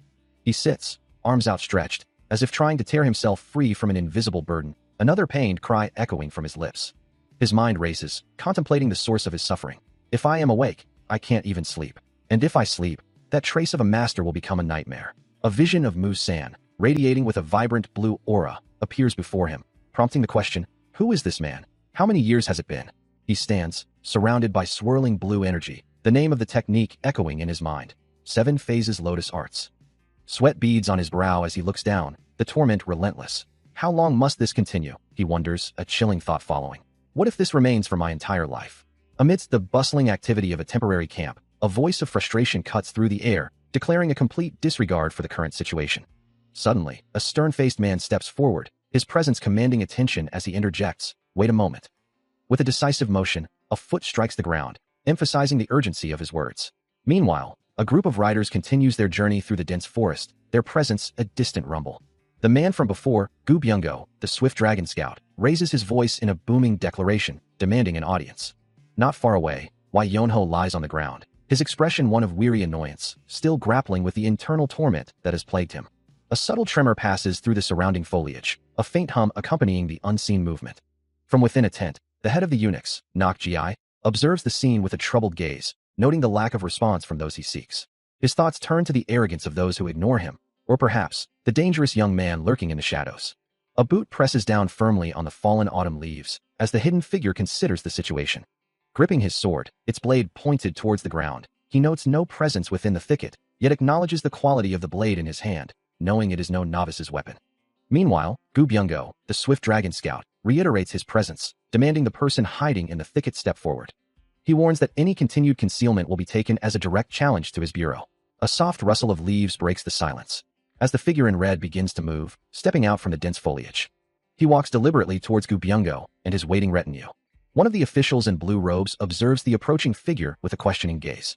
The red-robed man's boot lands with a decisive thud, marking his arrival. A man with a scarred face and a stern expression stands ready for confrontation. His voice ringing out with a clear challenge as he introduces himself. "I am Park Do-guk of the Hubei Peng clan." Another voice, equally authoritative, responds, "I am Gu Byung-go of the Swift Dragon Cavalry Bureau." A man in a blue robe, gripping his sword, questions the audacity. "For what reason do you speak the name of the Peng clan so carelessly?" Park Do-guk, undeterred, offers a direct challenge. "If you are not satisfied by channel, then I will personally engage them off. Please, lend me your aid." The implications of this escalating conflict loom large. This may grow into a crisis for the martial world. Meanwhile, Wai Yonho lies with his eyes closed, perhaps lost in thought or memory. And that, a young woman ponders, was the encounter with Peng Do-guk? A man with a scarred face clenches his jaw, his eyes burning with an unspoken fury. Meanwhile, Peng Do-guk lets out a guttural roar, his face twisted in a mask of rage and anguish. He remembers a younger Wai Yonho, kneeling in humble robes, the memory of the man who once turned you away at the gates echoing in his mind. At that time, even the one who turned him away could not have known the future that awaited him, as the younger Wai Yonho sits by a tranquil pond, while his older, injured self lies broken in the foreground, a stark contrast of past and present. His face is marred with blood and dirt, his eyes closed in what appears to be unconsciousness or profound pain. At this encounter, Peng Do-guk's eyes well up with tears, his expression a mix of sorrow and regret. The memory lingers on Wai Yonho's pained face, his mouth agape in a silent scream of agony. His face contorts in a grimace, teeth gritted and brow furrowed, as the weight of the vision settles deep within him. A path that would ultimately push him into the river of misfortune. The Peng clan, known more for their brawn than their intellect, holds an undeniable reputation for their unwavering chivalry. This thought crosses Peng Do-guk's mind as he stands in quiet contemplation, realizing that whatever is unfolding now, it must be something truly serious. His hands rest on the hilt of his sword, a silent testament to his readiness. Meanwhile, a man with a top knot asks a young girl how things are going, before revealing that people are after him, and if she is willing to help, he will tell her the truth. He assures her they will help her, and instructs her to hide with the other things. Leading her into a dimly lit cellar filled with barrels, the man confirms her understanding with a simple, "All right." His eyes dart around, a flicker of desperation crossing his face as he struggles to maintain composure. Exhaustion finally overtakes him, leaving him sprawled on the ground, his gaze distant and troubled. He reaches out, his hand trembling slightly, as if grasping for a fleeting hope. Turning to Mun Yunji, he urges her, "Get in here." The young girl, clutching a wooden bowl, responds with a quiet, "Thank you." His gaze fixed on her, he adds a stern warning, "Do not make a sound." Mun Yunji, now hidden behind a stack of barrels, whispers her agreement, "All right." The man's face contorts in a grimace, his thoughts echoing, "He's sure is noon." He considers the implications. Well, not that it's a bad thing. Outside, the heavy thud of footsteps and the creaking of would suggest movement around their hiding place, the sounds growing closer. From her hiding spot, a small voice whispers, expressing deep regret for being a burden, and promising that if things go well, she will repay everyone. Nearby, Wai Yonho lies with closed eyes, a soft "that's" escaping his lips. As the girl continues, questioning if he has any conscience for putting so many people in danger. His eyes snap open, a serious expression crossing his face as he internally retorts that if she truly had a conscience, she would have. But he closes his eyes again, feigning indifference with a dismissive, "It's whatever. Stop talking to me. I'm gonna sleep." The rhythmic rattling of a cart echoes through the air. A quiet, "All right," is the only response, as the sounds of their journey through dense foliage continue. Now seated on a moving cart, Wai Yonho looks ahead as Peng Do-guk guides the vehicle, the constant clatter of its wheels marking their progress. A narration box confirms they have already left the mountain and have not yet encountered anyone searching for Peng Do-guk. Peng Do-guk glances back, his expression expectant, and asks if they are through. A sudden, sharp command slices through the air. As the cart is abruptly ambushed by a flurry of green-robed figures, their attacks met with a swift, defensive parry. A blade flashes, deflecting the incoming assault with practiced ease. Even as more assailants swarm the vehicle, their numbers growing. One of the masked figures presses forward with fierce determination, while the driver's hand tightens around his sword hilt, ready for the next strike. A flicker of recognition crosses his face, a dawning realization, as he identifies their attackers, the Green Forest. Then, one of the green-robed figures steps forward, introducing himself as Gu Byung-go, a swift dragon scout of the secret agency, declaring their intent to arrest the traitors of the Green Forest. A green-robed figure questions the bound man on the cart, asking if he had not seen a man in red clothing. The captive, Wai Yonho, responds with a flat denial, stating he had not seen anyone matching that description. Another masked figure, Gu Byung-go, presses further, his voice laced with suspicion as he asks if Wai Yonho is truly sure. Wai Yonho, clearly annoyed, retorts, questioning why he would lie, while a narration box reveals the Green Forest's long-standing maintenance of a secret agency. The interrogator continues, wondering aloud why they would make enemies of someone unknown, implying Wai Yonho's involvement with the secret agency. Wai Yonho, still bound on the cart, looks up in confusion, asking who they are referring to. He then declares with a sigh of resignation that he is merely an item to be transported. His expression shifts to one of deep annoyance, his brow furrowed in exasperation.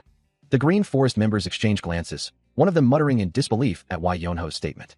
Still bound, Wai Yonho looks up at his masked interrogator, who dismisses his previous statements. The masked man scoffs, declaring that Wai Yonho is sick in the head and body and should be sent to a physician, advising others to ignore him. Then, his tone sharpens, demanding to know if Wai Yonho truly believes he has no need to make enemies out of the Green Forest. Wai Yonho, unfazed, retorts that their actions are obvious, confirming his earlier defiance. Ignoring the retort, the masked interrogator leans in, repeating his core question, had Wai Yonho seen a man in red clothing? Wai Yonho's mind races, internally confirming that he himself is not wearing red. Outwardly, he responds with exasperation, asking if they are kidding him right now. The masked man's patience snaps, a glint of steel flashing as he swiftly draws a knife. He brings the blade dangerously close to Wai Yonho's face, eliciting a shocked gasp from the captive. A chilling thought crosses the mind of the man being interrogated. Does he already know? The realization hits him with a jolt that they are hiding Peng Dojuk. The interrogator's voice cuts through the silence, a cold promise of violence. We'll kill one person. If you still claim you haven't seen the man in the red clothing, then we'll kill another. Before a group of terrified, bound villagers, Gu Byung-go reiterates his threat. I guarantee you haven't seen the man before we kill all of you, innocent or not. He then turns to the kneeling Wai Yonho, his voice dripping with malice. All right, who wants to go first? You. Wai Yonho's hands tremble uncontrollably, his fear palpable. Gu Byung-go leans closer, his demand sharp and clear. Answer me. Have you seen a man in red clothing? The weight of the decision presses down on Wai Yonho, as the interrogator reminds him, your life depends on your answer. He stares down at the man, his voice laced with menace as he repeats the question, but the other simply shakes his head, insisting he hasn't seen anything. With a chilling declaration that he will die, Gu Byung-go's hand flashes out, a weapon glinting as he lunges forward. A sharp gasp escapes Wai Yonho's lips, his eyes widening in shock as the attack closes in. Before he can react, Gu Byung-go and his men swarm him, overwhelming him with brutal efficiency. Amidst the struggle, a sharp command rings out, directing the swift capture. Yet, a flicker of surprise crosses Gu Byung-go's face, as if something unexpected occurred during the swift subdual. Moments later, Wai Yonho is gagged, his protest silenced by a strip of cloth. Still gagged, he watches intently, his eyes conveying a silent message. Now completely subdued, Wai Yonho lies bound on the ground, Gu Byung-go's blade pressed menacingly against his throat, surrounded by the scout's grim-faced men. Lying peacefully on the ground, autumn leaves gently fall around him. He calmly sits up, crossing his arms, completely unbothered by his predicament. From the surrounding group, a masked figure steps forward, demanding to know what he just uttered.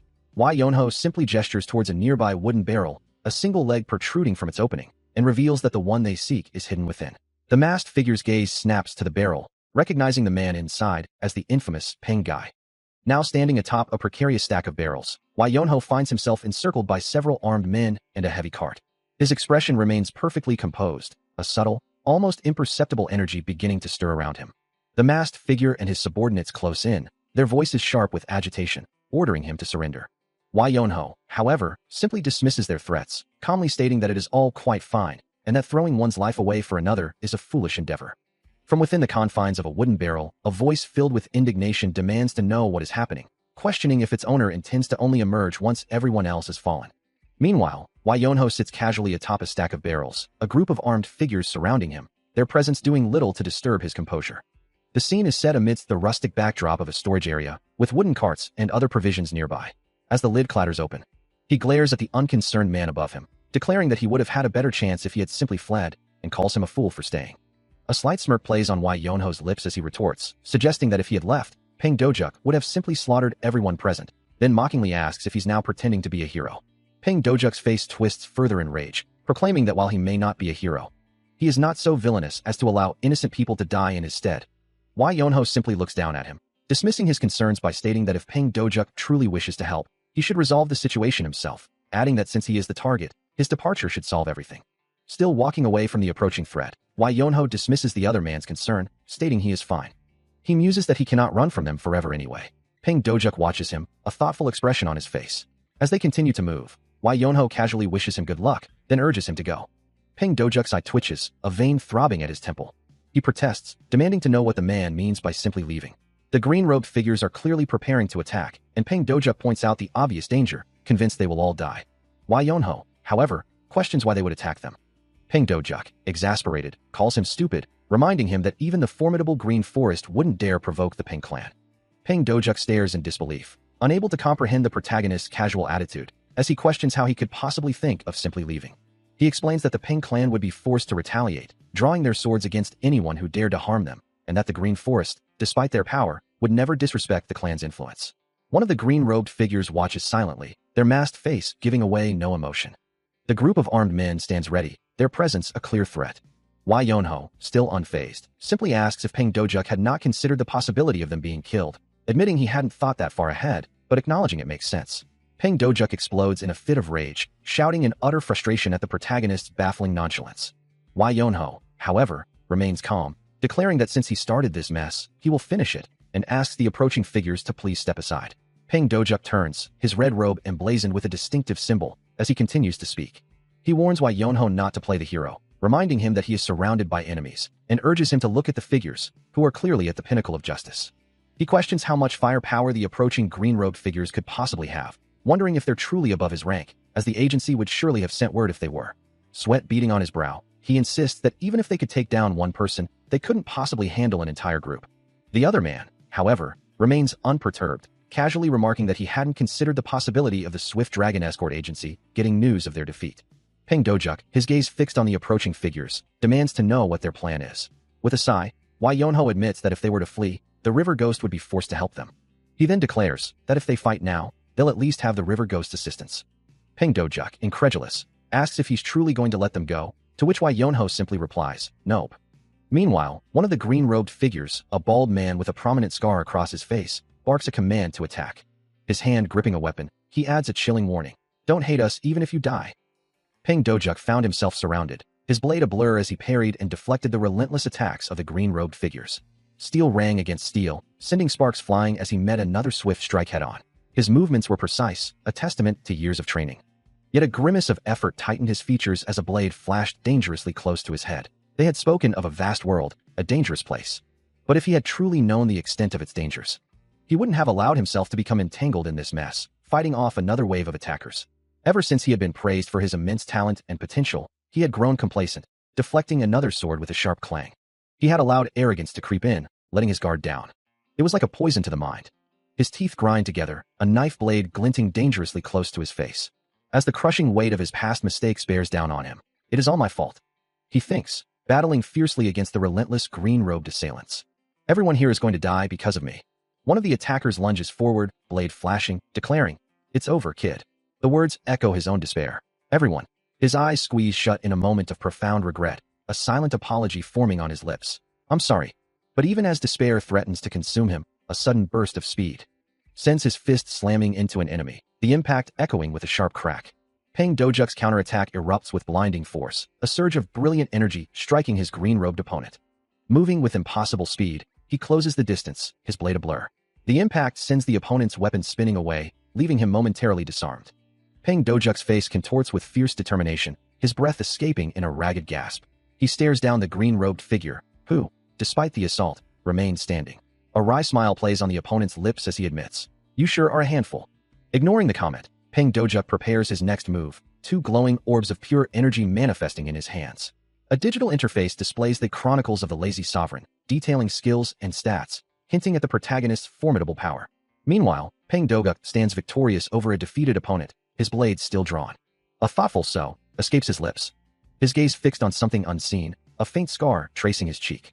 He then holds up a simple bowl, questioning its significance to the one line broken before him, wondering if this was the thing that truly disturbed them.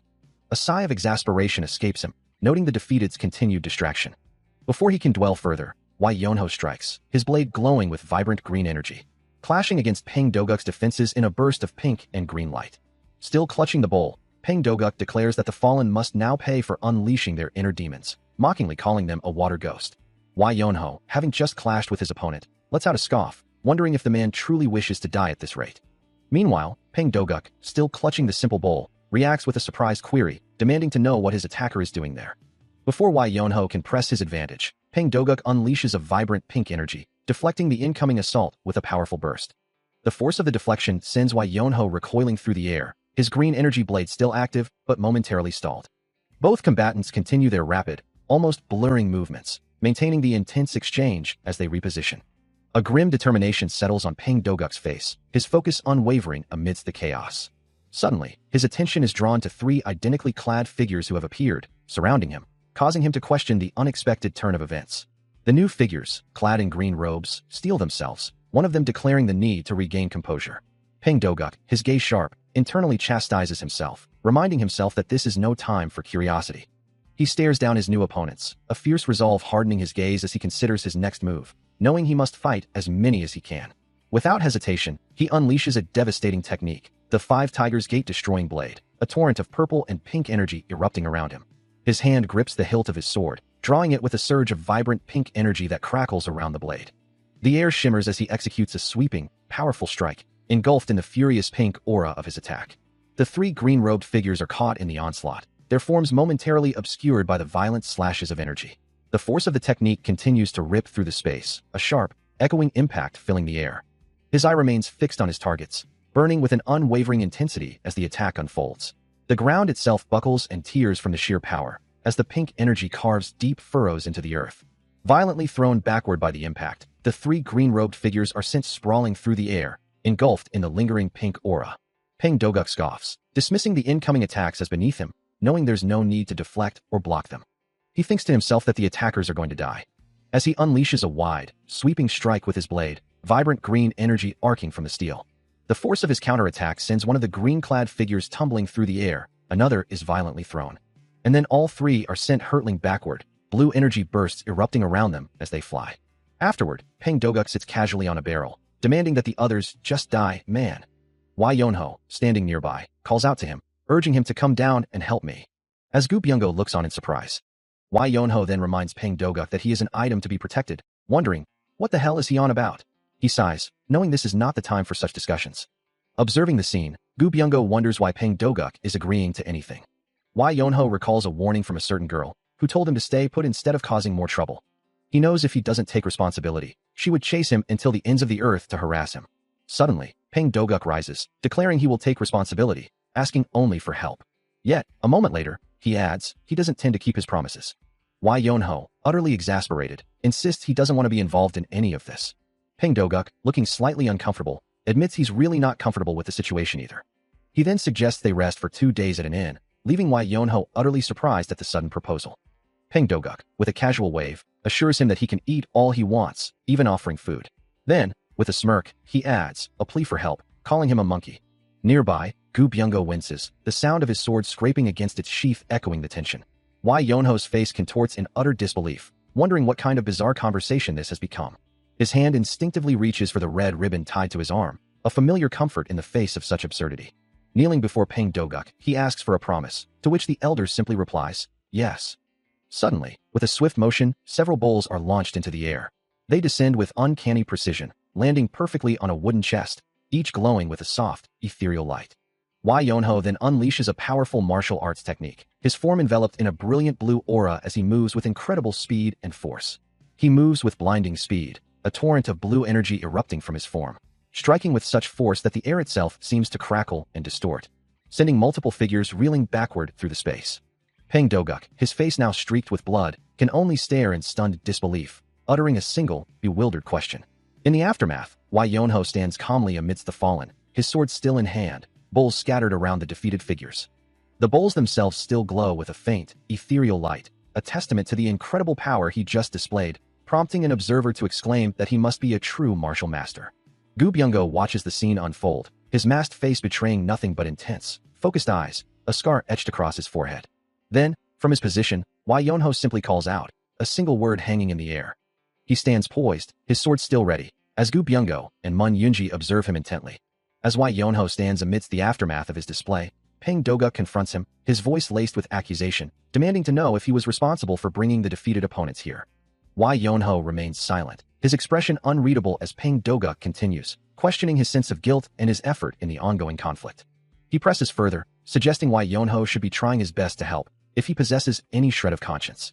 Peng Doguk's criticism intensifies, accusing him of causing trouble and sending others to deal with it, while not even doing his own share of the work. He then mocks why Yonho's perceived lack of awareness, urging him to think, and pointing out the slowness and heaviness of his blade work, despite its strength. Why Yonho listens intently as Peng Doguk challenges him, asking how he intends to fight mana with such a sluggish sword, implying a suicidal mission. Peng Doguk dismisses the idea of a suicide mission, advising him instead to wait for his turn or focus on single, impactful strikes. With a dismissive, see, Peng Doguk continues his critique, pointing out that why Yonho couldn't even master the previous move with an axe. Why Yonho flinches slightly, a subtle reaction to the harsh words, as Peng Doguk's relentless assessment continues to land its blows. He had taken the blade before Peng Doguk could even react, a memory that still stunned the elder. Now, with his eyes glowing with an ethereal blue light, why Yonho spoke, his voice carrying a subtle challenge. Then, with a swift, almost imperceptible motion, his blade cut through the air, leaving a shimmering trail of blue energy. The technique manifested as multiple glowing slashes, tearing into the very ground between them, a powerful display that left Peng Doguk utterly bewildered. The deep cuts extended far into the earth. He recognized it instantly, the Five Swords anti-destroying blade. A wave of disbelief washed over Peng Doguk, wondering how the young man could possibly know such a technique. Could he have copied it just from watching him earlier? He mused, recalling his own dismissive words about the speed of his blade, words he had uttered with such certainty. He had been so sure of himself then, holding his blade and lecturing the other about needing to swing faster. As the blue energy of the Five Swords anti-destroying blade technique flared around him, Wai Yonho moved with impossible speed, his blade a blur as he declared that there are times when one must prioritize greater speed. He continued, his voice echoing with conviction, that just as there are moments for speed, there are also times when one must exhibit greater strength. The air around him fractured with explosive force, as the technique culminated in a devastating burst of blue energy, leaving a trail of destruction. Peng Doguk, still reeling from the display, could only stammer, wondering why he had failed to understand such a fundamental principle, before a wave of regret washed over him. He muttered an apology, his voice barely audible, as Wai Yonho's calm, firm voice cut through his self-recrimination, urging him to simply do better. The words hung in the air, a stark challenge, leaving Peng Doguk to silently process the weight of his own shortcomings. With a renewed sense of determination, Peng Doguk drew his own sword, the metallic rasp cutting through the quiet, as he prepared to demonstrate his own understanding of strength. His gaze sharpened, a fierce glint in his eyes, as he acknowledged that even with a limited amount of chi in his blade, he would focus on precision. With that resolve firmly set, he announced his intention to begin. With a swift, decisive motion, Peng Doguk hurls a small, sharp knife, sending it arcing through the air with a soft whoosh as he declares it's for you later. A moment later, he reacts with a surprised HUH, a bead of sweat tracing his temple, while Wai Yonho stands calmly in the background, seemingly unconcerned. The frustration is palpable, as Peng Doguk mutters to himself, finding the situation so frustrating. From the background, a voice offers, "Thanks for everything," quickly followed by another adding, "No need, we're getting paid, after all." As the two men face each other, Wai Yonho acknowledges the ease of the task, stating, "But it was easy enough thanks to you." Peng Doguk, surrounded by his loyal clan members, reflects on the value of our lives, a grim determination etched on his face. Wai Yonho then presses him, asking if he's only offering just verbal gratitude. A smirk plays on Wai Yonho's lips as he clarifies, "I'm just kidding. I'll take whatever you have, you clan bastard." Peng Doguk, however, remains perplexed, wondering, "But why were you so nice to him?" His face contorted in anger, Peng Doguk vents his frustration, exclaiming, "There was no need to chase him out like he really was a ghost," before curtly dismissing the thought with a frustrated, "Fuck off." A figure in a red robe stands with their back to a wooden barrel, the air thick with unspoken tension. His head tilted back, a young man with dark hair ponders the situation, a silent question hanging in the air. He then states, his voice carrying a hint of challenge, that his intervention was crucial and others were also present during the confrontation. The young man's expression remains thoughtful, as he adds, that the entire situation arose because of one individual. Peng Doguk, however, offers a different perspective, acknowledging the truth in the statement, but believing the person in question had their own valid reasons, perhaps even doing something good. Wai Yonho's eyes snap open, a flicker of annoyance crossing his face, as he questions the notion of something good. He affirms his stance, then challenges whether any of that could truly justify taking a life. Peng Doguk's eyes widen in surprise, as he repeats the word people in disbelief. Wai Yonho then quotes his master, emphasizing that risking one's life for something unrelated is the height of foolishness. He continues, asserting that he needs to prioritize himself above all else. But if achieving some greater good demands the sacrifice of others, Peng Doguk counters, then he would rather not have such a thing at all. Wai Yonho nods, explaining that he needs to find his own happiness before he can even consider the happiness of others, meaning his own well-being is his absolute priority. Peng Doguk then challenges him, asking if he hadn't already suffered enough damage to care about the person involved. With a light chuckle, Wai Yonho dismisses the concern, confirming that both the goods and the Swift Dragon Escort Agency are now safe. Meanwhile, the Venerate Heavenly Alliance was reportedly poised to take over the Swift Dragon Escort Agency, a significant development for the powerful faction. Relieved, Peng Doguk expresses his satisfaction and hopes their paths will cross again.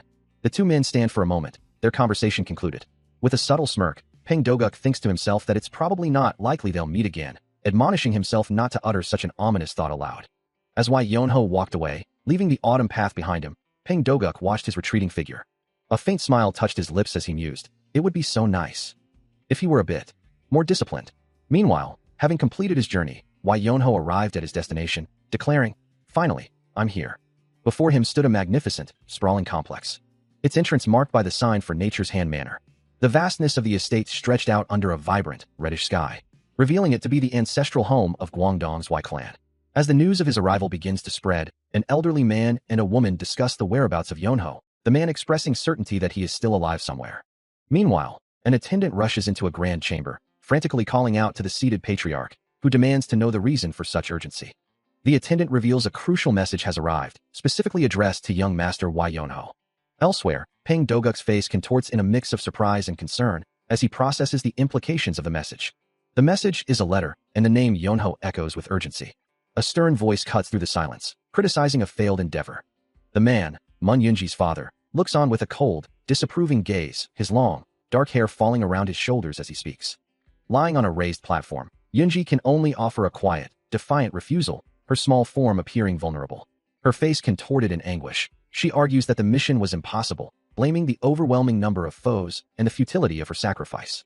Tears welling in her eyes, she insists that she does not fear death itself, but rather a meaningless end, pleading for a useful death to her father.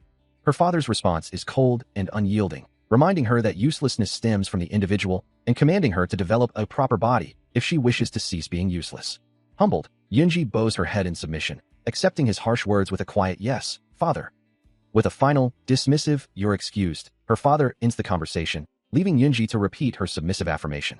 Peng Doguk's form glows with an ethereal blue light, his thoughts consumed by a singular, dismissive judgment. He lets out a soft, exasperated sigh, the blue energy pulsing around him. In his mind, he sees a useless and ambitious pig destined to leap headfirst into a boiling pot of trouble.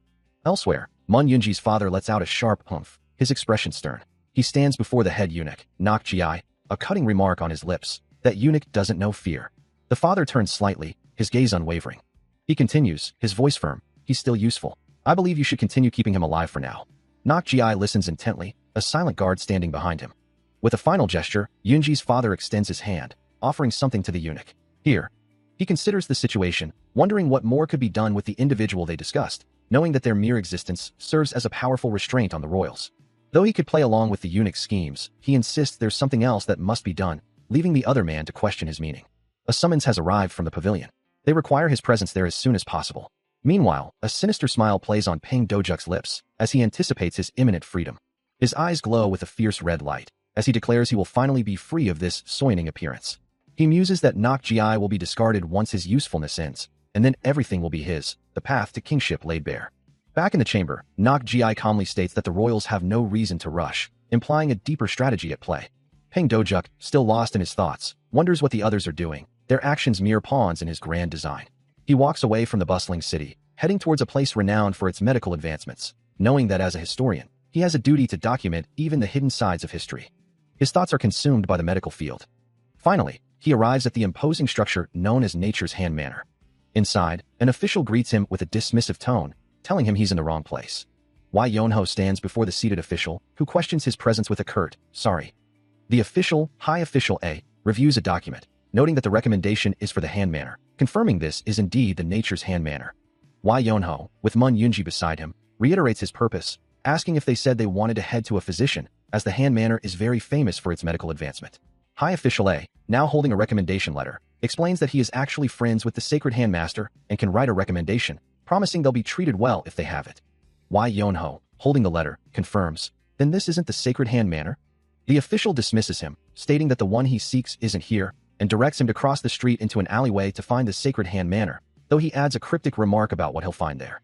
A look of surprise crosses his face as he processes the unexpected redirection. Suddenly, a desperate plea echoes through the night as a man kneels before him, clutching a small child and begging for his wife's life. He offers anything in return, promising to pay back the favor if only someone would help, for his father's life hangs in the balance. The official, however, remains unmoved, coldly reiterating his refusal to treat anyone without payment. Observing the callous exchange, a deep concern settles upon Wai Yonho's features. He reflects on the harsh reality that some people are simply neglected, even in their direst moments. As the pleading man sobs uncontrollably, the official's voice cuts through the air, declaring money to be the most important thing in life. Turning away from the disheartening scene, he recalls the official's earlier directions, remembering the mention of an alleyway. Arriving at his destination, Wai Yonho takes in the sight before him, a quiet realization dawning on his face. This, he muses, is the Sacred Hand Manor. He approaches the grand entrance, a sense of purpose guiding his steps towards the imposing structure. Once inside, he calls out, wondering if anyone is present within the quiet halls. A small voice answers from behind him, a young boy inquiring about his business. Wai Yonho turns to face the child, stating his intention to see the manor master, to which the boy simply confirms the master's presence. The boy, holding a book, then instructs him, granting permission to proceed. As he observes the child, Wai Yonho notes the peculiar maturity in his voice, the boy identifying himself simply as boy. The young attendant, now revealed as the manor master, declares that his father passed away last year, leaving him in charge. This unexpected revelation comes from Jin Soa, the Sacred Hand Manor Master. He then scoffs at the idea of receiving good treatment, muttering that he'd be lucky not to be struck by lightning on the streets. As Wai Yonho observes the young master's disgruntled expression, Jin Soa internally laments the situation, wishing to go home and questioning why his master had to do this.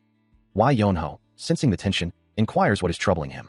Turning to face him, Jin Soa clarifies the situation, addressing Wai Yonho as sister, and stating there's no one else to see their late father. The unexpected address and revelation cause Wai Yonho to pause, his mind reeling at the mention of father. His eyes widen in shock, the implications of Jin Soa's words settling in. Meanwhile, Jin Soa looks on with a serious, almost melancholic expression, her ornate hairpin glinting softly.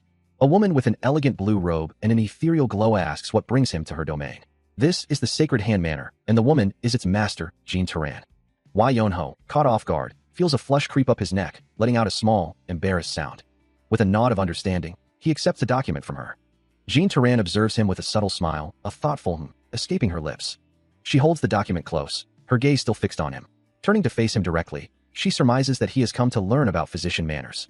Acknowledging the manor's diminished state, she explains that despite having lost its former glory, she cannot turn away someone sent by Grand Scholar Manhwa.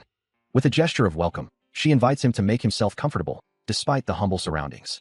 The young manor master, Jin Soa, stands firm as Wai Yonho suggests he could leave if his presence was too much trouble, but she quickly dismisses the idea. She insists that she cannot send him away, especially after inviting him for the sake of their late master, and demands they discuss the matter properly.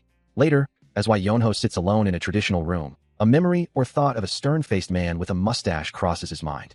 He mutters to himself, acknowledging that he should have expected nothing less from someone recommended by Grand Scholar Mon. Suddenly, with a frustrated sigh, he is violently thrown across the room, crashing into the far wall.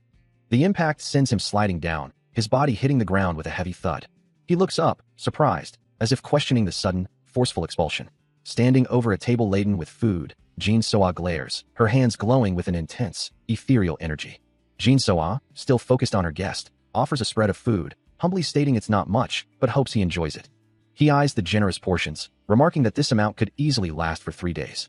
Then, with a casual invitation, he urges her to join him. She declines, assuring him she has already eaten. As he begins to eat, he muses that the manor might not be as impoverished as he initially thought. Mid-meal, he questions her, wondering how she managed to acquire such a lavish spread. She sharply tells him to be quiet while he eats, then internally reassures herself that his room is far, and he couldn't possibly overhear her private thoughts about their lack of rice. Her internal monologue continues, filled with distress, as she worries about the cost of the food and the implications if he were to discover their true financial state. Suddenly, he responds to her unspoken fears, casually stating that he merely took it off for a bit. As Jin Soa frets internally about the cost of the meal, Wai Yonho's voice cuts through her thoughts, asking if she had sold her mother's heirloom to afford it. He watches her reaction, a slight tilt of his head accompanying his question, wondering aloud about the heirloom. Her mind, however, is already racing past the heirloom, fixated on the lavish spread before them, and the implications of her master's words. With a gentle smile, he reassures her, denying any such drastic measure was necessary. The quiet of the traditional room settles around them. Before Jin Soa, still reeling from the revelation of his ability, nervously asks if the food is not to his liking, offering to prepare something else.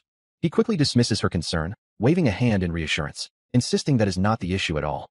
Instead, his gaze falls upon the array of dishes, his true question lingering on the sheer quantity of the meal. He finds himself outside the grand entrance of the Milky Way Manor, its ornate architecture a stark contrast to his recent internal musings. Still, a part of him can't help but dwell on the previous meal, muttering to himself about having devoured every last bit of it, despite believing there was more left. He muses that it would have been perfectly acceptable if she had simply served only what she had prepared. Approaching a man standing near the entrance, he confirms his location, asking if this is indeed the Milky Way Manor. The man turns to face him, and Wai Yonho simply asks, "Here." The man, who introduces himself as the branch owner, explains that he is looking for something, then inquires what Wai Yonho might be referring to. Holding up a delicate necklace, the branch owner reveals it is the very item that Manor Master Jean Turan pawned just yesterday, inviting him inside. With a regretful expression, the branch owner explains that the Sacred Hand Manor had pawned the item, not sold it, and therefore he cannot release it unless Wai Yonho is directly from that manor. The ornate necklace glints in the light, held carefully in the hand of Ha Daifeng, the Milky Way Manor's branch owner. He had not met the branch owner before, Ha Daifeng stated, to which Wai Yonho simply confirmed his arrival the previous day. Presenting a small bag of coins, Ha Daifeng inquired if the amount would suffice. However, his internal thoughts revealed a different sentiment, muttering that it was not enough and demanding more than 2 silver niang in cash. 1 silver niang alone was enough to sustain a family for several months, and the lady had only taken 1 silver niang for the necklace. Looking at the coins, Ha Daifeng pressed him for a decision. He then explained the terms for retrieving the item, stating that it would cost 6 times the original price if returned after more than 3 months. Considering the exorbitant rate, Wai Yonho concluded it was essentially a loan with extremely high interest. Ha Daifeng simply shrugged, insisting these were merely the rules, and offering the alternative of selling the item if the terms were unacceptable. Wai Yonho, his expression thoughtful, pondered if the offered amount was truly insufficient. Wai Yonho's hopes for a simple retrieval are quickly dashed, as the situation is far more complicated than he anticipated. A dawning realization crosses his face, as he understands that Miss Jean must have been fully aware of these harsh terms when she pawned the item. Despite the grim implications, he presses on, asking if his belongings can still be taken. The branch owner's hands meet his, a subtle warning in his tone that this will not be an easy transaction. Ha Daifeng then presents the necklace, confirming its inherent value and noting its golden composition. With a knowing smile, he states that he can offer 1 gold niang for the item. However, the true cost of retrieval is then revealed, a staggering 3 gold niangs.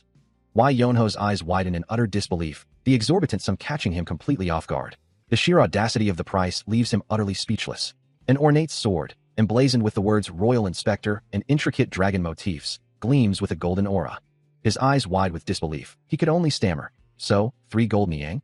The sheer absurdity of the price echoed in his mind, leaving him utterly devastated. A high official reports to Nok Ji, confirming their failure to take over the palace. Nok Ji, his expression grim, inquires if the palace simply ignored their directives.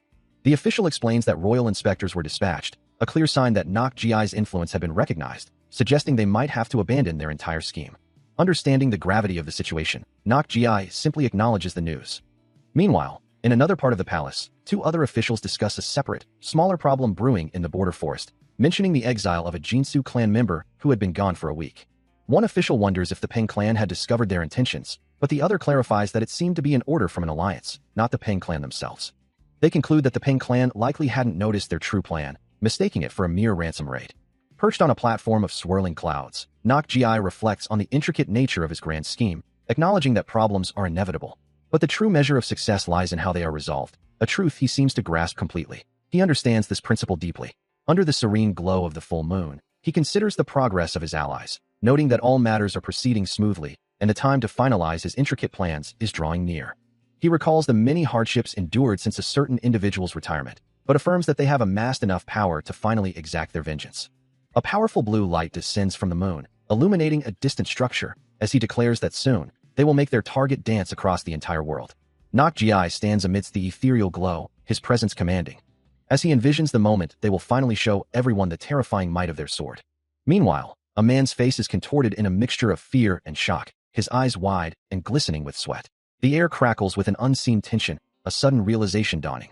As a golden dagger, intricately carved with the words Royal Inspector, gleams with an ominous light.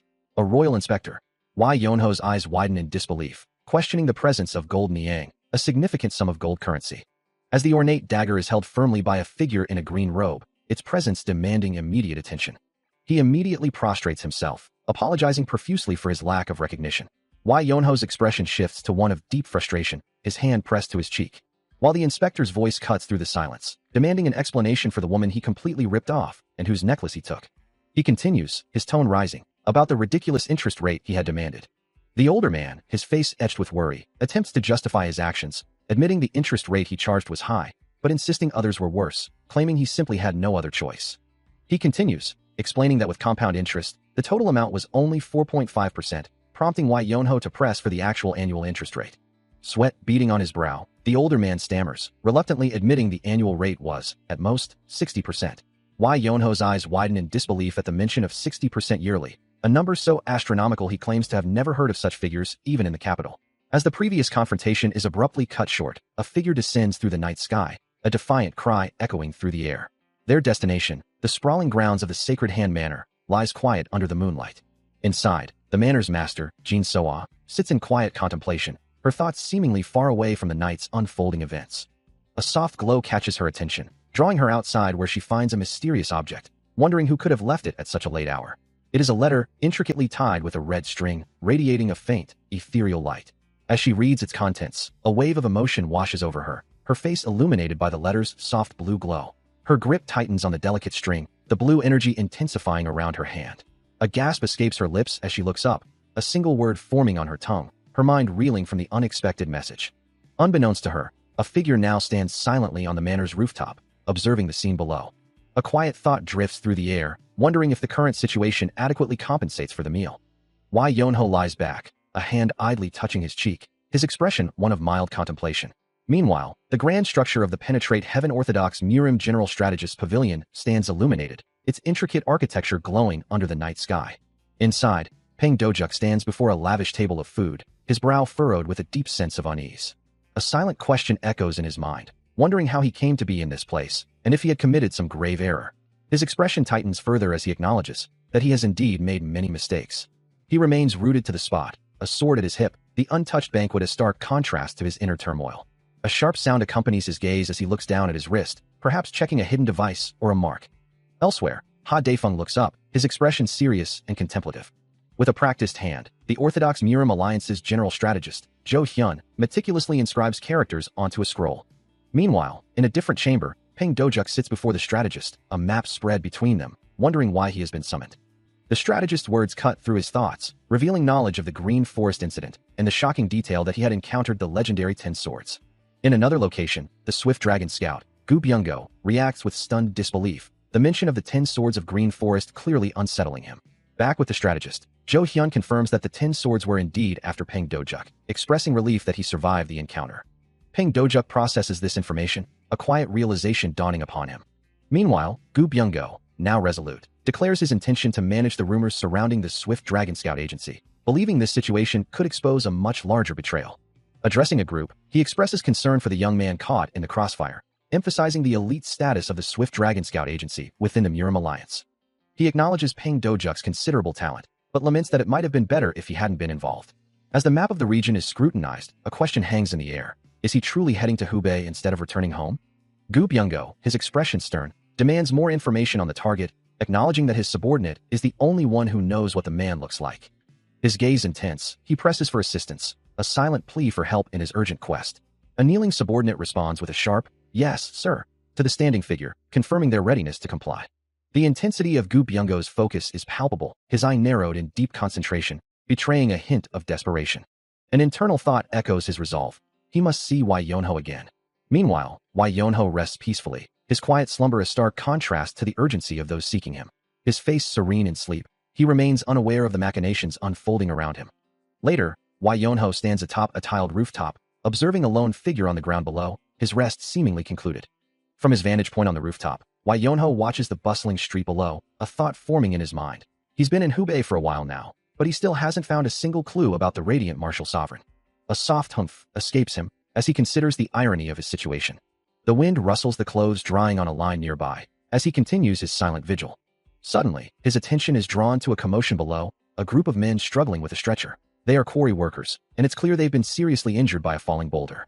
Among them, a familiar face emerges, his voice strained as he urges them on. "Come on, Ha Daifeng. We brought everyone who's still alive." Ha Daifeng, his face etched with worry, responds, I know, but we need to get them to a doctor immediately. Their injuries are severe. He continues, his voice heavy with despair, but we don't have any money right now. That's why we came here. A close-up reveals his empty, outstretched hand, a stark symbol of their destitution.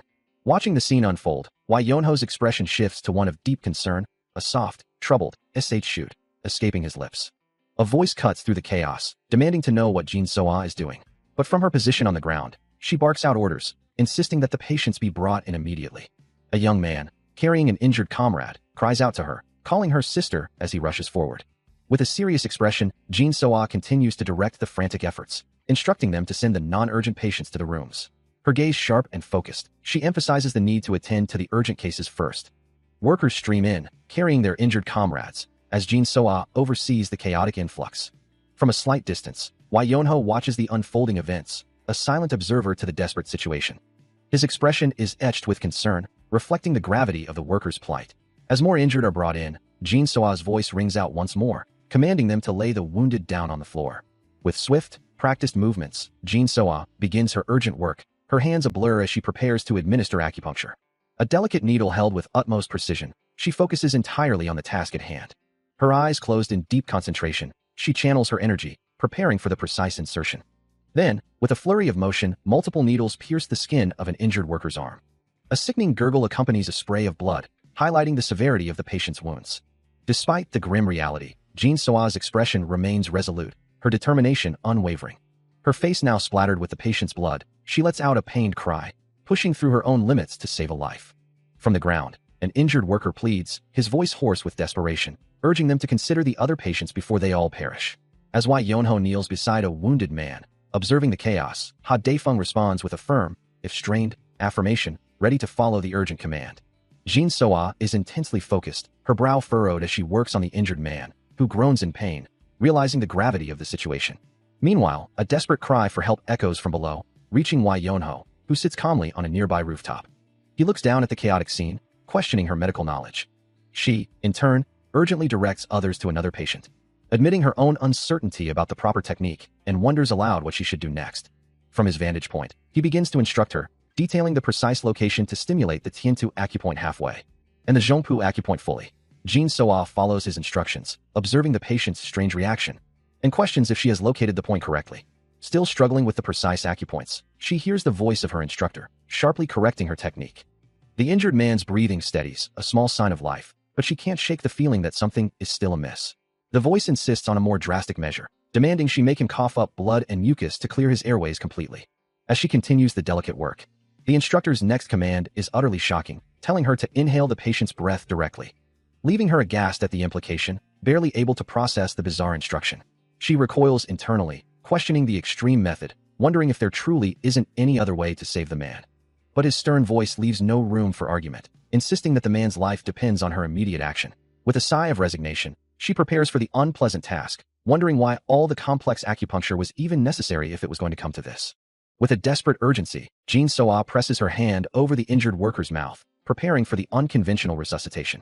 Her face contorts in a mix of shock and revulsion, the sheer audacity of the command echoing in her mind. Meanwhile, the worker's hand, already pierced with acupuncture needles, twitches violently, a stark reminder of his critical state. Blood splatters across her face as she leans in, committing to the desperate act.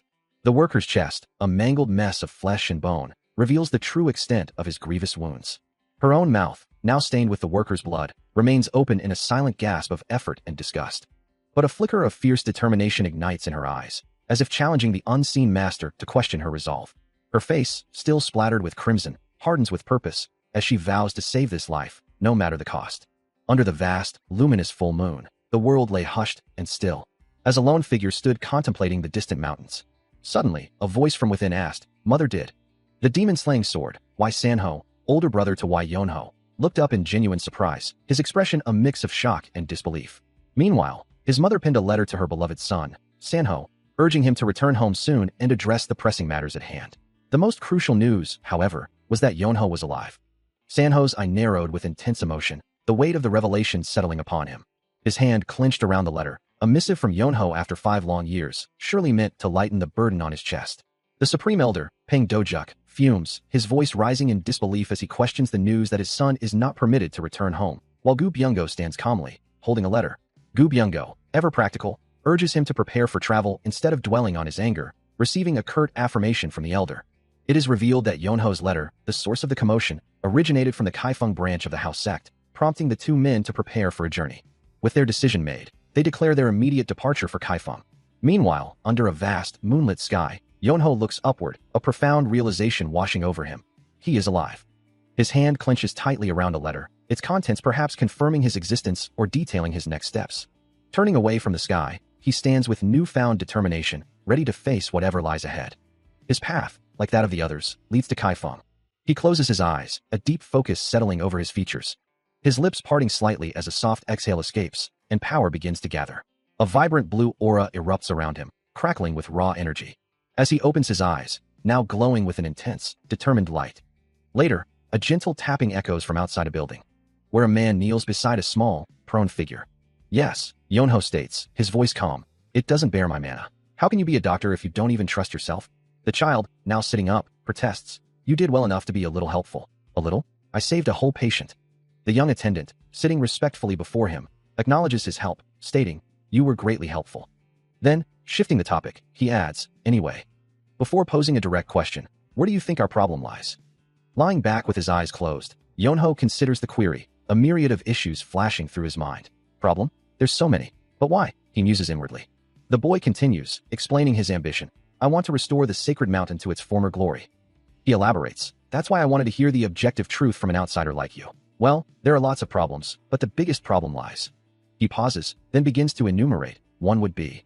A subtle smirk plays on Yeonho's lips, a hint of amusement or insight. The boy, noticing the expression, questions, sorry. As the young attendant spoke of the sacred mountain's woes, the conversation turned to a fundamental issue, money. But the boy, still focused on the larger crisis, questioned, isn't money a secondary problem? Why Yeonho, his gaze distant, countered. Then, think about it from the beginning. What brought on your world's downfall? His words conjured a memory, a gentle voice from the past explaining. Medicine is the most important thing to a physician's household. You said that the same medicine shop across the street used to be yours. A quiet sigh escaped him as the weight of those words settled. He remembered his father, a man known for his boundless kindness. A hearty laugh echoed in his mind as he recalled that his father truly had not a single enemy. He was so generous that he would not take money from the poor, even if they came to him with a broken arm and a leg. Such benevolence was only possible because of the immense wealth his family had accumulated over 3 generations. As a historian, he feels a duty to document even the hidden sides of history, but the family's medicine store began running out of capital by the time he was born. With many mouths to feed at that time, they spent a considerable amount. However, that debt wasn't considered serious, as they had recovered quite a bit of money thanks to their skill and fame, but at some point, his father began to think that his current methods weren't sustainable. So, he devised a new way to repay the debt. The boy asks, his eyes wide with curiosity, so, was he scammed? Assassinated? Why Yeonho dismisses the dramatic suggestions. What kind of nonsense? I think you've read too many novels. He then begins to explain, well, you know, a way to gain a lot of money in a short period of time is a very high risk. The high-risk venture his father pursued was gambling. The dice clacking rhythmically as fortunes were won and lost. The boy, still processing the story, wondered if his father had aspired to kingship, but why Yeonho clarified that he merely sought to become a sacred man, never resorting to evil, assassination, scams, or anything immoral. A look of surprise crossed his face as he exclaimed, what the hell? The boy then challenged him, asking if he was truly meant to revive the sacred man's legacy, prompting Wai Yeonho to inquire why he would even ask such a thing. He explained that since the boy wasn't a recommendation from a royal or renowned scholar, he couldn't possibly be an ordinary person. Wai Yeonho, however, calmly asserted, but you're wrong. I am an ordinary person. This was the story of the greatest chivalrous warrior. He then advised against asking a professional for such matters, drawing a comparison to seeking a physician for medical issues or a pharmacist for medicine, all of which involved money. Meanwhile, a plump, smiling official addressed someone, saying, so, Royal Inspector. A new figure, Ha Daefeng, is introduced as a secret agent, his presence marking a shift in the unfolding events. Seated across from Wai Yeonho, he presses his point, asking if the Sacred Hand Manor could truly survive without his influence. Ha Daefeng scoffs, a sound of disbelief escaping him, as he emphatically states that it could not. He then proposes a partnership, suggesting that with their medical and administrative skills, Wai Yeonho's assistance would be invaluable. Wai Yeonho considers the offer, acknowledging internally that such a venture would undoubtedly bring in significant funds. A smug expression spreads across Ha Daefeng's face, clearly pleased with the impact of his proposition. Despite the financial appeal, Wai Yeonho's internal thoughts reveal a strong aversion to working with him. Ha Daefeng, sensing his hesitation, insists that Wai Yeonho has no choice, reminding him that the agent holds the current financial power and that he cannot afford to be particular. Why Yonho turns away, a sense of resignation washing over him, as he silently laments his current predicament, the unfortunate reality of being broke. He continues to press his point, reminding Why Yonho that his household is renowned for its medical skills, but that reputation alone won't pay the bills. He suggests that to work with a loan shark is to lose everything, but then adds, at least he knows how to manage his money. Why Yonho, his expression tightening, asks where he thinks the money came from, and how he managed to pick it up from the ground. He continues, wondering if the Sacred Hand Manor would have lasted so long if they had given out documents for free, like Why Yonho is doing right now. Why Yonho looks out at the Grand Pavilion, remembering how fancy his former pavilion was, a stark contrast to his current situation. He then recalls the ancestors he's so proud of, and how they received all their money by operating a Grand Pavilion. Seated across from Ha Daifeng, Why Yonho admits, that's true. Ha Daifeng continues, stating that Why Yonho has pride in his family because he's the head of a renowned household, not because he's a renowned individual. He emphasizes that to gain a Grand Pavilion and maintain it, one needs to be good at making money, just like all the famous physician households are. Ha Daifeng continues to press his point, explaining that patients are immensely wealthy, and when their lives hang in the balance, they are not interested in saving money. He asks if the young man understands, who can only offer a small, reluctant acknowledgement. Yet, the young master still grapples with the idea, believing medicine should fundamentally be about the people. The sheer scale of the wealth Ha Daifeng speaks of is visually represented by a sprawling, magnificent estate, a stark contrast to his own situation, leaving him feeling utterly dejected, his expression clouded with gloom. Later, wrapped in a blanket, he hears Ha Daifeng's voice, a lingering question about whether he had been too blunt. The young master reflects on the merchant's recent demeanor, noting his apparent sadness since their conversation, but quickly dismisses the thought, deciding it's none of his business. Suddenly, Ha Daifeng's voice cuts through the air, demanding his presence, and the young master, now resolute, prepares to face him. As a barefoot steps onto the cold floor, Why Yonho's brow furrows in confusion, a sudden commotion drawing his attention as he wonders what could possibly be happening now. Meanwhile, in another room, the shouts of an angry man echo, demanding to speak with the owner and frantically searching for Jean Yeren. His face contorted in fury, the man continues his enraged search for the damned matriarch. This aggressive figure is none other than Black Earth Geology, his presence dominating the space. Ha Daifeng, looking distressed, confronts him, demanding to know why he is dragging a patient from their room. Suddenly, a woman with long, dark hair steps forward, her expression equally furious as she faces Geology. Recognizing her, Geology exclaims, realizing he has found Jean Yeren, who in turn accuses him of lacking empathy. His face twisting into a snarl, Geological retorts, questioning if her talk of empathy is merely a facade for financial gain. Black Earth Geology's voice booms through the manor, accusing someone of robbery in the name of the Silver Dragon Manor, demanding they either bring down the business or repay the debt. Jean Soa steps forward, her youthful voice cutting through the tension, asking what problem he has and what they have done. Ignoring her, Geology lunges forward, his hand clamping down with a sickening crunch on Ha Daifeng's collar. He pulls the man closer, his face contorted in a snarl, demanding to talk, while Why Yonho watches the scene unfold from a slight distance. The grip remains unyielding, as Ha Daifeng struggles, his hand desperately trying to pry away the powerful hold. Jean Soa, her expression firm, tells Geology she doesn't want to use other methods, urging him to release the man. But Geology merely glares back, stating that he intends to take care of the matter himself. His eyes narrow with intense frustration, as he adds that since they are present, they should pay for the brothel's debt. Black Earth Geology continues his verbal assault, his voice dripping with disdain as he suggests that with Ha Daifeng's looks, he should be able to pay off the debt in about 10 years. Unable to bear the humiliation any longer, Ha Daifeng lunges forward, desperately grabbing Geology's arm to stop him from drawing his sword, pleading for him to release his grip. But Geology merely flexes, his muscles rippling with effortless power, easily overpowering the struggling man. A surge of dark energy emanates from his hand, gripping Ha Daifeng's arm with crushing force. The force sends him tumbling, his hand slamming against the ground as he's brought to his knees.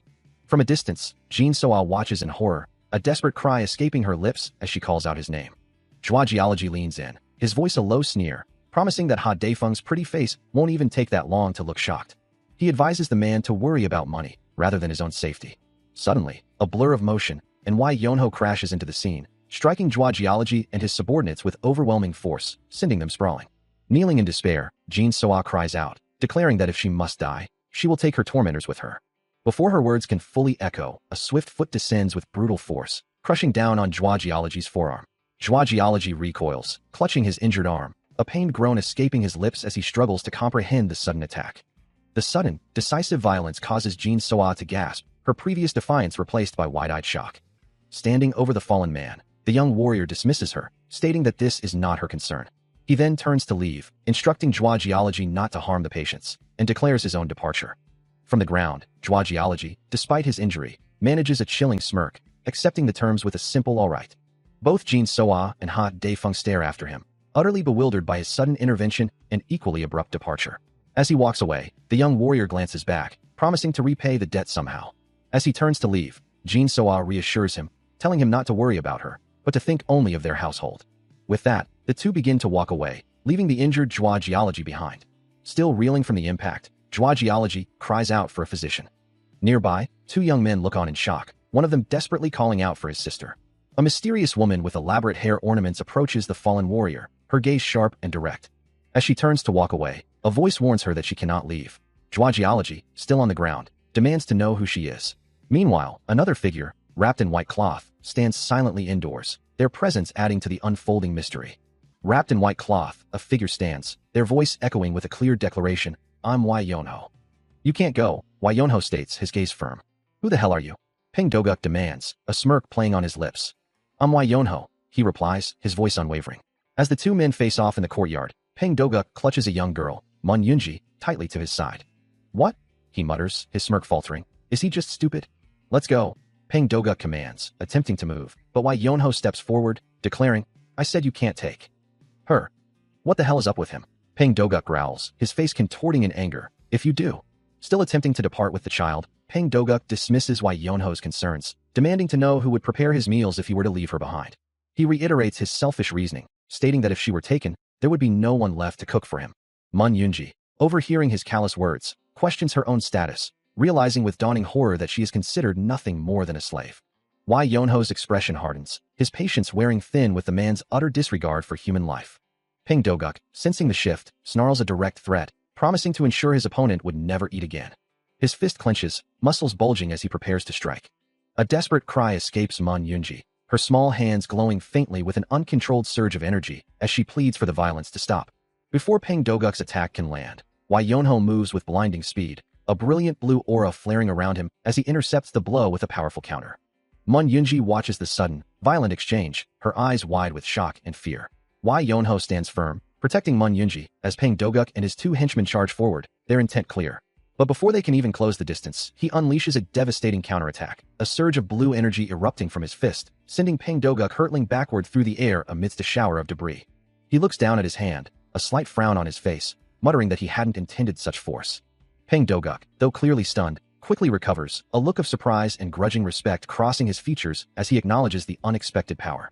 The two men now stand apart, a palpable tension hanging in the air between them.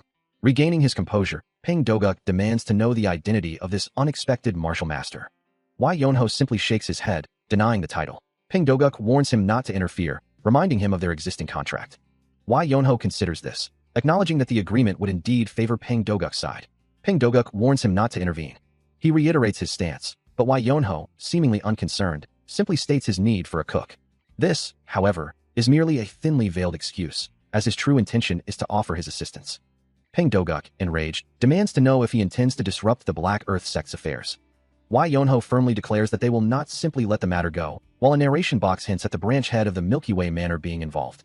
He clarifies that he has no intention of interrupting, implying that the current situation is not his concern. Peng Doguk, still fuming, then questions if Wai Yonho plans to settle their debt. Wai Yonho, with a surprising offer, states he lacks the funds immediately but promises to send the payment within 2 weeks, much to Mun Yunji's astonishment. Peng Doguk can only stare in silent disbelief. A voice echoes with a final, pointed statement, trusting that the promise made will be kept. The words hang in the air, leaving Peng Doguk's face contorted in a silent, frustrated grimace, his jaw clenched tight. A faint, ethereal glow emanates from his hand, hinting at the immense power of a martial master, even in his stunned state. Elsewhere, a man with dark, spiky hair speaks with a stern expression, recalling how someone had introduced himself merely as a guest. An older man, holding a fish, listens with a look of surprise and concern, his brow furrowed in thought. The speaker is revealed to be Guak Dosen, the Dark Earth Branch sect leader, his presence commanding attention. The older man processes the information, repeating the word guest with a questioning tone, then adding, "An acquaintance of the former Sacred Hand Manor Master?" Seated at a table laden with food, the elderly man concludes with a sigh that this development makes things far more complicated. Peng Doguk glares at his subordinate, demanding to know why he fled the moment he saw the other man's skill, but But the subordinate insists he is no coward. Instead, he explains, the man had promised to settle the debt within 2 weeks. Peng Doguk's subordinate continues, believing it made more sense to report on the situation first. But Peng Doguk's patience snaps, his voice rising in a furious shout. He demands to know if he was ever told to report on such matters, reminding the man that he was instructed to use it as an excuse. With a sudden, brutal strike, Peng Doguk sends his subordinate reeling, berating him for his inability to handle a single situation without constant guidance. The subordinate stumbles back, attempting to justify himself, insisting he thought reporting first was the more logical course of action. But Peng Doguk cuts him off, declaring he's heard enough of his excuses. Another swift, powerful blow connects with the subordinate's face, as Peng Doguk threatens to silence him permanently. A tense voice warns that if their plans falter, they will face the wrath of powerful forces. And then, a young boy, kneeling before an elderly master, asks if they should eliminate the threat. The master, with long white hair and a beard, considers the suggestion. His gaze firm, the elderly master dismisses the idea immediately. He explains that there is no need to provoke a martial master of such caliber, suggesting a more cautious approach. And later, as the master lies in bed, the boy sits beside him, listening to his decision to simply observe the situation for now. The master then asks what the boy intends to do, shifting the conversation to a new topic, to which the boy reminds him of a promise, that he would pay off a debt by the end of the week.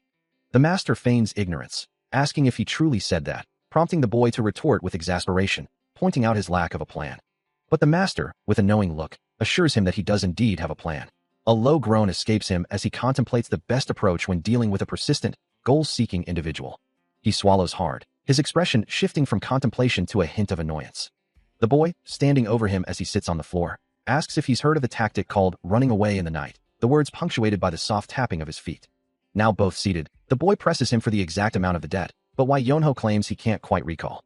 He then estimates it at roughly 20 gold niang, prompting the boy to wonder if that amount is enough to condemn someone to death.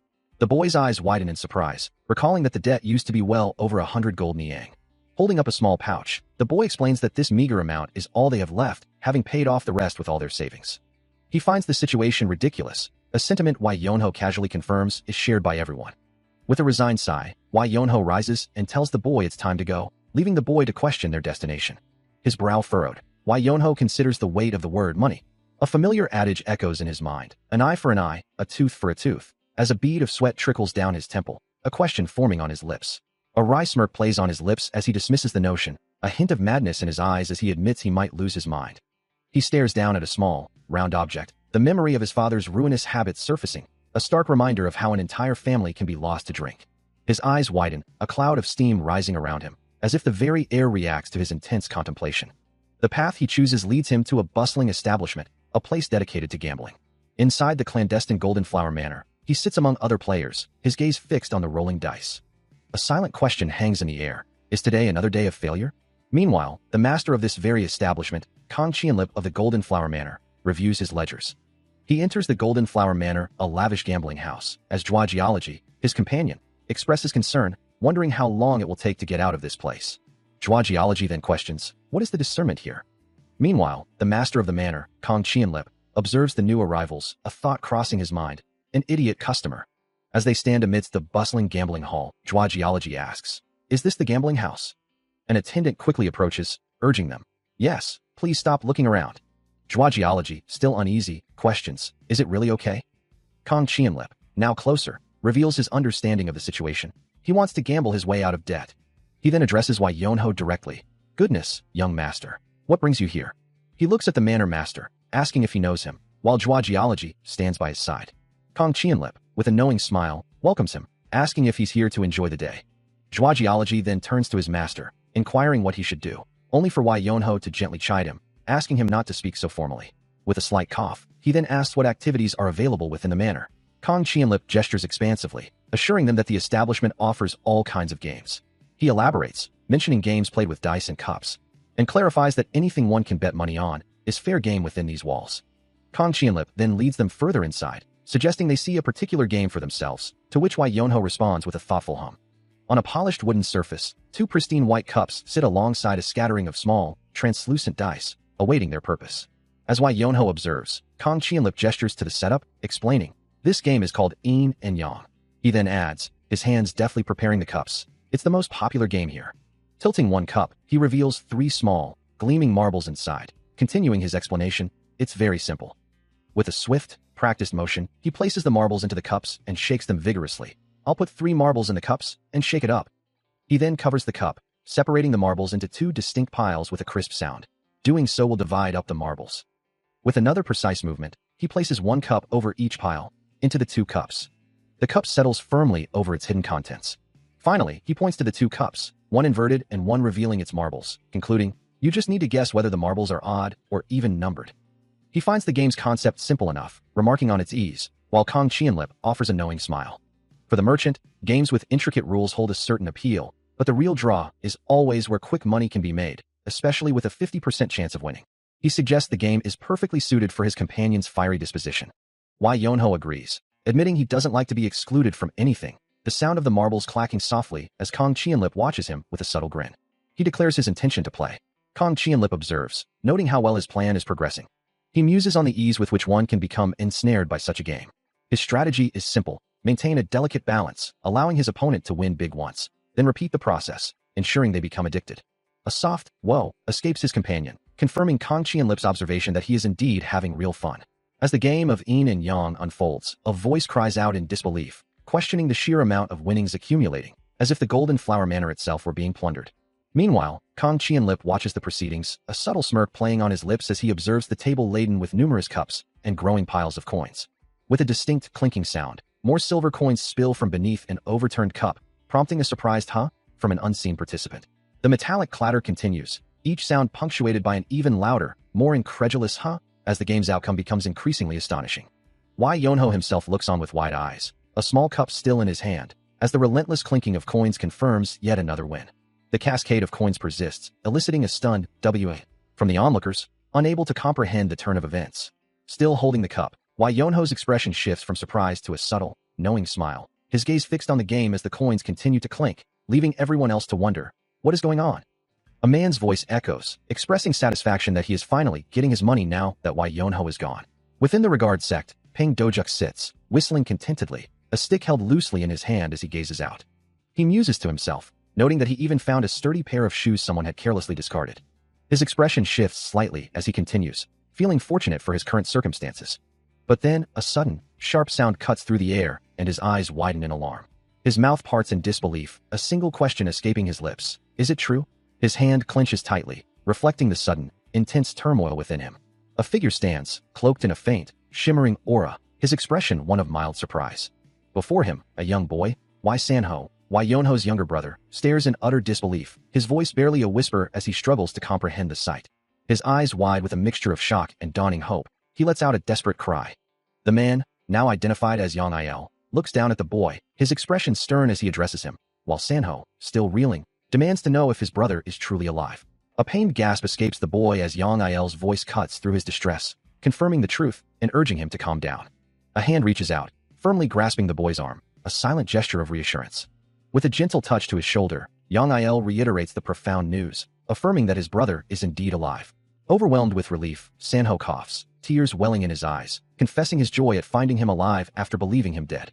With the emotional reunion concluded, Yang Il turns, beckoning the boy to follow, who, still a little disoriented, questions their destination.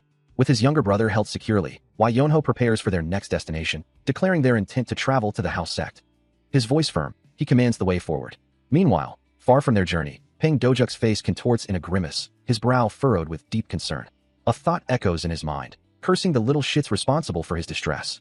Back with the brothers, Wai Yonho soars through the air with incredible speed, carrying Sanho towards their destination, the house sect Kaifeng branch, as the younger boy lets out a small gasp. Sanho clings tightly to his brother's back, the wind whipping past them. Inside the house sect, a female martial artist looks up in shock, her eyes widening at the sight of the approaching figures. Sanho's small hand grips his brother's robe even tighter, protesting the dizzying speed. He cries out in discomfort, his voice lost in the rush of air as they continue their rapid descent. Rain lashes down on a dark, deserted street, setting a somber tone. Inside, away from the storm, a group of men gather around a game, one of them anxiously asking, "How much is it if he wins again?" 1,000. A younger man, his face etched with disbelief, echoes the sum, 8,000? In golden ions. Shit. Another observer, holding a small cup, confirms the incredible streak, remarking, "That's a lot. He's won 9 times in a row." The younger man, growing increasingly agitated, wonders aloud, what the hell is with him, even? His companion reiterates the astonishing fact, he's won 9 times in a row. A finger points decisively at a betting slip, the question hanging in the air. This time too.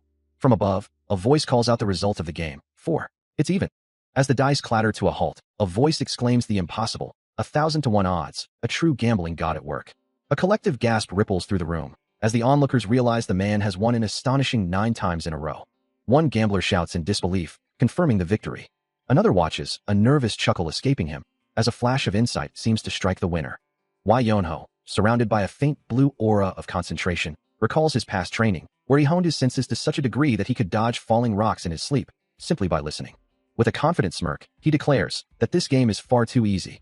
A nearby gambler, eyes wide with shock, echoes his sentiment, realizing the man can discern the dice's final positions by sound alone. Despite his incredible winning streak, Wai Yonho decides to call it quits, lamenting that it's a shame, but he must stop now. Yet, another gambler, consumed by avarice, mutters to himself that just one more roll would secure his desired fortune. As Wai Yonho concluded his game, an older gambler and a younger man approached him, the older one exclaiming about his importance. Bowing deeply, the older man reiterated his surprise at not having recognized such a significant figure earlier. Meanwhile, from across the room, Kong Qianlip, the master of the Golden Flower Manor, observed the scene, his name echoing through the hall. Unaware of the new observer, Wai Yonho simply dismissed the older gambler's flattery, insisting he was nothing more than a regular guy. The older gambler chuckled, feigning amusement, though he admitted the game had not been particularly interesting to him. His true thoughts, however, were far less cordial, cursing the young man as someone who lacked the ability to read the room. Stepping forward, Kong Qianlip addressed Wai Yonho directly, suggesting there were better opportunities for his talents and inviting him to a bigger stage. The proposition caught Wai Yonho's attention, his eyes widening slightly at the mention of a bigger stage. A flicker of intrigue crossed his face as he considered the idea, a proper gambling stage indeed. He watches the golden coins tumble from his hands, a casual indifference in his gaze as he considers the next move. The thought crosses his mind that the real games have yet to begin, and they promise to be much more fun. A slight ooh escapes his lips, a quiet acknowledgement of the excitement to come. But when the older gambler, Peng Dojuk, tries to engage him further, he simply states, I don't wanna. Peng Dojuk, however, is not easily deterred, convinced that he's going to win 10 gold niangs worth and won't leave. He challenges Wai Yonho directly. You think I'd let you? Peng Dojuk, growing agitated, insists that Wai Yonho couldn't possibly leave after such a game, offering him 5 gold niangs if he stays. The young attendant, observing the tense exchange, questions Peng Dojak's reasoning. Just because? Yes, of course. Wai Yonho's expression hardens slightly as he wonders, what the hell kind of? With a wide, confident grin, Peng Dojuk offers a new wager, promising a payout of 10. As the rules of this game dictate, it will continue until one side has lost all their money. However, Wai Yonho, looking slightly exasperated, counters the offer, declaring his reluctance to return unless the payout is increased to 6, a condition the opponent readily accepts. With the terms settled, he gestures with open hands, anticipating the arrival of his new opponent. A dark, clawed hand emerges from the shadows, its sharp nails glinting as an ominous gurgle echoes. A figure with long, dark hair and piercing, glowing eyes steps forward, his sharp features and menacing aura radiating power as he holds small, luminous beads. He advances with a deliberate stride, his dark robes swaying with each step. His gaze fixed, the man manipulates the glowing beads between his fingers, a soft whirring sound accompanying their intricate dance. As the dice clatter across the table, a voice questions the outcome, wondering if the young man truly managed to win all the money at Inyan. Despite his success, the observer notes that he doesn't look like a gambler at all. Wai Yonho remains perfectly composed, his expression unreadable. As Peng Dojuk watches on, Wai Yonho turns to the newly arrived challenger, asking if he is to be his next opponent. The challenger steps forward, confirming with a simple, direct yes. His eyes glowing with an otherworldly light, the man declares this to be the game he recommends. With a flick of his wrist, he sends the glowing dice spinning across the board. A confident smirk plays on his lips as he adds that if one doesn't have the money to bet, they simply cannot play. From the shadows, 2 observers whisper, convinced there's no way the young man can win against Gokbai, for no one ever has. Gokbai explains the rules of the dice game, emphasizing its fairness compared to cards. The simple premise being that the higher roll wins. He then asks if anyone objects to the terms, quickly answering his own question with a firm no. The game, he declares, will continue. The stakes will double with each round, until one side has no money left. A wide grin spreads across Gokbai's face as he adds that more funds can always be introduced if a player runs out. With the terms laid out, he concludes, ensuring there's no room for further losses. Wai Yonho, listening intently, finally agrees to the conditions. A resolute expression settles on his face. With the rules established, the high-stakes dice game officially began, drawing the focused attention of all onlookers. The crowd watched intently. As Gokbai, surrounded by his growing pile of winnings, confidently challenged his opponent, asking if he was ready to proceed and if he had even placed his bet yet. Wai Yonho, however, seemed lost in thought, his expression unreadable, while Peng Dojuk behind him let out a worried sigh, observing the dwindling pile of chips. Peng Dojak's anxiety mounted, lamenting that this was their first time losing so badly and that they would go bankrupt at this rate, but Wai Yonho simply acknowledged his words with a quiet right, his resolve unwavering despite the losses. Gokbai, noticing the distress, feigned surprise, while Peng Dojuk internally, or perhaps audibly, cried out, reminding him that he had been told to trust him. With a predatory glint in his eyes, Gokbai declared that this round would likely be the last game. He pushed forward a new stack of chips, raising the stakes to 2,000 Niang for the round. Peng Dojuk, now in utter despair, confided in a nearby official that Wai Yonho had lost all his previous winnings, questioning if he would now be in debt and lamenting that this was precisely why children should not gamble. With the stakes now impossibly high, Wai Yonho watches his opponent, a quiet intensity in his gaze. Gokbai, however, remains unfazed, a confident smirk playing on his lips as he declares, "Let's go." With a flourish, he sends the dice tumbling from his hand, their fate momentarily suspended in the air. Wai Yonho's eyes narrow, tracking their descent with an almost desperate focus. The small cubes bounce and clatter, each rotation a heartbeat of anticipation. Then, with a final, decisive thud, they settle, revealing the highest possible score, all sixes. A collective gasp ripples through the onlookers as Peng Dojuk and Wai Yonho stare in disbelief at the impossible outcome. The crowd erupts in exclamations of awe, their voices echoing the sheer amazement of the perfect roll. Gokbai, having secured his victory, regards the stunned faces with a look of smug satisfaction. He wonders why not. Even as his internal voice suggests the winner has already been decided, a voice then calls out to him, "Young master." He turns to Peng Dojuk, asking if he trusts him. Peng Dojuk, his face etched with concern, quickly affirms his trust, asking who else he would rely on. A faint smile plays on Wai Yonho's lips as he places a reassuring hand on Peng Dojak's shoulder, acknowledging that no one has ever said that to him before. A quiet sigh escapes him, his expression shifting to one of deep resolve. His gaze sharpens, the weight of the situation settling upon him. He knows this next gamble is for 40 gold Niang. His eyes narrow further, a fierce determination burning within them. With a confident stance, he prepares for the next move. The dice tumble through the air, their fate uncertain as they spin and clatter. A sharp gasp escapes Peng Dojuk, his eyes widening in disbelief as the outcome begins to settle. Around them, the onlookers collectively groan, their faces etched with a mixture of shock and dismay. A hand rests calmly on the table, awaiting the final, undeniable reveal. And there they lie, all four dice displaying the lowest possible score, a perfect set of ones. Yet, in the midst of the uproar, Wai Yonho's eyes remain sharp, a flicker of something unreadable within their depths. One man in the crowd can no longer contain his fury, shouting a curse at the audacious outcome. A single question echoes in the stunned silence, a silent query of who. Unperturbed by the chaos, Wai Yonho sits serenely, his composure absolute amidst the disbelief. Kneeling on the ornate floor, Peng Dojuk looks up, his expression a mix of confusion and concern, as a voice declares that their identity remains unknown. Meanwhile, a mysterious woman with sharp, dark eyes and flowing black hair observes the scene, her thoughts turning to a young boy skilled in martial arts. Without hesitation, she issues a chilling command, "Kill him." The command clearly rattles Peng Dojuk, his face contorting in distress. As he remains kneeling, the woman stands over him, reiterating her cold directive to simply eliminate the target, while he hesitantly protests that they still don't know the full extent of the boy's skills. A smirk plays on her lips as she dismisses his concerns, calling him useless and promising to provide more skilled martial artists, even if it means dragging them out. Her voice sharpens, commanding him to act immediately. The finality of her order rings out, "And kill him." Unaware of the direct threat, or perhaps sensing it, Wai Yonho stands with a determined gaze, his hand outstretched as if ready to face whatever comes next. A man's eyes widen in disbelief, his voice catching in his throat. Another figure gasps, a low rumble escaping him as if something heavy has just fallen. The dice lay still, revealing the lowest possible score, for once. A soft exclamation of surprise escapes the young man, his gaze fixed on the table. His opponent, however, erupts in fury, cursing loudly at the outcome. A slight smirk plays on the young man's lips, a quiet ugh of feigned annoyance. He leans back, a triumphant chuckle rumbling from his chest, while the others stare in stunned silence at the impossible roll. Peng Dojuk, clearly frustrated, questions if he has any money, then demands repayment for a previous loan. Wai Yonho, however, counters, feeling he's being overcharged and needs to reclaim his funds, asking if 40 won is the amount in question. He then presses, confirming if having 40 won means he can continue playing. The tension between the two men is palpable across the low table. Peng Dojuk, exasperated, tries to reason with him, suggesting they're the only ones who know about the debt and proposing they continue playing until Wai Yonho wins his money back, wondering aloud about the point of his money. Wai Yonho, unyielding, demands a promise. Peng Dojuk, turning to the surrounding crowd, declares that a gambling house operates with integrity, using the onlookers as witnesses. He then gestures, inviting Wai Yonho to proceed. As Wai Yonho rises, a subtle shuffling sound fills the air, the crowd watching intently. Still kneeling, Peng Dojuk proposed another round, suggesting they make the stakes even more interesting. An omniscient voice lamented, "Goodness, I was a bit late, young master."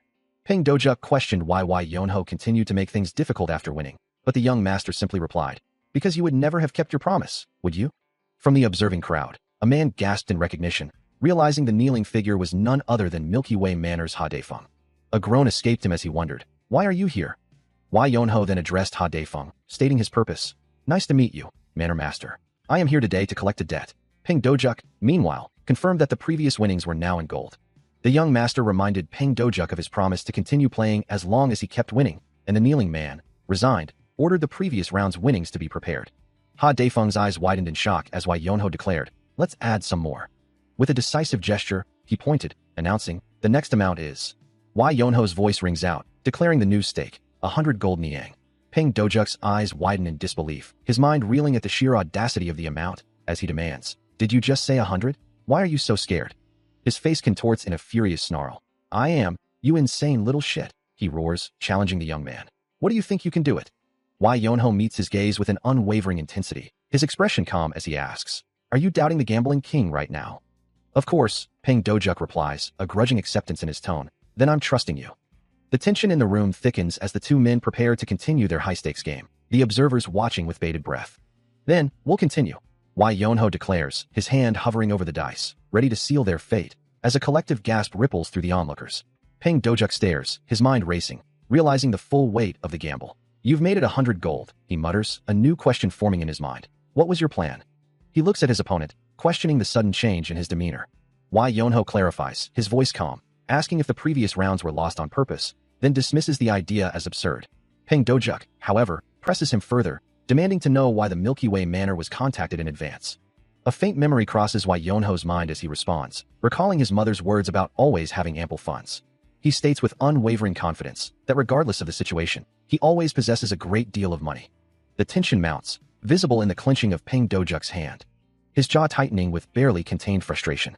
With a decisive chiak as the dice hit the table, the game is set to resume, the fate of the 100 gold niang hanging in the balance as observers watch intently. The dice tumble and spin with a soft pa sound, their outcome about to determine the victor of this high-stakes gamble. With a confident flourish, Wai Yonho releases the dice, sending them spiraling into the air. A subtle flick of his wrist ensures their perfect trajectory, as the sound of their release echoes through the tense silence. The onlookers watch, their faces frozen in anticipation, as the fate of the gamble hangs in the balance. The dice clatter and spin, a blur of motion, one briefly revealing a single pip before disappearing into the chaotic tumble. Then, one by one, they settle, each revealing the highest possible number, 6. A perfect 6, a testament to skill or impossible luck. Peng Dojuk, Nok Gi, and Ha Daifeng stare in disbelief, their eyes fixed on the final die still in motion, the last one to decide the outcome. It continues its frantic spin, the clatter echoing the tension in the room. And with a final, decisive thud, it settles, revealing yet another 6.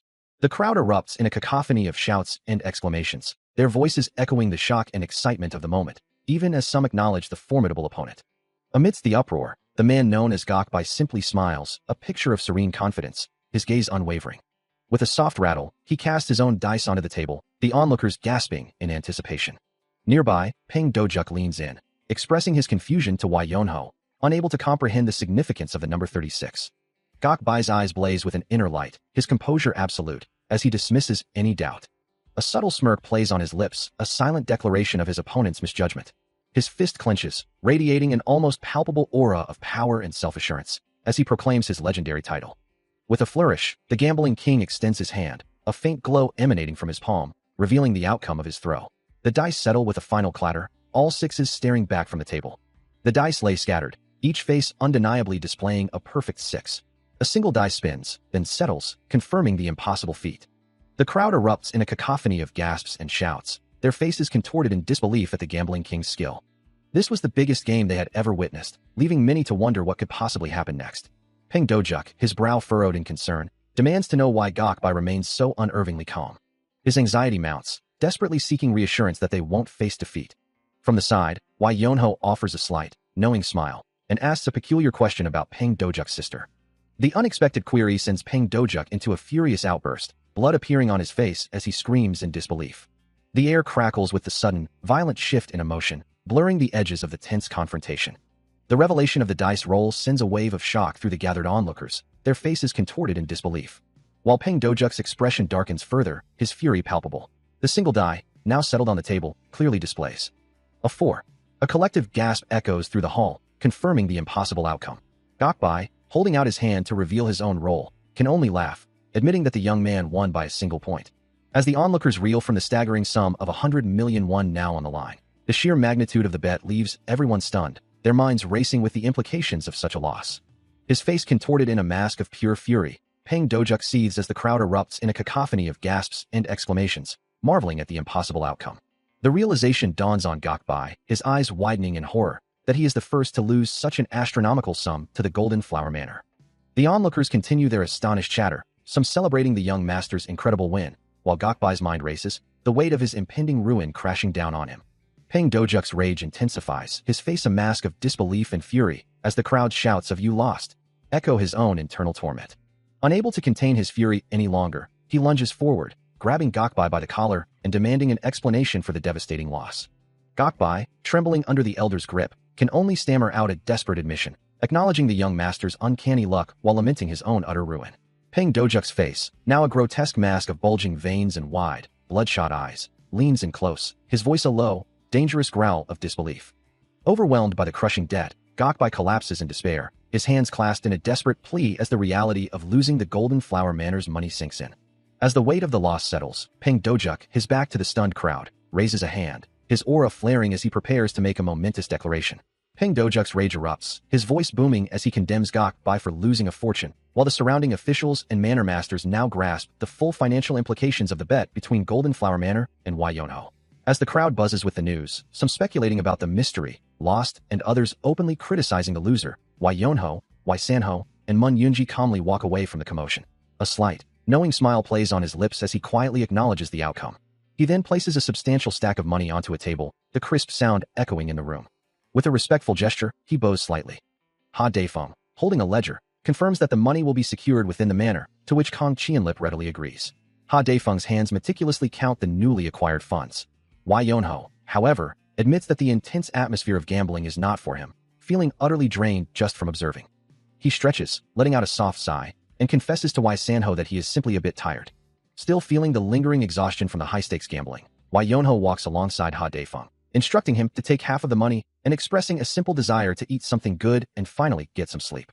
As they continue their stroll, Ha Daifeng enthusiastically suggests, "Ah, I know a really good place." Suddenly, a jarring sound echoes as a figure in dark robes abruptly steps into their path, blocking their way. More figures emerge from the shadows, their distinctive attire marking them as a unified group, leaving Wai Yonho to question, "Huh?" His expression hardens, a silent acknowledgement of the unexpected confrontation. The symbols emblazoned on their clothing clearly identify them as members of the Dark Earth Branch sect. Ha Daifeng, his face etched with concern, murmurs the name, the Dark Earth Branch sect? From the center of the menacing group, a figure with glowing red eyes steps forward, his voice deep and demanding. "Who's Wai Yonho?" Wai Yonho's eyes widen slightly in surprise, hearing his own name called out. A young woman, her dark hair neatly tied, inquires about an older brother. Wai Yonho, still on horseback, confirms the relation, then asks for the brother's current whereabouts. Ha Daifeng, standing nearby, explains that the brother is not present, having departed for Hubei with the Swift Dragon Escort Agency. With a polite word of thanks, Wai Yonho and Ha Daifeng turn to leave the bowing figures behind. As they walk, a subtle shift in the air passes between them, and Wai Yonho glances back at his companion. Ha Daifeng, his voice laced with dread, utters the name of their destination, a place that clearly fills him with apprehension. He vehemently protests the journey, declaring he would rather die than face the arduous trip without provisions.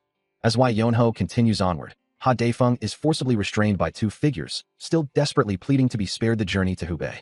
Meanwhile, the young woman from earlier, her eyes now glowing with an ominous red light, lets out a soft, troubled sigh. Wai Yonho stands over a prostrate Ha Daifeng, who, despite his weakened state, still refuses to comply. Ha Daifeng's face contorts in a desperate plea, his fear of Hubei overwhelming him. From a distance, the young woman watches, her eyes glowing with an eerie red light as she voices her own concerns about the perilous journey. Having exhausted his patience, Wai Yonho physically forces the struggling Ha Daifeng into a bath, who continues to protest vehemently, begging for death over the journey. The scene shifts to a grand bathhouse, where steam rises gently from the ornate architecture. Submerged in the warm water, Ha Daifeng lets out a deep sigh of relief, the tension slowly leaving his body. He muses on the unexpected luxury of the bath at the brigand's sect manor, imagining his leader's outrage if he were to witness such indulgence. Wai Yonho, too, finds solace in the steaming water, his muscular back visible as he relaxes. Submerged in the steamy bath, the water rippled around him, a moment of calm after the earlier commotion. His powerful physique, honed through countless battles, was evident even through the rising steam, prompting a surprised exclamation from Ha Daifeng, who remarked on the impressive build. As they both relaxed in the warm water, Ha Daifeng then inquired, wondering if a particular scar was from the legendary, tailless phantom demon. Wai Yonho's expression remained calm as he confirmed that it was indeed the tailless phantom demon. Ha Daifeng, looking at the deep mark on Wai Yonho's back, expressed his astonishment, having heard that the encounter nearly cost him his life. Wai Yonho, however, dismissed the severity of that injury, stating it was nothing compared to another, even more significant wound. This revelation prompted Ha Daifeng to question further, asking which demonic martial artist could have inflicted such a massive scar. The steam continued to rise around them. He reflects on the nature of a demonic martial artist, his expression grim. Suddenly, a child's desperate cry echoes, "Sanho, wake up!" The plea repeats, a desperate echo in the darkness. It was a time when he, as a young boy, did not yet comprehend how truly terrifying the sword could be. An older man, his face etched with lines of experience, demands to know the whereabouts of Wai Yonho. The young man before him, with a confident smirk, simply declares himself to be the one they seek. The older man's eyes narrow, a silent beat passing as he processes the unexpected revelation. His expression shifting from inquiry to a deeper, more calculating gaze. Turning to his subordinate, he questions if this youthful figure is truly the one, receiving a firm confirmation in return. He then voices his disbelief, having expected a martial master to be older, realizing his preconceived notions were entirely mistaken. With a dismissive huff, he asserts that even a young man must face consequences for interfering in their affairs, his words carrying an undeniable threat. The sharp sound of metal on metal rings out as a hand firmly grasps a sword's hilt, another reaching to intervene. Observing the scene with intense focus, Peng Doja calls out for a halt, his gaze fixed on Wai Yonho, who holds the blade, as Gokbai stands beside him, equally intent, while a young boy watches from behind. A young man, looking somewhat bewildered, holds up a document bearing a prominent red seal. Wai Yonho gestures towards the document, instructing the young man to sign it, promising an explanation later, as the young man sighs in resignation. He continues to press the young man, urging him to sign, with the promise of a future explanation. Meanwhile, Gokbai, his glowing eyes sharp, questions the cost associated with the Milky Way Manor.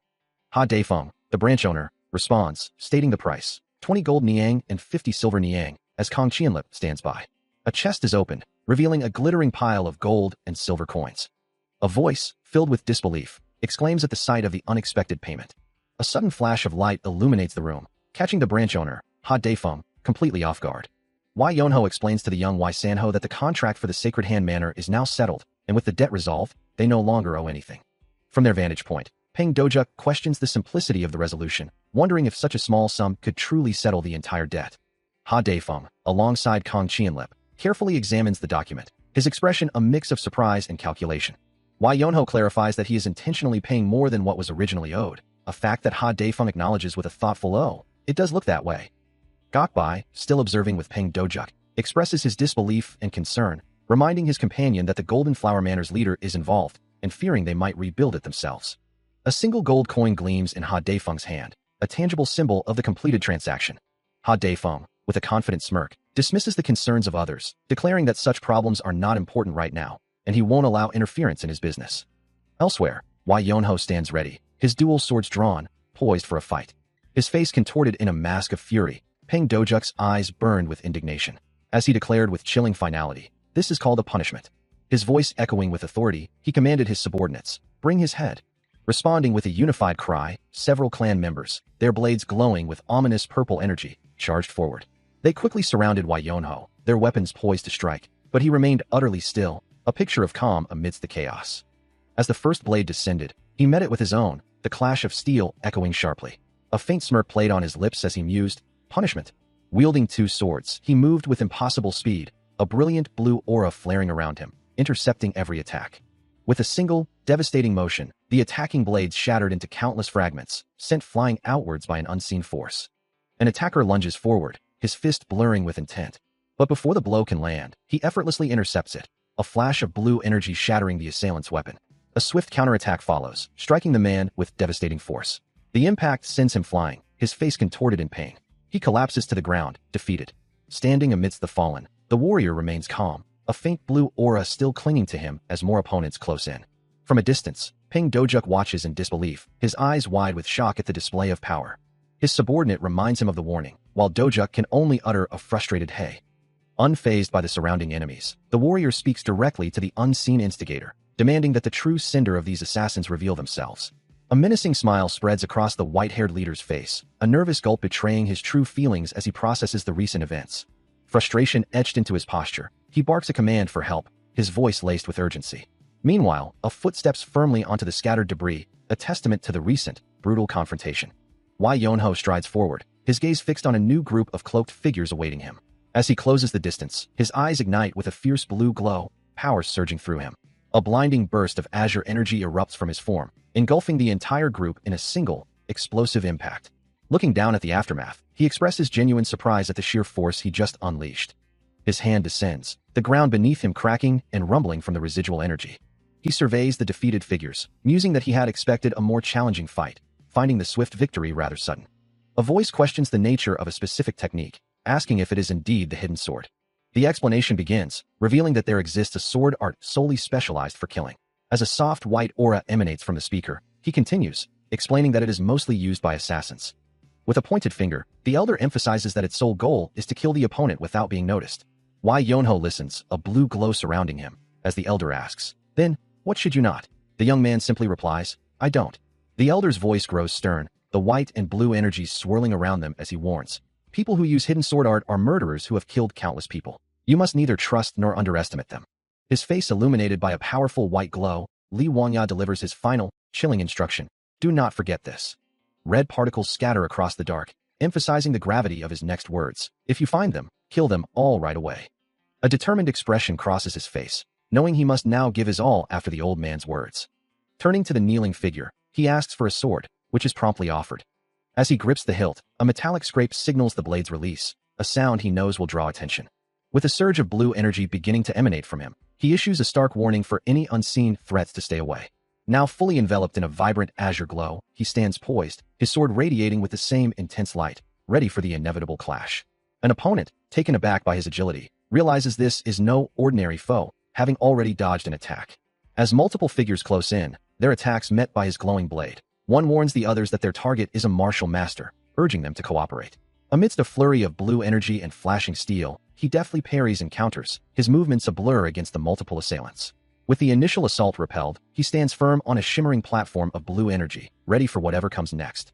He grips the hilt of his sword, his expression hardening with fierce resolve.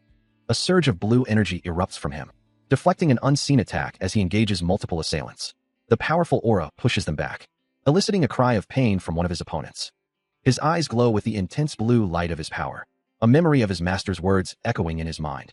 Do not let yourself be held back by each movement. With renewed focus, he prepares for the next strike. The start, he recalls, is an unbending spirit. His blade flashes, deflecting an unseen strike with a sharp tack. As blue energy flares around him, repelling another assault with a forceful AK. He stands at the center of a whirlwind of attacks, his aura a vibrant shield against the onslaught of multiple weapons. Remembering his master's words, you must not let your mind be swayed just because your opponent's sword is approaching you. His eyes glow with an intense blue light, a focused breath escaping his lips with a soft WHFF. The wisdom echoing in his mind. You must wield the sword with a cool head to be able to respond accordingly to any kind of situation. With a decisive suk, he plants his foot firmly. And a powerful surge of blue energy erupts, deflecting yet another blow with a resounding kwang. He moves with blinding speed, his form a blur as he unleashes a powerful sword strike, a vibrant blue aura flaring around him. His blade meets an unseen force with a resounding kwang, the intense blue glow of his sword momentarily illuminating the chaos. A memory of his master's words echoes in his mind. Next is to imbue your sword with your mindset. Another fierce kwang erupts as his blade clashes once more, sending sparks and blue energy scattering through the air. The teaching continues, a guiding principle in his relentless fight. Two blades of the same steel. His own glowing sword reflecting the chaotic cack of the ongoing struggle, a testament to the power he channels. But if you do not put yourself into the steel, the master's voice concludes, it is not a proper sword.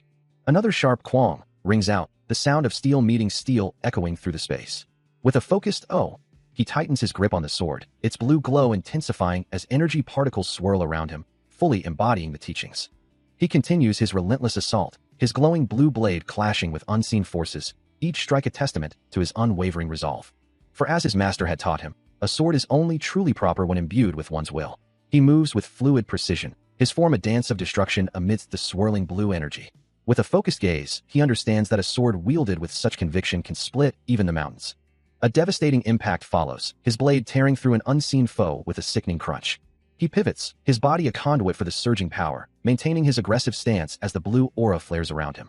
To truly master the sword, one's mind must be emptied, like how the water flows of a river. He is a whirlwind of motion, his form wreathed in brilliant blue energy as he engages an unseen foe. His hand clenches around the hilt of his sword, the blade resonating with the power he pours into it, as the voice of his master, Mu-san, instructs him, "Channel yourself into the sword." Meanwhile, Peng Dojuk stands triumphant, his imposing figure casting a long shadow over a fallen opponent. A chilling, shadowy entity materializes, its form wreathed in dark, crackling energy, with eyes that burn a malevolent red. Mu-san's teachings continue to guide Wai Yonho's thoughts, the elder's voice firm. "What I have taught you is not a move." Peng Dojuk's heavy boot descends with a sickening crunch, asserting his dominance over another defeated adversary. Wai Yonho's gaze intensifies, his eyes glowing with an ethereal blue as he grasps the profound truth that might grow into anything. Within his very being, a core of pure, vibrant energy pulses, radiating brilliant pink and purple light. From a distant rooftop, two silent observers, their faces hidden beneath wide-brimmed hats, watch the city below, their presence unknown. As his master's words echo in his mind, Wai Yonho visualizes his spirit taking form, a perfect sword of pure blue energy, shimmering with countless particles. For it is said, a perfect sword is created with your mind. His gaze sharpens, his eyes glowing with an ethereal blue light, as the energy within him begins to surge and radiate. He stands at the center of a swirling vortex of brilliant blue, intricate patterns of light forming around him, a testament to the power he now commands. The teaching continues, create your own sword. The blue energy surges, crackling with raw potential, ready to be unleashed. Wai Yonho stands firm, enveloped in the brilliant aura, his resolve unwavering. His eyes, now burning with an intense blue light, reflect the immense power he has cultivated, the very essence of his being radiating outward. Then, with a resounding quang, the concentrated energy bursts forth in a blinding flash. The internal energy within Wai Yonho coalesces, forming intricate, glowing blue patterns that radiate outward with increasing intensity. The light grows brighter, a brilliant pillar of azure energy erupting from his form. As the power expands, a deep, resonant roar echoes through the air. The concentrated force then bursts upward, a final, explosive release of raw energy. The shockwave rips through the area, sending multiple figures flying backward, their bodies tossed like ragdolls by the sheer force. From a distance, Mu-san observes the display, his form radiating a calm, ethereal blue light as he watches the outcome. Amidst the scattered figures, Wai Yonho stands tall, his body still enveloped in a vibrant blue aura, a glowing sword held firmly in his grasp. He looks down at the defeated, his voice firm as he declares, "You who have clothed yourselves in martial arts, you won't be able to keep the strength you have."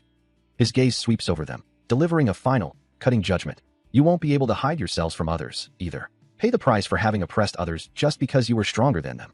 Even after the recent confrontation, he finds himself pondering the familiar feeling these defeated individuals evoked. Shaking his head slightly, Wai Yonho dismisses the thought, deciding he will unravel the mystery another day, as Peng Dojuk stands nearby. A shiver runs through Peng Dojuk, his face contorting in a silent scream of terror. Before he can even react, Wai Yonho's hand shoots out, seizing the elder by his collar, eliciting a choked gasp of surprise and fear. Holding him effortlessly, the young master yawns, casually reminding his captive of his earlier boasts about punishment. With a swift, decisive motion, he sheathes his blade, a silent command echoing in the air, "Inflict hellish pain on that red dog by." After the dust settles, a voice questions, "Didn't you say that you were going to punish someone?" Wai Yonho responds with a languid yawn, his sword still in hand. From nearby, Mu-san calls out, "Why, young master?" Meanwhile, Peng Dojuk, defeated and desperate, pleads from the ground, "If you'll forgive me, I'll repent for my sins and live as a good person." Wai Yonho begins to walk away, dismissing the plea with a thought, "About the guys who were beaten up, don't you think it's an insult to him?" He adds, "I try to live by my words." Peng Dojuk, still prostrate, offers a counterpoint, "But people can make mistakes sometimes, you know?" As Peng Dojuk insists that changing for the better is good, Wai Yonho glances back, his expression unyielding. "But who's gonna believe you, after all that you've done?" As the defeated lie scattered, Wai Yonho dismisses the idea of an eye for an eye, suggesting a more definitive end for Peng Dojuk, who quickly protests that such a punishment would be excessive. His hand gesturing emphatically, Peng Dojuk reiterates his belief in proportional retribution. Wai Yonho, his gaze falling upon the fallen, remains silent, contemplating the scene before him. Peng Dojuk, now pleading desperately, insists that his family would suffer if he were to die, before a dark smirk crosses his face as he admits to loving when people give up easily. A silent question hangs in the air. Is there truly no other way? A close-up reveals the spiky black hair of an unseen observer, reacting to the unfolding drama. Meanwhile, a man with reddish-brown hair watches the exchange, a subtle, knowing smile playing on his lips as he crosses his fingers. Suddenly, a frustrated shout of "shit" erupts. Peng Dojuk's face contorts, his earlier desperation giving way to a wild, unsettling laughter. A colossal structure erupts in a blinding flash, its foundations shattering as a wave of destructive force ripples outward. Following the initial blast, massive chunks of stone and wood rain down from the sky, scattering across the ravaged ground. Amidst the chaos, Wai Yonho's voice cuts through the air, demanding, "Now, guide me." An unseen voice responds, "Where to?" He replies, "Their base." Elsewhere, a brilliant, ethereal light pierces the heavens, descending like a spear into the earth, tearing through the landscape with an explosive impact that signals a complete downfall. Observing the distant devastation, Wai Yonho stands, his gaze fixed on the ravaged horizon, a silent witness to the unfolding destruction. The intricate patterns of a traditional robe hang over a balcony railing, overlooking a serene courtyard. Inside, a woman with dark, flowing hair gazes out, a hint of worry in her eyes as she wonders if her brother has truly departed. Her thoughts are abruptly interrupted by a child's excited shouts from below. She looks down to see a small boy running towards her, a bright, glowing object clutched in his hand, emitting a soft light. The boy continues to call out, his voice filled with urgency and joy. His face is alight with excitement as he asks if she knows the incredible news. Stepping into the courtyard, the woman asks what has him so excited, and the boy proudly declares that they have repaid all their debts. The woman, however, dismisses his claim with a gentle smile, suggesting he must be dreaming. The boy's joyful expression instantly turns to shock as the woman begins to explain the true situation. Under the serene glow of a full moon, traditional rooftops stand silhouetted against the night sky. Her violet eyes reflecting the soft light, the woman murmurs, "I see." A delicate jade pendant rests against her collarbone. As the young boy beside her exclaims, "We're free now. It's all thanks to Mr. Y." The woman clasps her hands together, her expression softening as she acknowledges, "I'm glad. We owe him." However, a shadow of concern crosses her features. As she looks down, confessing, it was wrong to try and repay the debt through gambling. Suddenly, a man's voice cuts in, "Sis, I'll let it pass this time since you weren't the one gambling, but don't go anywhere near the gambling house again." His brow furrowed. The brother questions the method they used to repay their debt. His expression a mix of frustration and deep concern. He asserts that anyone who deviates from the orthodox path is bound to face insurmountable obstacles. The woman listens, her eyes wide with a mixture of surprise and apprehension, as his words hang heavy in the air. He continues, his voice rising in frustration, wondering how they could have been so careless after witnessing their father's struggles, and challenges her to justify their actions, asking if she could still claim it wasn't bad. The woman, her expression softening with a hint of sadness, murmurs that their father was a physician who also strayed from the orthodox path. The brother turns his head away, a faint blush creeping onto his cheeks, as he struggles to find a response. He finally manages to retort that she is too much. The woman looks down at the young boy, her voice gentle yet firm, explaining, "I did my best for you, but all you can see around you is the truth. It's all for your sake." The young Wai Yonho, his gaze fixed on the ground, responds quietly, "I don't want to stay in this place."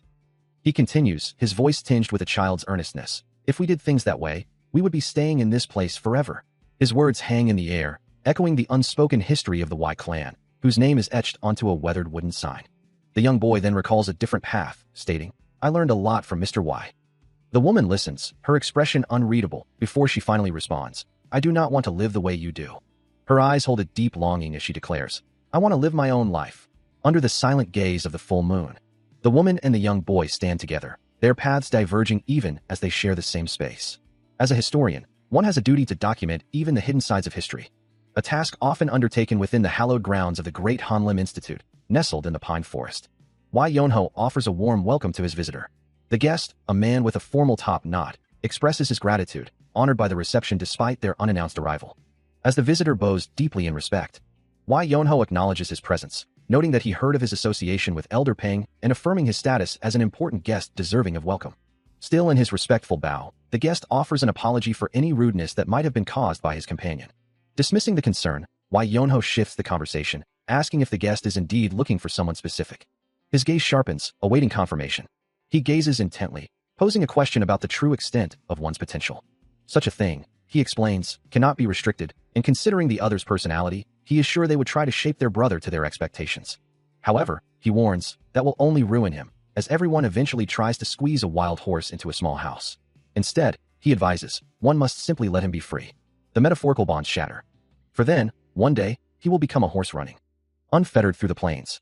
Wai Yonho looks up, his expression thoughtful, having delivered his counsel. Finally, he bows respectfully, thanking the unseen listener for their consideration. I will think about your advice, the other man replies, walking away from Wai Yonho. As the two continue their journey along a forest path, Wai Yonho then asks, why do you look so annoyed? Did I say something bad and severe? His companion, however, seems preoccupied, asking, how long has my brother been like this, when you saw him?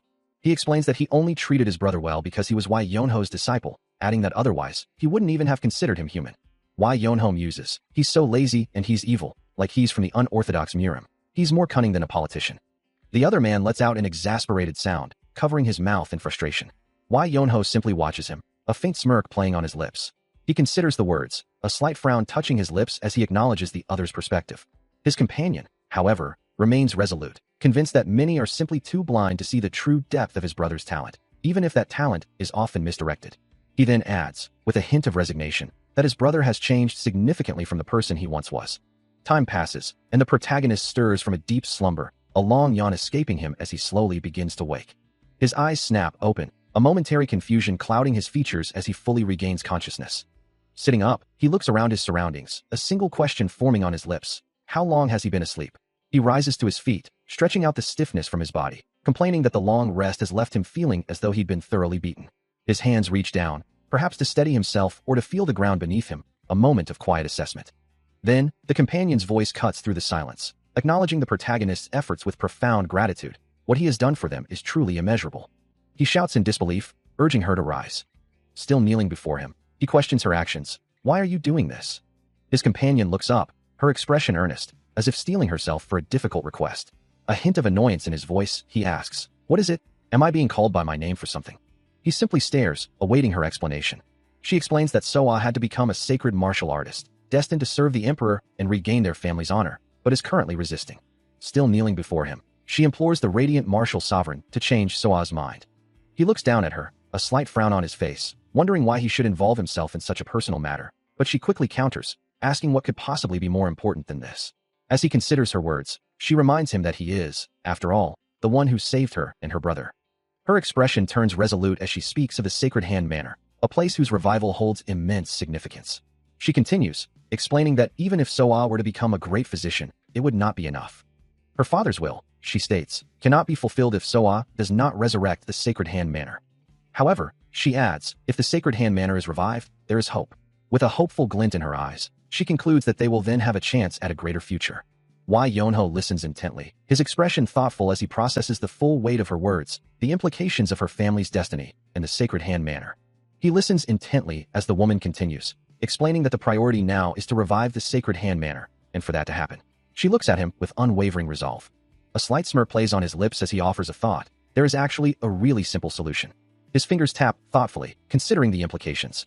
The conversation hangs in the air, a moment of quiet contemplation before the scene shifts. A grand, traditional building stands illuminated against the night sky, its presence looming. Suddenly, the woman's jaw clenches, a sharp intake of breath betraying her inner fury. She curses herself, wishing she had killed that beggar. Her thoughts flash back to a moment of intense anger, a memory of Peng Dojuk, the branch leader who had just been killed, and another man smiling, urging him to go, buddy, as if mocking his rage. The memory makes her so mad. Meanwhile, Peng Dojuk himself, consumed by fury, wonders how anyone dares to play around with him, vowing to make them regret it when they next meet, before a frantic voice interrupts him, warning of a problem. A masked figure, Gongmu, confronts a woman, demanding to know what's happening. Inside a lavish hall, the woman stands beside an older, gray-haired man and another figure, as if awaiting an audience.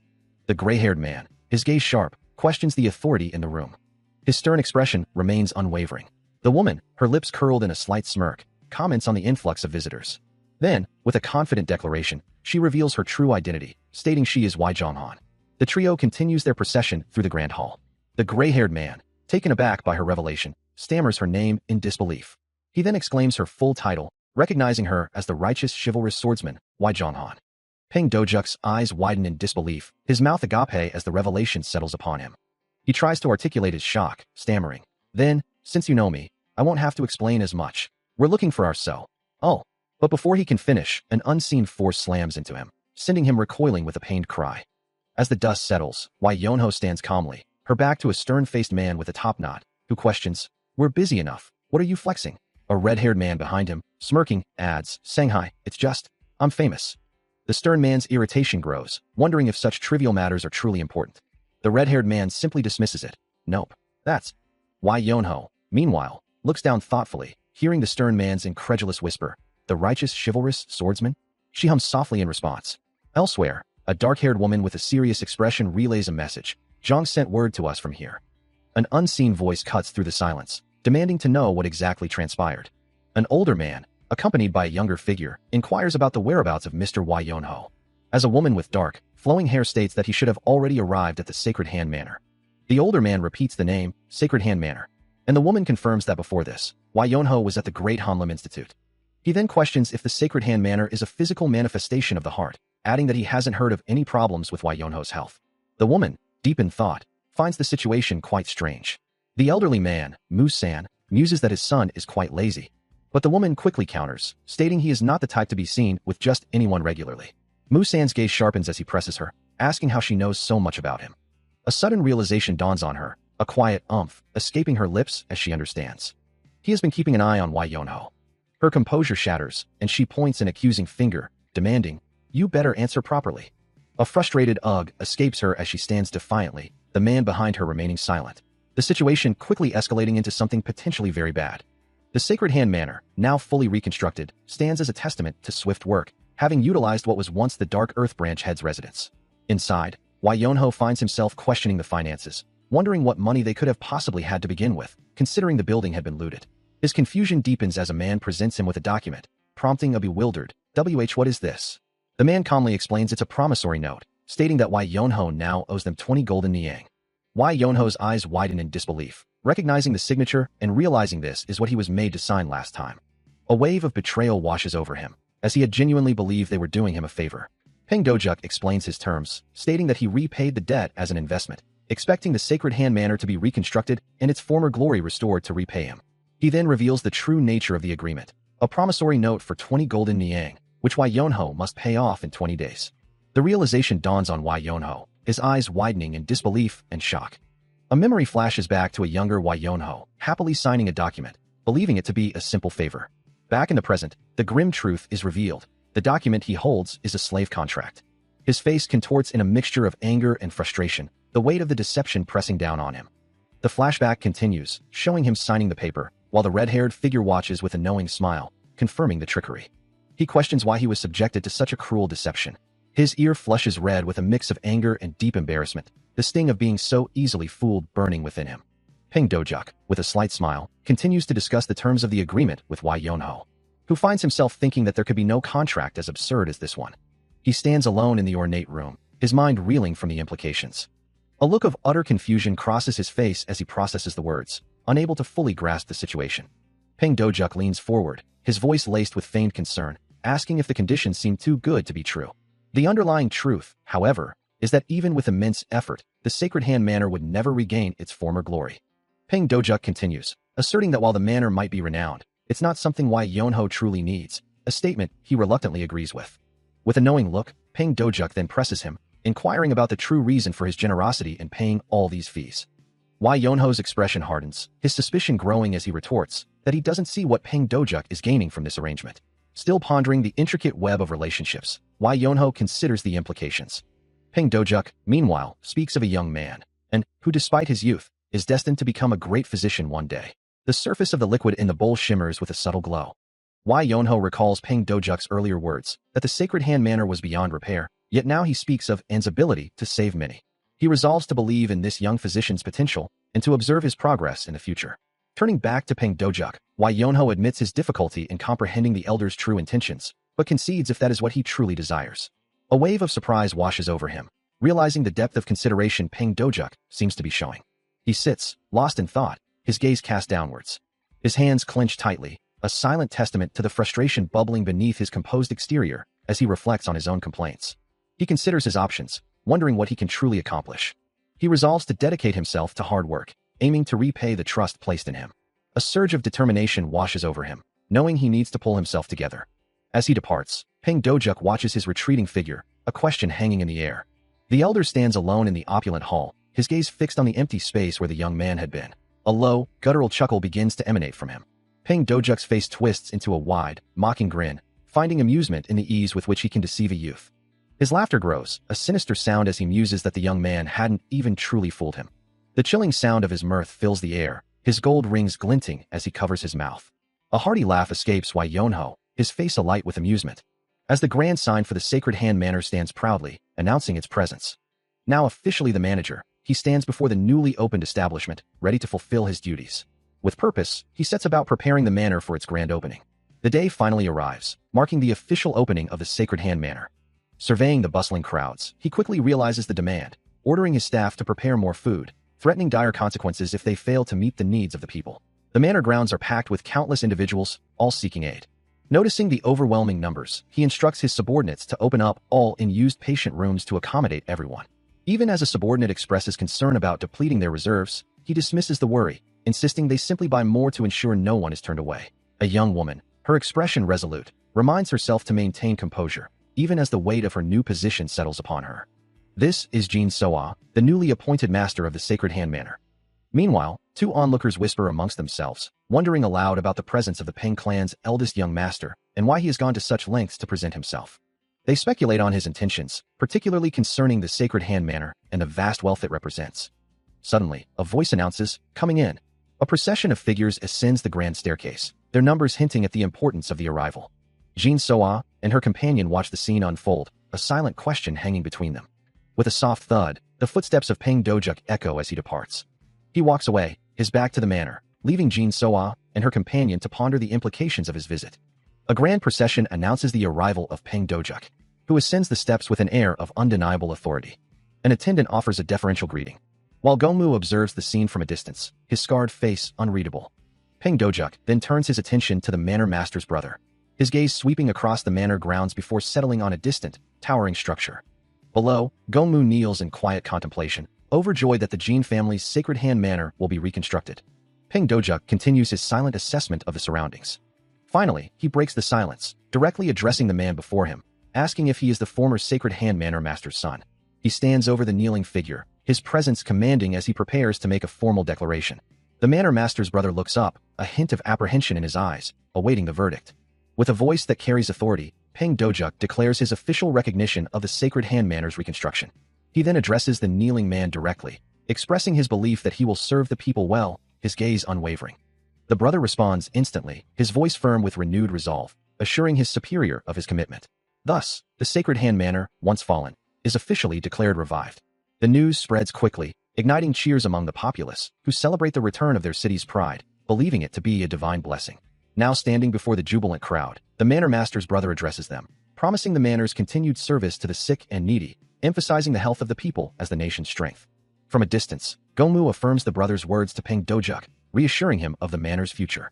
The Sacred Hand Manor, once a symbol of prestige, now stands in disarray, its abandoned state a stark contrast to its former glory, prompting whispers among onlookers about its long-standing neglect. Meanwhile, a boisterous laugh echoes through a nearby chamber, as Wai Yonho turns to his father, Gongmu, asking if he is truly listening. With a determined expression, Yonho vows that he will perform exceptionally well, asking his father to watch over him. A soft click of realization sounds. As Gongmu's expression shifts, the sound echoing his internal processing of his son's words. A voice confirms from an unseen location that the outcome was indeed perfect. Later, Wai Yonho sits calmly, a scroll in hand, a soft rustle accompanying his movements. He is joined by the manor master's brother, the two men engaged in a quiet discussion. He makes it clear that he'll be keeping a meticulous record of any bribes. After all, he needs to ensure that the other party keeps their word. The manor master's brother looks on, a bead of sweat tracing his temple. With his message delivered, he announces his departure. He waves a final farewell as the carriage carrying the manor master's brother begins to roll away.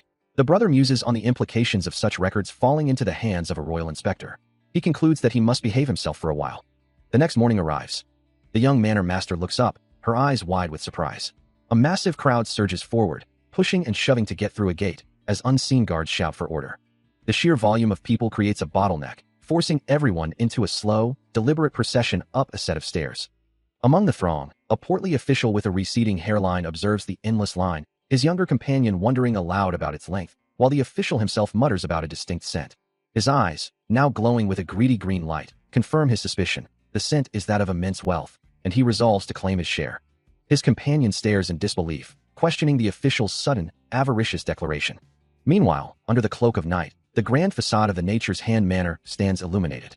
Inside, a medical ward glows with an eerie blue light, its many beds conspicuously empty, prompting a bewildered question from an unseen voice. A man in a white head wrap stands over a kneeling attendant, who explains that all the patients have departed. The man's face flushes with shock and anger as he demands to know the destination, the Sacred Hand Manor. He glares down at his subordinate, his voice sharp with accusation, demanding why he couldn't keep his mouth shut, why he had to make such a mess. The subordinate, cowering, can only stammer that the man's father had plunged them into immense debt through gambling. The official presses further, questioning how the man could possibly have acquired the funds to gamble again. A wave of frustration washes over him, remembering how everything had been going so well before he got that man into gambling. His subordinate, now visibly distraught, wonders what they will do, acknowledging their shared responsibility and the inevitable blame that would fall upon them if things went wrong. He then laments their helplessness, stating that the place had already been established. But the official's eyes narrow with grim determination, declaring that sometimes, to untangle a knot, one must simply cut it. With a sharp, decisive motion, a glowing blade slices through something unseen. A subordinate, caught in the aftermath of the manor official's decisive action, can only stammer out a terrified apology. Meanwhile, in a quiet room, Wai Yonho sits at a desk, his gaze fixed on a covered figure lying motionless on a nearby bed, a somber atmosphere hanging heavy in the air. A grim narration speaks of a man who met an untimely end at the hands of a scoundrel in the night. Back in the manor, the official's blade, still glowing with a faint aura, reflects the cold reality of misfortune. Wai Yonho remains at his desk, the narration continuing to unfold the tragic story, urging the need to stash away enough money for a proper funeral. His hands, clasped together, betray a quiet resolve as he processes the weight of the situation. The chronicles of the lazy sovereign detail a time when the young master of the Sacred Hand Manor, having just managed to stand back on his own 2 feet, finds himself perched on a rooftop, observing a scholar diligently working below, only to meet an untimely visitor in the form of a robber in the night. A smirk plays on the robber's lips as he mutters, "Cook, what a misfortune." His thoughts turn to the practicalities of his trade, considering how much money he might stash away to donate at the funeral. Meanwhile, within the grand halls of the Venerate Heaven Orthodox Murim Alliance, the robber's expression shifts to one of surprise as he reacts to an unseen speaker, asking, "You say?" From behind, the leader of the Orthodox Murim Alliance, White Fist Samachunj, reveals a troubling development. The Green Forest Gang has joined with the Iron Blood sect? He confirms the news, stating that a child named Peng Doguk from the Hubei Peng clan has indeed verified it. Though he was once pursued by the greatest 10 sides, he managed to escape by a stroke of luck. Peng Doguk reflects on the past, acknowledging the sheer power of the 10 sides and the narrowness of his escape. Now, the present-day Murim world faces a different kind of heat.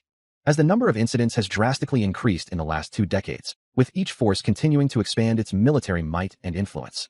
When these small conflicts inevitably erupt, it is bound to spill into a heavenly, widespread war. Even within the Orthodox Murim Alliance of the East and the demonic cult of the West at the center, small conflicts are already brewing. And what should have been a small problem could lead to great bloodshed. A minor issue could lead to the eradication of whole sects and clans, leaving nothing but devastation in its wake. An elderly man with long white hair, seated opposite Samachunj, inquires about the state of the Heavenly Alliance, to which Samachunj replies that they aren't exhibiting any unusual behavior. The elder muses that the Iron Blood sect has always maintained good relations with the Heavenly Alliance. Samachunj, however, expresses concern, believing their true power might be far greater than anticipated, especially if they've now joined forces with the Green Forest under the new banner of the Heavenly Will Alliance. The elder lets out a soft sound of surprise, questioning why they would seek even more power and continue to expand their alliance, before shifting the topic to Peng Doguk's recent victory over the Green Forest's 10 sides. Samachunj confirms the feat, adding that Peng Doguk apparently had a disciple named Wai Yonho. The elder's eyes widen slightly at the name. Wai Yonho, also known as Wai Zhonghan from the Guangdong's Wai clan, a figure who had vanished for 5 years before recently reappearing. A knowing look crosses the elder's face as he finally places the name, Wai Zhonghan, the righteous chivalrous swordsman. He understands. The man with the white streak in his hair grins, his voice booming with conviction, wondering who else could raise such a child. He continues, his expression softening slightly as he recalls the past, admitting it was hard not to see him for 5 years. A knowing smile then spreads across his face, suggesting the child was training to become a true dragon. However, there is more to the story, as an elder with flowing white hair and a beard begins to reveal. He explains that the eldest son of the Wai clan is Wai Sanho, the renowned demon-slaying sword. The elder then gestures towards a young man, seen from behind, proclaiming that in 10 years, Wai Yonho will become the strongest in the Murim. The man with the white streak in his hair nods, acknowledging the young man's reputation, as he is already known as the righteous chivalrous swordsman. Indeed, a new dragon has emerged from the esteemed Y clan, and they are destined to achieve great things for the Jianghu. A low groan escapes him as he lies sprawled across the tiled rooftop, while below, an older man peers up from a window. His dark hair cascades around his face, a picture of languid discontent. Finally, he manages to ask, "How's Soa?" He shifts slightly, peering down with a casual air. As the man below responds, "He passed out a while ago."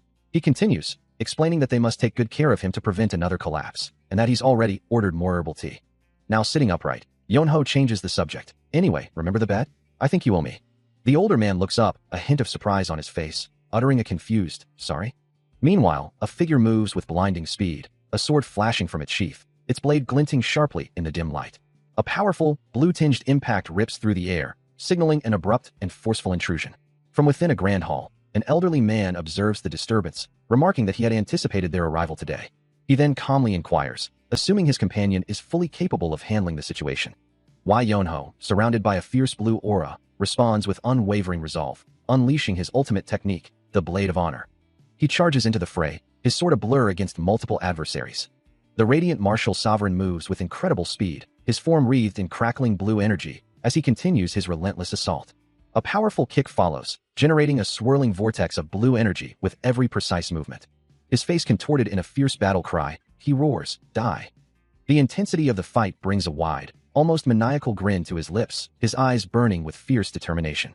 The chronicles of the lazy sovereign continue, shifting focus to the house sect's Kaifeng branch, where a grand, traditional building stands illuminated by the soft glow of red lanterns under the night sky. Inside, a woman with dark red, wavy hair looks on with a flicker of surprise, her expression betraying a sudden realization. She had described someone as very lazy, noting that he wasn't the type to maintain regular contact. When an elderly man with white hair and a stern gaze interjects, demanding to know how she possessed such detailed information about him, the woman stammers, her composure visibly faltering.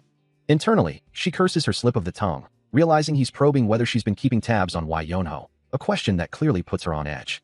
His voice, sharp and unwavering, insists she provide a proper answer. Peng Dojuk stands, a furious expression etched onto his face. Suddenly, an ominous realization strikes him. This might be really bad.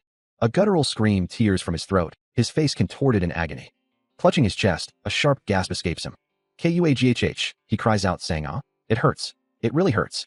Meanwhile, the elderly man admonishes the red-haired woman. "How many times do I have to tell you not to step in?" He continues, questioning her. Isn't he introducing that she is a woman past her prime marrying age? The woman looks surprised, responding with a simple, "Huh?" The elderly man then asks, "So our Yonho is in Hubite?" The woman confirms with a quiet, "Yes," as the elderly man presses on. "Can you tell us where the Sacred Hand Manor is?" The red-haired woman's mind races, grappling with the impossibility of the situation, yet unable to conceive of any other explanation for his presence. From across the room, the elderly man's voice cuts through her thoughts, assuring her that if their informants cooperate, they will surely track him down, and she will have her meeting. She offers a measured response, stating she can assist him to that extent. The elderly man observes her, noting her underlying friendliness despite her words, and finds her boldness quite brave. He then clarifies that he will consider her information as an individual contribution, not as an official act of the house sect. Holding a cup, he promises to repay her for this goodwill at a later time. Frustrated by his captious demeanor, she lets out an exasperated sigh. Abruptly, he changes the subject, his gaze thoughtful as he asks her age once more. With a sweet smile and clasped hands, she responds, revealing she is 26. The elderly man with white hair continues his gentle interrogation, asking about her parents' well-being, to which the red-haired woman replies that her father is doing well, but her mother passed away when she was young. Expressing sympathy, he remarks that it must have been difficult, though the woman internally dismisses the sentiment, believing that hardship is no longer her truth. Suddenly, she questions his words, a hint of confusion in her tone. Her eyes widen in shock, a gasp escaping her as she processes his next statement. A moment of realization dawns on her, and she utters a sharp, "Wait." The elderly man remains composed, his gaze steady, reflecting on a situation he had previously found incomprehensible, a puzzle he couldn't quite grasp. He continues, his words now carrying a heavier weight, mentioning Y Yonho's name, a name that clearly holds significant meaning for the red-haired woman. With a serious expression, the elderly man predicts that at this current pace, the Y clan of Guangsong might ascend to become one of the revered 5 supreme clans. A subtle, knowing smirk plays on the red-haired woman's lips, her eyes gleaming with a hidden agenda. She assures him not to worry, claiming to be stronger than she looks, her words carrying a subtle defiance. Then, with a slight bow, she requests a moment, stating she needs to prepare. The elderly man, observing her, agrees with a soft chuckle. He recalls her past, a time when she was deeply interested in Yonho, a memory that brings a thoughtful expression to his face. Turning her gaze back to him, she addresses him with a familiar, almost teasing, honey. Her expression sharpens as she questions if he truly believes Yonho is capable of marriage. He dismisses her concern, stating that even if they don't initially like each other, they can grow to, adding that she's a bit old but smart and pretty. He continues, emphasizing that simply getting them to meet is enough to start the process. A subtle, knowing smirk plays on her lips, acknowledging his words about her age and her ability to handle Yonho. Her laughter echoes, a booming sound that causes the elderly man to recoil, his eyes wide with a sudden realization. He mutters to himself that women are truly terrifying. Meanwhile, the sounds of daily life drift through a bustling courtyard as the morning unfolds. Inside, Yonho and Soa share a meal, the young girl observing his weary expression with concern. She sighs, goodness. Yonho, however, seems unfazed by his exhaustion, savoring his food. He asks her, this tastes good, don't you think so? Soa, still worried, questions how he can eat so heartily when he's so utterly spent, then wonders if she can truly become a better physician like this. Yonho offers a reassuring smile, telling her, oh, of course, I'm sure you will improve. You've been seeing a lot of patients, so keep at it. Soa considers his words, finding them to be such convincing smooth talk, but then admits to herself, it's true though. Looking at him again, she asks if something happened last night, to which he simply replies, no. Undeterred, she declares, I know, I can't ignore this. I'll go and prepare for the officials. The Sacred Hand Manor, a name that echoes with power, is poised to take over Hubei. The manor master, Jin Soa, approaches. As Yonho quietly eats his meal, she informs him, some woman is here to see you. A flicker of surprise crosses his face. A beautiful woman, adorned with white floral ornaments, stands waiting. As she walks forward, Yonho recognizes her, a soft S-sister, escaping his lips. He looks around, bewildered by the sudden turn of events, wondering, what is all this? With a determined expression, Yonho's sister turns her back, walking away from the manor. But Jin Soa calls out, trying to stop her, insisting she return immediately. Soa's voice carries, reminding her that she is forbidden from earning money through medicine. Yonho, his patience wearing thin, demands to know what she thinks she's doing, ordering her to pack up. He reflects on the past, recalling that physicians once lived in wealth. While everyone else strives to earn money and gain fame in this world, he questions why physicians alone must live in poverty. He challenges her, asking if she truly wishes to live in poverty, and if she has forgotten the teachings of their ancestors. He reminds her that their predecessors earned money through medicine and lived comfortably. Their earnings came naturally from acts of goodwill, not from a desire for wealth, and he wonders why everyone seems so blind to this fundamental truth. He couldn't comprehend her actions, his voice laced with exasperation as he questioned, one who doesn't get it. He continued, acknowledging his own path, yet adding, I do not think that I am walking the orthodox path right now either. His expression hardened, a clear judgment in his eyes as he declared, however, I am not arrogant nor foolish like you. He leaned in, his frustration palpable, demanding to know, why do you not get it that your way won't ever resurrect the Sacred Hand Manor? Why Surian met his gaze with unwavering resolve, reminding him, I am somehow still your older sister. You make your own path. Her voice firm, she declared her own intention. I will resurrect the Sacred Hand Manor my own way. With that, she turned and fled, calling out to the young girl who tried to stop her, so. Why Yonho watched her retreating figure, a sigh escaping him as he muttered, that's not how you talk to your older sister. Despite his words, Why Surian's face remained etched with fierce determination, a sharp resolve in her eyes. As she makes her defiant exit, a powerful force sends both her and Yonho reeling through the air. He stares, wide-eyed, unable to comprehend the sudden turn of events. Meanwhile, a woman with piercing yellow eyes watches the chaos unfold, a fierce resolve hardening her gaze. This is all your fault, a voice declares, the accusation hanging heavy in the air. The night deepens, clouds obscuring the sky. A full moon rises over distant mountains, casting long shadows across the land. Through the moonlit forest, a carriage races, its horses' hooves thundering rhythmically. Inside, a masked figure confirms, yes, young master. Another attendant, peering out from the carriage, respectfully addresses their charge, master. As the carriage disappears into the night, a voice questions the decision to let her go. Though acknowledging the loss, the speaker asserts that it is preferable to dwelling on what cannot be held, dismissing the entire incident as inconsequential.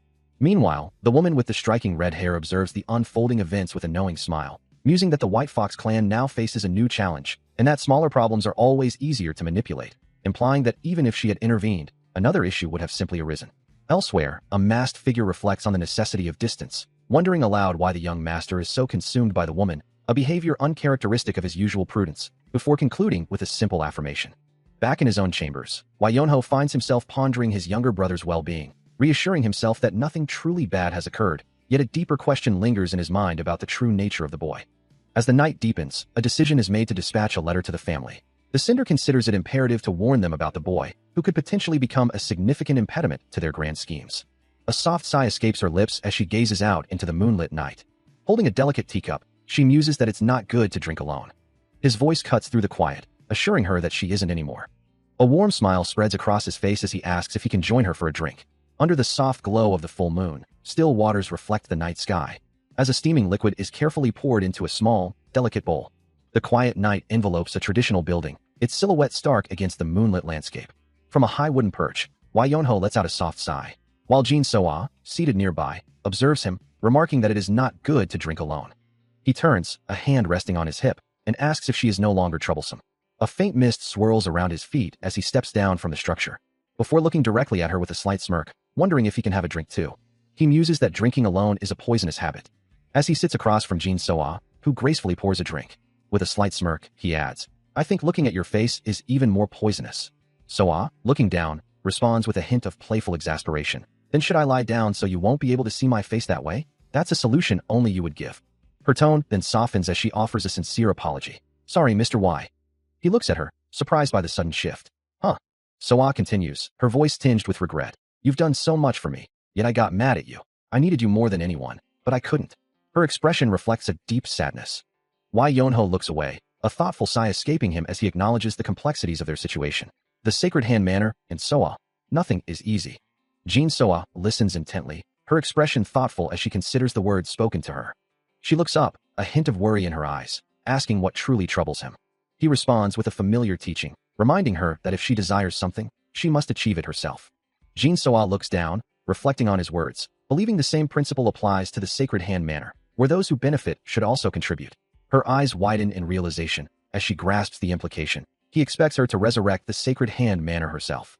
Wai Yonho's voice cuts through her thoughts, asking if that isn't precisely what she desires. She looks away, a flicker of doubt crossing her face, muttering that he isn't the only one capable of protecting it. With renewed resolve, Jin Soa begins to speak, her voice firming with determination. Wai Yonho watches her, his expression serious, as he questions why it must always be a man who takes on such a burden. Moreover, Wai Yonho continues to press his point, his voice steady and unwavering. As Jin Soa listens, a flicker of doubt crosses her face, wondering if it truly matters when it comes to saving people. A subtle thrumming resonates within her, a quiet beat of apprehension. As she looks down, her own thoughts echoing the question, "Can I do it though?" From his seated position, Wai Yonho offers a simple, direct response. "No one can answer that." He then clarifies his perspective, stating that while Jin Soa might become a great physician, resurrecting the Sacred Hand Manor is an entirely different matter. His gaze sharpens as he continues, challenging her assumption. "You think that only Soa has the duty?"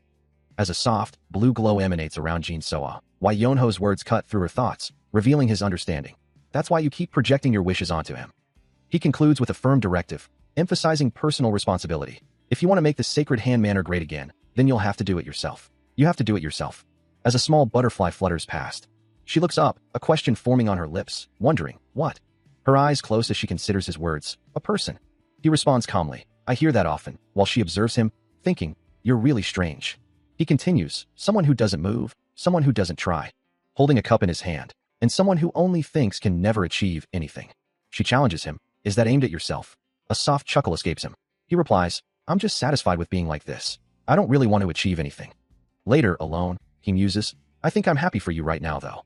He continues, a slight smirk playing on his lips. "After all, I'm already doing what I want." Jin Soa replies, "Of course, I have to do things I don't want to because of my master, but..." He sounds like a really good person. A gentle smile graces her features as she listens, realizing that he makes her move. Outside, the night sky is illuminated by two large, luminous moons. Wai Yonho lies back, gazing upwards, a quiet contemplation settling over him, perhaps. The twin moons hang high in the vast, star-dusted expanse. Under the cloak of night, a grand, traditional building stood illuminated by the soft glow of lanterns. Its intricate architecture casting long shadows across the surrounding landscape. Inside, Wai Yonho sat in quiet contemplation, a cup in hand, when a voice broke the silence, asking if he could join for a drink. His eyes widened in surprise, wondering how the man knew of his secluded presence. The other man, seated opposite him, calmly explained that there were those who possessed the answers to such questions. This prompted a silent query from Wai Yonho, wondering if his visitor had connections with the house sect or something similar. Taking a sip from his cup, Wai Yonho acknowledged it was his second drink of the day, but clarified that he was only consuming this particular beverage. The man across from him then pressed further, demanding to know the reason behind his actions. He sets his cup down with a soft clink. As the unnamed man's voice cuts through the night, accusing him of losing on purpose. A subtle smirk plays on the man's lips, finding the situation quite intriguing. Why Yonho, however, questions the implication. The man reminds him of his earlier boast, pointing out his deliberate failure despite claiming he couldn't have won a single game. Why Yonho admits he should have lost, prompting the man to demand an explanation for his actions. With a soft clatter, he poses a question of his own, his expression turning serious. The man's response is simple and direct: it's about winning. For gamblers, it's about seeking revenge and ultimately about winning. Why Yonho continues, explaining that he has been experiencing profound differences in his approach to life, particularly concerning his plans and strategies. He asserts that he has never intentionally thrown a game. His gaze drifts, reflecting on the true nature of what he calls gambling. He muses that while people often perceive a loser as a fool, this isn't always the case, believing his own gambling actions will forge a new path. Until then, if his resources are depleted, he can simply replenish them, for having lost everything is akin to having lost nothing at all. The unnamed man counters, pointing out that Why Yonho lost everything he possessed precisely because of that philosophy. He lists the stakes, money, fame, and followers as the tangible losses. Why Yonho, holding a pair of dice, dismisses the argument, declaring it sounds like a mere excuse. The unnamed man laughs, then asserts that if he chooses to believe his perspective, then that is simply the truth of the matter for him. He then reflects on the legend of the gambling king, Sunbai, a figure who lived in a world where winning was everything. Yet, he doesn't consider it everything, believing there's more to life than just the tangible. The unnamed man, still pondering the implications, asks, "What is?" Why Yonho looks out thoughtfully, admitting, "I feel like I've been with the nicest people recently." The unnamed man looks down, a shadow of doubt crossing his face, thinking, "But I haven't really learned anything from them." Why Yonho continues, his back to the viewer, "I just feel like they've shown me a path I could never imagine walking." A close-up reveals the unnamed man's internal conflict as he struggles to reconcile the idea, thinking, "Maybe I get it with my brain, but my mind hasn't accepted it." Why Yonho turns slightly, his gaze fixed on the other man, remarking, "However, when I talk to you, something feels different." His expression is calm, yet profound, as he awaits a response. The unnamed man meets his gaze, a slight smile forming as he concludes, "That's how human relationships are." He muses on the nature of life, how individuals experience different emotions even in identical circumstances, and the inherent gamble in every choice made. A simple truth, he concludes, as the white cup sits before him. Clinking their cups together, he admits that gambling with Why Yonho has been a truly enjoyable experience. As night falls, casting long shadows over a grand traditional estate, the scene shifts. By day, the same impressive structure reveals itself as the Sacred Hand Manor, its intricate architecture bathed in sunlight. Stone steps lead up to its entrance, flanked by ancient trees. Inside, a manor official, visibly flustered and sweating, rushes forward, clutching a scroll and calling out for the manor master.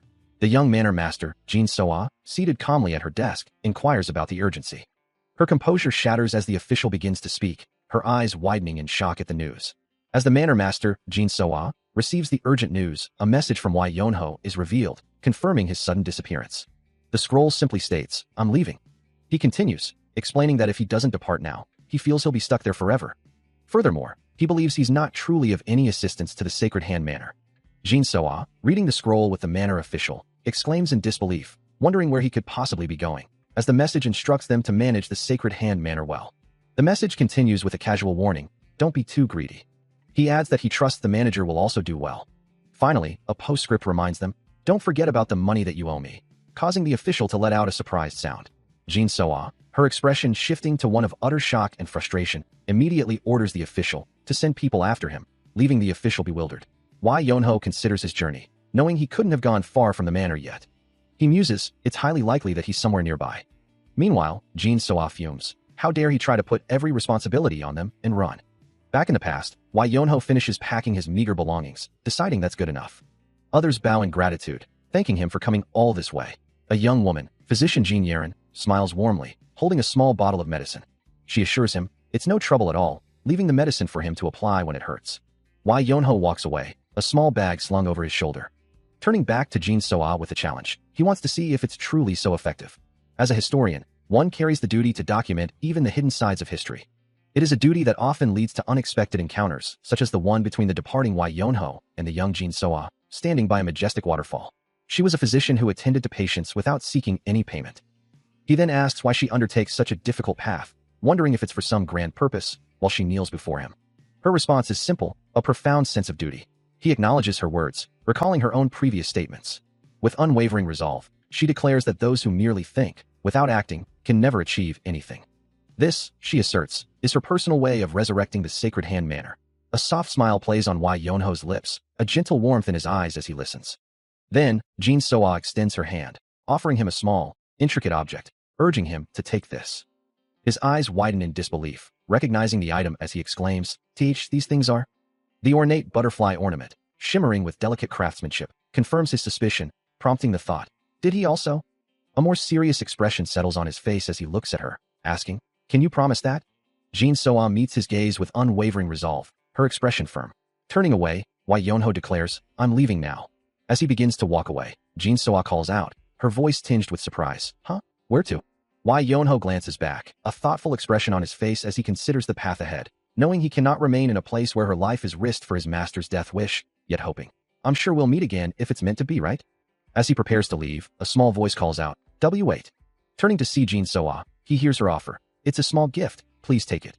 He takes the blue ribbons, remembering her words, since your hair always gets in the way in your ponytail. With gentle hands, he begins to weave the colorful strands into her dark hair. A soft smile graces her face, the ribbons now neatly securing her ponytail. Her gratitude is clear as she says, thank you for everything. With a final glance back, a gentle smile on his lips, he turns and walks away, leaving the manor behind. His expression holds a mix of resolve and hope as he embarks on his solitary journey. He has chosen to gamble on this difficult path, a decision that will shape his destiny. As Soa walks her own path, so too does Yeren walk hers. He declares, though a hint of weariness already creeps into his resolve. A frustrated groan escapes him, the arduous journey already taking its toll. His face contorts in discomfort as he laments the burning ache in his legs, wishing he had opted for a carriage instead of walking. Suddenly, a distant clatter draws his attention, a carriage rumbling steadily closer behind him. But before he can react, his foot catches, sending him sprawling to the dusty ground. He scrambles to his feet, pausing to glance back at the approaching vehicle. The carriage continues its relentless advance, its wheels steadily turning. Finally, he drops to his knees, a desperate plea escaping his lips. As his desperate plea echoes, an elderly man from the carriage looks down, a surprised huh escaping his lips. Still on the ground, his face streaked with dirt, Yonho continues to beg, his voice strained with urgency. Please, give me a ride. Along a winding dirt path, a lone figure toiled, the rhythmic creak of a heavy cart echoing through the quiet forest. Each step was a struggle, the cart's weight a constant, grinding burden. The journey stretched on, the path ahead seemingly endless. With a determined set to his jaw, he continued to pull, inching forward. Suddenly, an elderly man with a long white beard paused, his eyes opening in surprise as he noticed the struggling traveler. He let out a soft, questioning sound. Looking up with an earnest expression, the young man pleaded for assistance. His voice firm despite his exhaustion, he made his request clear. The elderly man considered the unusual request for a moment, then, with a shrug, agreed to let the young man ride along, finding the situation rather peculiar. As the cart rumbles along the forest path, Yonho offers a sincere thank you. He rests his head, eyes closed, clearly taking advantage of the reprieve from his arduous journey. The convenience of automatic transportation is not lost on him. Time passes, and the landscape shifts to a serene mountain range under the cloak of night. Eventually, the cart is abandoned, and the two men continue their journey on foot through the darkened woods, Yonho with a slight smile on his face. The rhythmic crunch of their steps fills the silence, until a voice breaks the quiet. Musan's voice cuts through the night, urging his companion to rouse himself.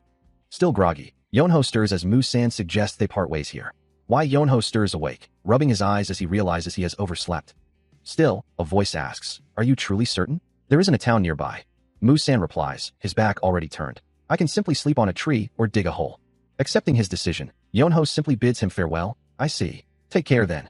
As Musan continues to walk away, the faint clatter of his steps echoing, he offers a final, grateful reply.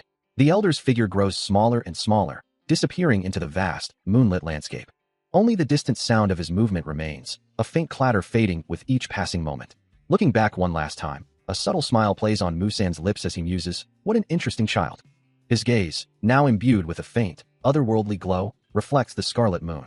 A figure in a flowing red cloak stands amidst a dark, rain-swept forest, his hands clasped before him. An elderly man lies on the wet ground, his face contorted in pain, a low groan escaping his lips, until his eyes snap open in surprise as a hand grips his jaw, forcing his head up. The elderly man, now looking directly at his interrogator, reveals that the child had noticed their presence. The cloaked figure looks down, acknowledging the information, a single thought echoing in his mind. He noticed. He then questions if the child noticed him specifically, before commanding his subordinate to investigate the child. The cloaked figure walks away, leaving the elderly man and a young boy behind, the boy confirming his understanding with a sharp, "Yes, sir." He continues his trek through the dense, moonlit forest, reiterating his order to find out who that child is. His journey ends for the night as he decides to rest there. Through the dark, mystical forest, a lone figure sprints with desperate speed, her legs a blur against the glowing foliage. Her internal energy flares, a vibrant blue aura surrounding her as she pushes through the pain, knowing she's at her absolute limit, both physically and spiritually. Each stride becomes a monumental effort, her legs faltering beneath her as she realizes she simply cannot run any longer. Her momentum gives out, sending her tumbling through the air, a single question echoing in her mind: but why? Even as she falls, her glowing blue eyes snap open, fixing on something unseen, a sudden, urgent awareness piercing through her exhaustion. She reaches out instinctively, her fingers splaying as she descends, the sound of breaking branches accompanying her uncontrolled fall. Finally hitting the ground with a heavy thud, she struggles to catch her breath, muttering to herself to calm down amidst the pain. Her blue eyes still glow with raw power as she asserts her ability to hide, if only she can control her emotions, but a deeper unease lingers, questioning why everything feels so profoundly wrong. She senses a presence, a faint disturbance in the air, as if someone else is nearby. Her brow furrows, a bead of sweat tracing a path down her temple, the realization of being tracked weighing heavily upon her. Suddenly, her eyes snap upward, a gasp catching in her throat as she spots something above. But her attention is quickly diverted downward, a startled cry escaping her lips as a figure appears directly below her, equally surprised. Without a moment's hesitation, she lunges, clamping a hand over his mouth to stifle his cry, a desperate ugh escaping her own lips. She holds him firmly, her finger pressed to her own lips in a silent plea, urging him to remain quiet. Her eyes convey the gravity of the situation, explaining that she is being pursued and he would be in grave danger if caught with her. She implores him to put as much distance between them as possible, while her pursuers lament their inability to find any traces of her. With a final, desperate surge of energy, she sprints away through the glowing forest, leaving the bewildered man to watch her disappear into the darkness. Still desperately fleeing through the moonlit forest, the woman hears the shouts of her pursuers closing in, their voices echoing through the trees. Suddenly, she collapses into the arms of Wai Yonho, a fresh cut marring her cheek, as he catches her mid-flight. Meanwhile, Gongmu and another figure with a distinctive white streak in his hair scan the area, wondering if their quarry has truly vanished. A frustrated grunt escapes one of them, realizing their target is no longer in sight. Wai Yonho's eyes narrow, a steely resolve hardening his features as he prepares for the inevitable confrontation. He carries the unconscious woman deeper into the forest, a slight grumble escaping him about her unexpected weight. But the pursuers are relentless, striking with blinding speed as Gongmu and the white-streaked warrior launch a coordinated attack, aiming for both him and his burden. A cry of pain echoes through the trees as the impact lands. Still carrying her, Wai Yonho's expression shifts to one of irritation, lamenting the interruption to his peaceful slumber. He carefully places her on a sturdy tree branch, offering a quiet apology for the rough journey. Then, with a serious tone, he advises her that staying here is too dangerous and she should continue her escape. Still confronting the pursuer, Wai Yonho questions her motives, asking why she continues to chase those people, assuring her that she won't be harmed if she remains uninvolved. He then instructs her to simply follow him, taking full responsibility for the situation as he believes it to be his fault. As they move deeper into the shadowy forest, the woman walks slightly ahead of him, her form silhouetted against the dim light. Turning to face him, the woman introduces herself, revealing her name is Gongmu, from the Baek clan, and she is on a mission she cannot afford to fail. Meeting her gaze, he simply states his own name, Wai Yonho. Gongmu reiterates her unwavering commitment to her mission, then challenges his character, reminding him of his reputation as a chivalrous warrior. Unfazed by her words, Wai Yonho assures her that she will believe him if she comes along, stating firmly that he will not change his mind. He turns to the woman, his gaze sharp as he questions her. She glances back, a hint of annoyance in her eyes, as she identifies the distant figures. The woman's expression hardens as she confirms their origin. He watches the retreating forms, a grim realization dawning on him, then acknowledges the gravity of the situation. Her frustration boils over, her voice rising in exasperation. She quickly corrects herself, her true concern evident. A subtle smirk plays on his lips as he considers his next move. He calls out into the night, his voice echoing with certainty. The woman is caught completely off guard, her eyes wide with shock as she plummets through the air. He questions how she knew about the approaching danger. As a group of dark figures moves stealthily through the moonlit forest, their presence now undeniable. Gongmu, her eyes sharp with recognition, confirms their identity with a grim expression. Suddenly, a man in a blue head wrap appears, his voice cutting through the tension, inquiring if they are affiliated with the Orthodox Murim Alliance. As the dark-clad pursuers continue their relentless advance, the man dismisses their presence with a wave of his hand. A confident smirk plays on his lips. Under the glow of the full moon, he declares his trust in their words. Then, with a swift motion, he draws his sword, challenging the approaching figures. telling them they can speak to King Yama instead. But before the confrontation can escalate, Wai Yonho suddenly grabs Gongmu from behind, holding her tightly in a surprising move. Still holding Gongmu firmly, he ignores the demands of the man in the blue head wrap, who shouts for him to release her. The tense standoff continues, with the pursuers from the demonic cult watching from behind their leader. Gongmu, her face a mix of desperation and calculation, offers a deal, promising to reveal everything if he simply lets her go. A menacing smile spreads across the man's face as he considers her words, finding the offer not bad, yet sensing a deeper issue. His grip firm, Wai Yonho reveals his awareness of the pursuers' affiliation, stating he knows they are from the demonic cult. Gongmu's eyes widen slightly, a silent thought passing through her mind, wondering if he had forgotten her identity. The man in the blue head wrap, his earlier smirk gone, stares in disbelief, questioning if Wai Yonho has lost his mind. But Wai Yonho's expression remains resolute, declaring his intention to stay and recalling a lesson from his father. Wai Yonho stands firm, a vibrant blue aura flaring around him as he clutches Gongmu, his voice resonating with unwavering resolve. He declares his intention to confront the world's darkness, even if it costs him his life. Meanwhile, the leader of the demonic cult, Peng Dojuk, scoffs at the notion of their organization being a mere upstart group, then demands to know the young man's lineage.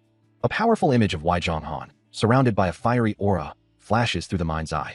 Wai Yonho, his blue aura intensifying, proudly proclaims his heritage, identifying himself as a member of Guangdong's Wai clan. Peng Dojuk and his cultists recoil in stunned disbelief, the name, Wai Zhonghan of Guangdong's Wai clan echoing with palpable shock. One masked cultist's eyes widen in alarm. Another cultist, his face contorted in a snarl, recognizes him as the son of Wai Zhonghan, the chivalrous swordsman. Without hesitation, Wai Yonho surges forward, a blur of motion and crackling blue energy, his voice a chilling promise to his foes. Gongmu, still held captive, watches him charge, her eyes wide with a sudden, desperate realization of the peril he faces. His blade, crackling with purple energy, collides with an unseen defense, sending a shower of sparks across the cavern. His eyes burn with fierce resolve, a faint glow emanating from their depths. The blue-eyed cultist's gaze widens in alarm, reflecting the intense magical discharge.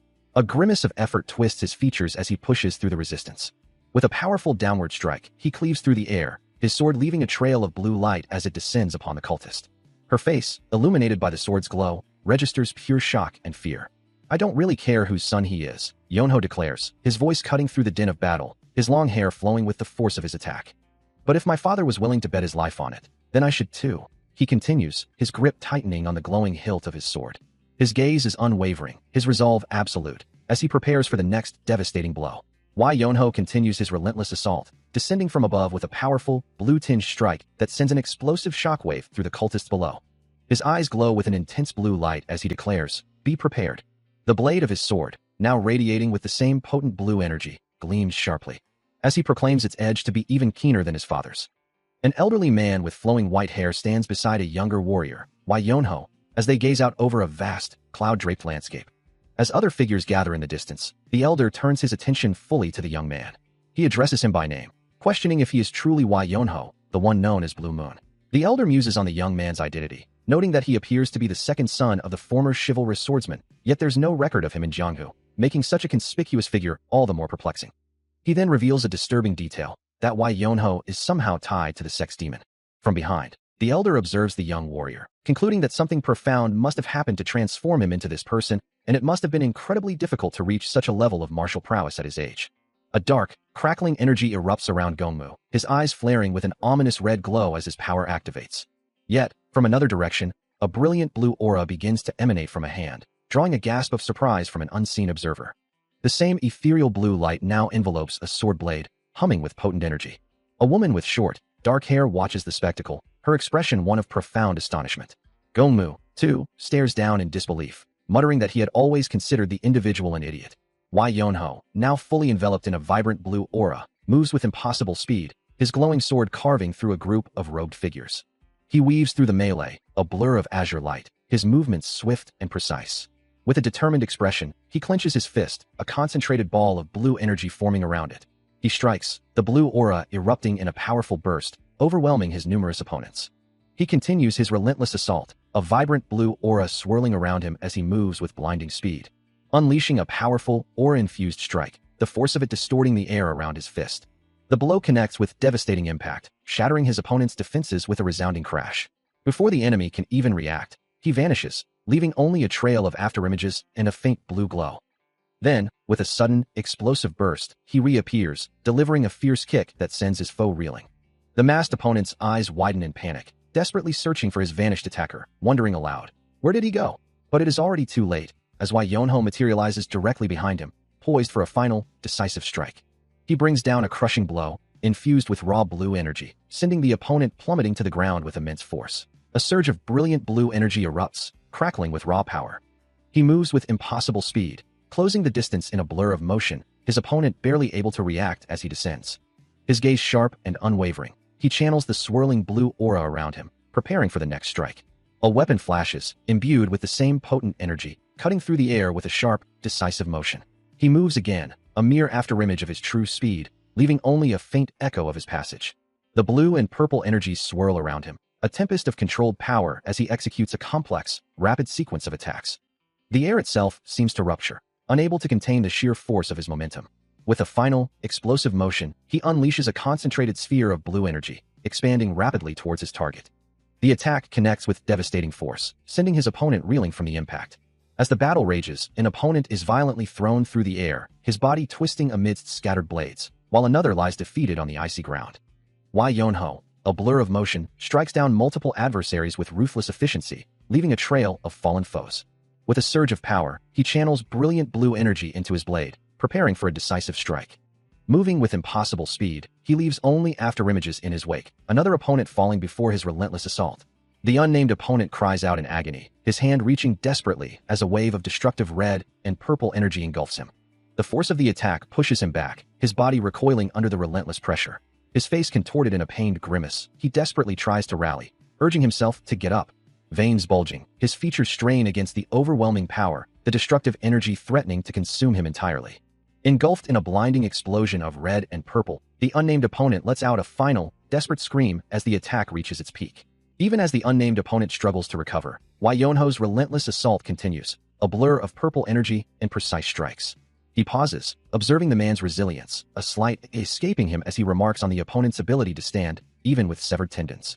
The opponent, fueled by a burning red aura, retorts with defiance, challenging the very essence of the demon cult. With a dismissive wave, Wai Yonho simply states that it's fine, before casually offering to sever a leg instead. His blade gleams, poised for the next devastating strike. Then, a flurry of blue-tinged slashes erupts, striking the opponent with impossible speed and force. The unnamed opponent is caught in the relentless onslaught, his body twisting and recoiling under the continuous impacts, his red aura struggling against the purple energy of his attacker. The final blow culminates in a massive, explosive burst of pink and purple energy, engulfing the area in a blinding flash. As the light fades, the opponent is seen consumed by a golden-orange energy, his fate sealed, while Wai Yonho stands ready, his blue aura still faintly visible. Wai Yonho's gaze remains sharp, his thoughts clear. One must never consider sparing an opponent in a true battle. With that resolve, he unleashes a blinding flurry of sword strikes, his blade a streak of pink and purple energy, closing the distance in an instant. The unnamed opponent is caught in the relentless assault, each strike a vibrant burst of power. Wai Yonho's movements are too swift to follow, his blue aura flaring as he delivers another devastating blow. The opponent is overwhelmed, unable to counter the continuous, arcing attacks. Despite the pain, a desperate cry of defiance escapes him, his eyes burning red as he screams, "Die!" But his resistance is futile, as Wai Yonho channels a final, immense surge of pink and purple energy into a decisive blow. The attack culminates in a colossal explosion of blue and purple energy, engulfing the unnamed opponent completely, leaving Yonho standing unscathed amidst the fading chaos. He looks down at the lingering energy, a casual a well, escaping his lips, as if the devastating display was merely a minor inconvenience. He unleashes a torrent of swirling blue energy, a powerful attack surging forward. But the opponent, with a defiant declaration, refuses to block, intending instead to reflect the incoming force. He commands the energy, warning against resisting its flow, and sends the swirling blue vortex back towards its origin. Wai Yonho's eyes widen in surprise as his own power, now controlled by his foe, rushes back at him. But with a sudden, decisive move, he reclaims the surging power, twisting the reflected energy into an even more devastating, massive vortex. The opponent is caught, unable to escape as the calamitous power of the sword returns to its true master, engulfing him completely. The destructive sphere of energy expands rapidly, consuming everything in its path with blinding light. The blast grows, filling the entire space, a maelstrom of raw power. Finally, the energy dissipates, leaving behind a desolate landscape, and Wai Yonho standing alone amidst the dust and debris. He lets out a guttural cry, his body racked with pain from the devastating impact. Thrown through the shattered remnants of the structure, he tumbles amidst a shower of blue energy particles. Coughing up blood, the elderly man struggles to his feet, his mind reeling as he questions if he is the only one left alive. A sudden realization dawns on him, his eyes widening in shock. Why Yonho's voice cuts through the air, remarking on the elderly man's unexpected resilience. You're still alive after all that? I'd be rich if I could sell your hide. Enraged, the elderly man lets out a desperate, guttural roar, a torrent of crimson energy erupting from his mouth. Unfazed, Why Yonho questions his opponent's suicidal intent. How dare you try to kill yourself? As the crimson energy surges towards him, Why Yonho calmly extends his hand, preparing to meet the attack. With a swift, unseen counter, the elderly man is struck down, blood erupting from his mouth as he collapses once more. He casually dismisses the attack, a faint glow lingering around his hand. As a small, glowing orb, a remnant of the elder's desperate magic, tumbles harmlessly to the ground. A slight smirk plays on his lips, thinking how his father's seemingly foolish methods always prove effective. Nearby, the unnamed woman with blue eyes watches, her expression a mix of surprise and concern. She questions the situation, recalling instructions to leave the elder alone. Meanwhile, Why Yonho stands calmly over the defeated opponent, who lies amidst the shimmering blue energy of the battlefield. The woman's eyes widen in realization, understanding the true power she just witnessed. From somewhere unseen, a voice asks if the elder has departed. The manor official looks on, his face etched with worry. The manor official clears his throat, his expression one of mild annoyance. He questions the young man before him, who quickly explains his presence, identifying himself as an errand boy from the Sacred Hand Manor. The official's questions echo as the errand boy and his companion walk away, their conversation about their purpose continuing. Still, the official presses for more information, prompting a hesitant response from the young man. Suddenly, the other man steps forward, introducing himself with a calm demeanor, revealing he is Wai Sanho, Yonho's older brother. He explains his presence with a simple, profound statement, suggesting that the search for family is the greatest reason for his journey. The official's eyes widen in shock, his voice betraying his disbelief, as Sanho confirms his identity. Regaining his composure, the official quickly requests a moment, promising to fetch the manor master. He turns and hurries away, leaving the brothers to await his return. The manor official stands before the grand building, his thoughts consumed by the recent revelation. A cart rumbles away in the distance, leaving him to process the implications. A look of profound shock crosses his face. The words echo in his mind. The house sect. The Kaifeng branch too. He had questioned Wai Sanho, who calmly confirmed the sect's involvement. The official's mind raced, grappling with the implications of such a powerful organization. Turning sharply, he begins to walk away from the cart with a new sense of urgency. Each step is firm and deliberate, a clear sign of his resolve. He strides purposefully into the manor, ready to deliver his report.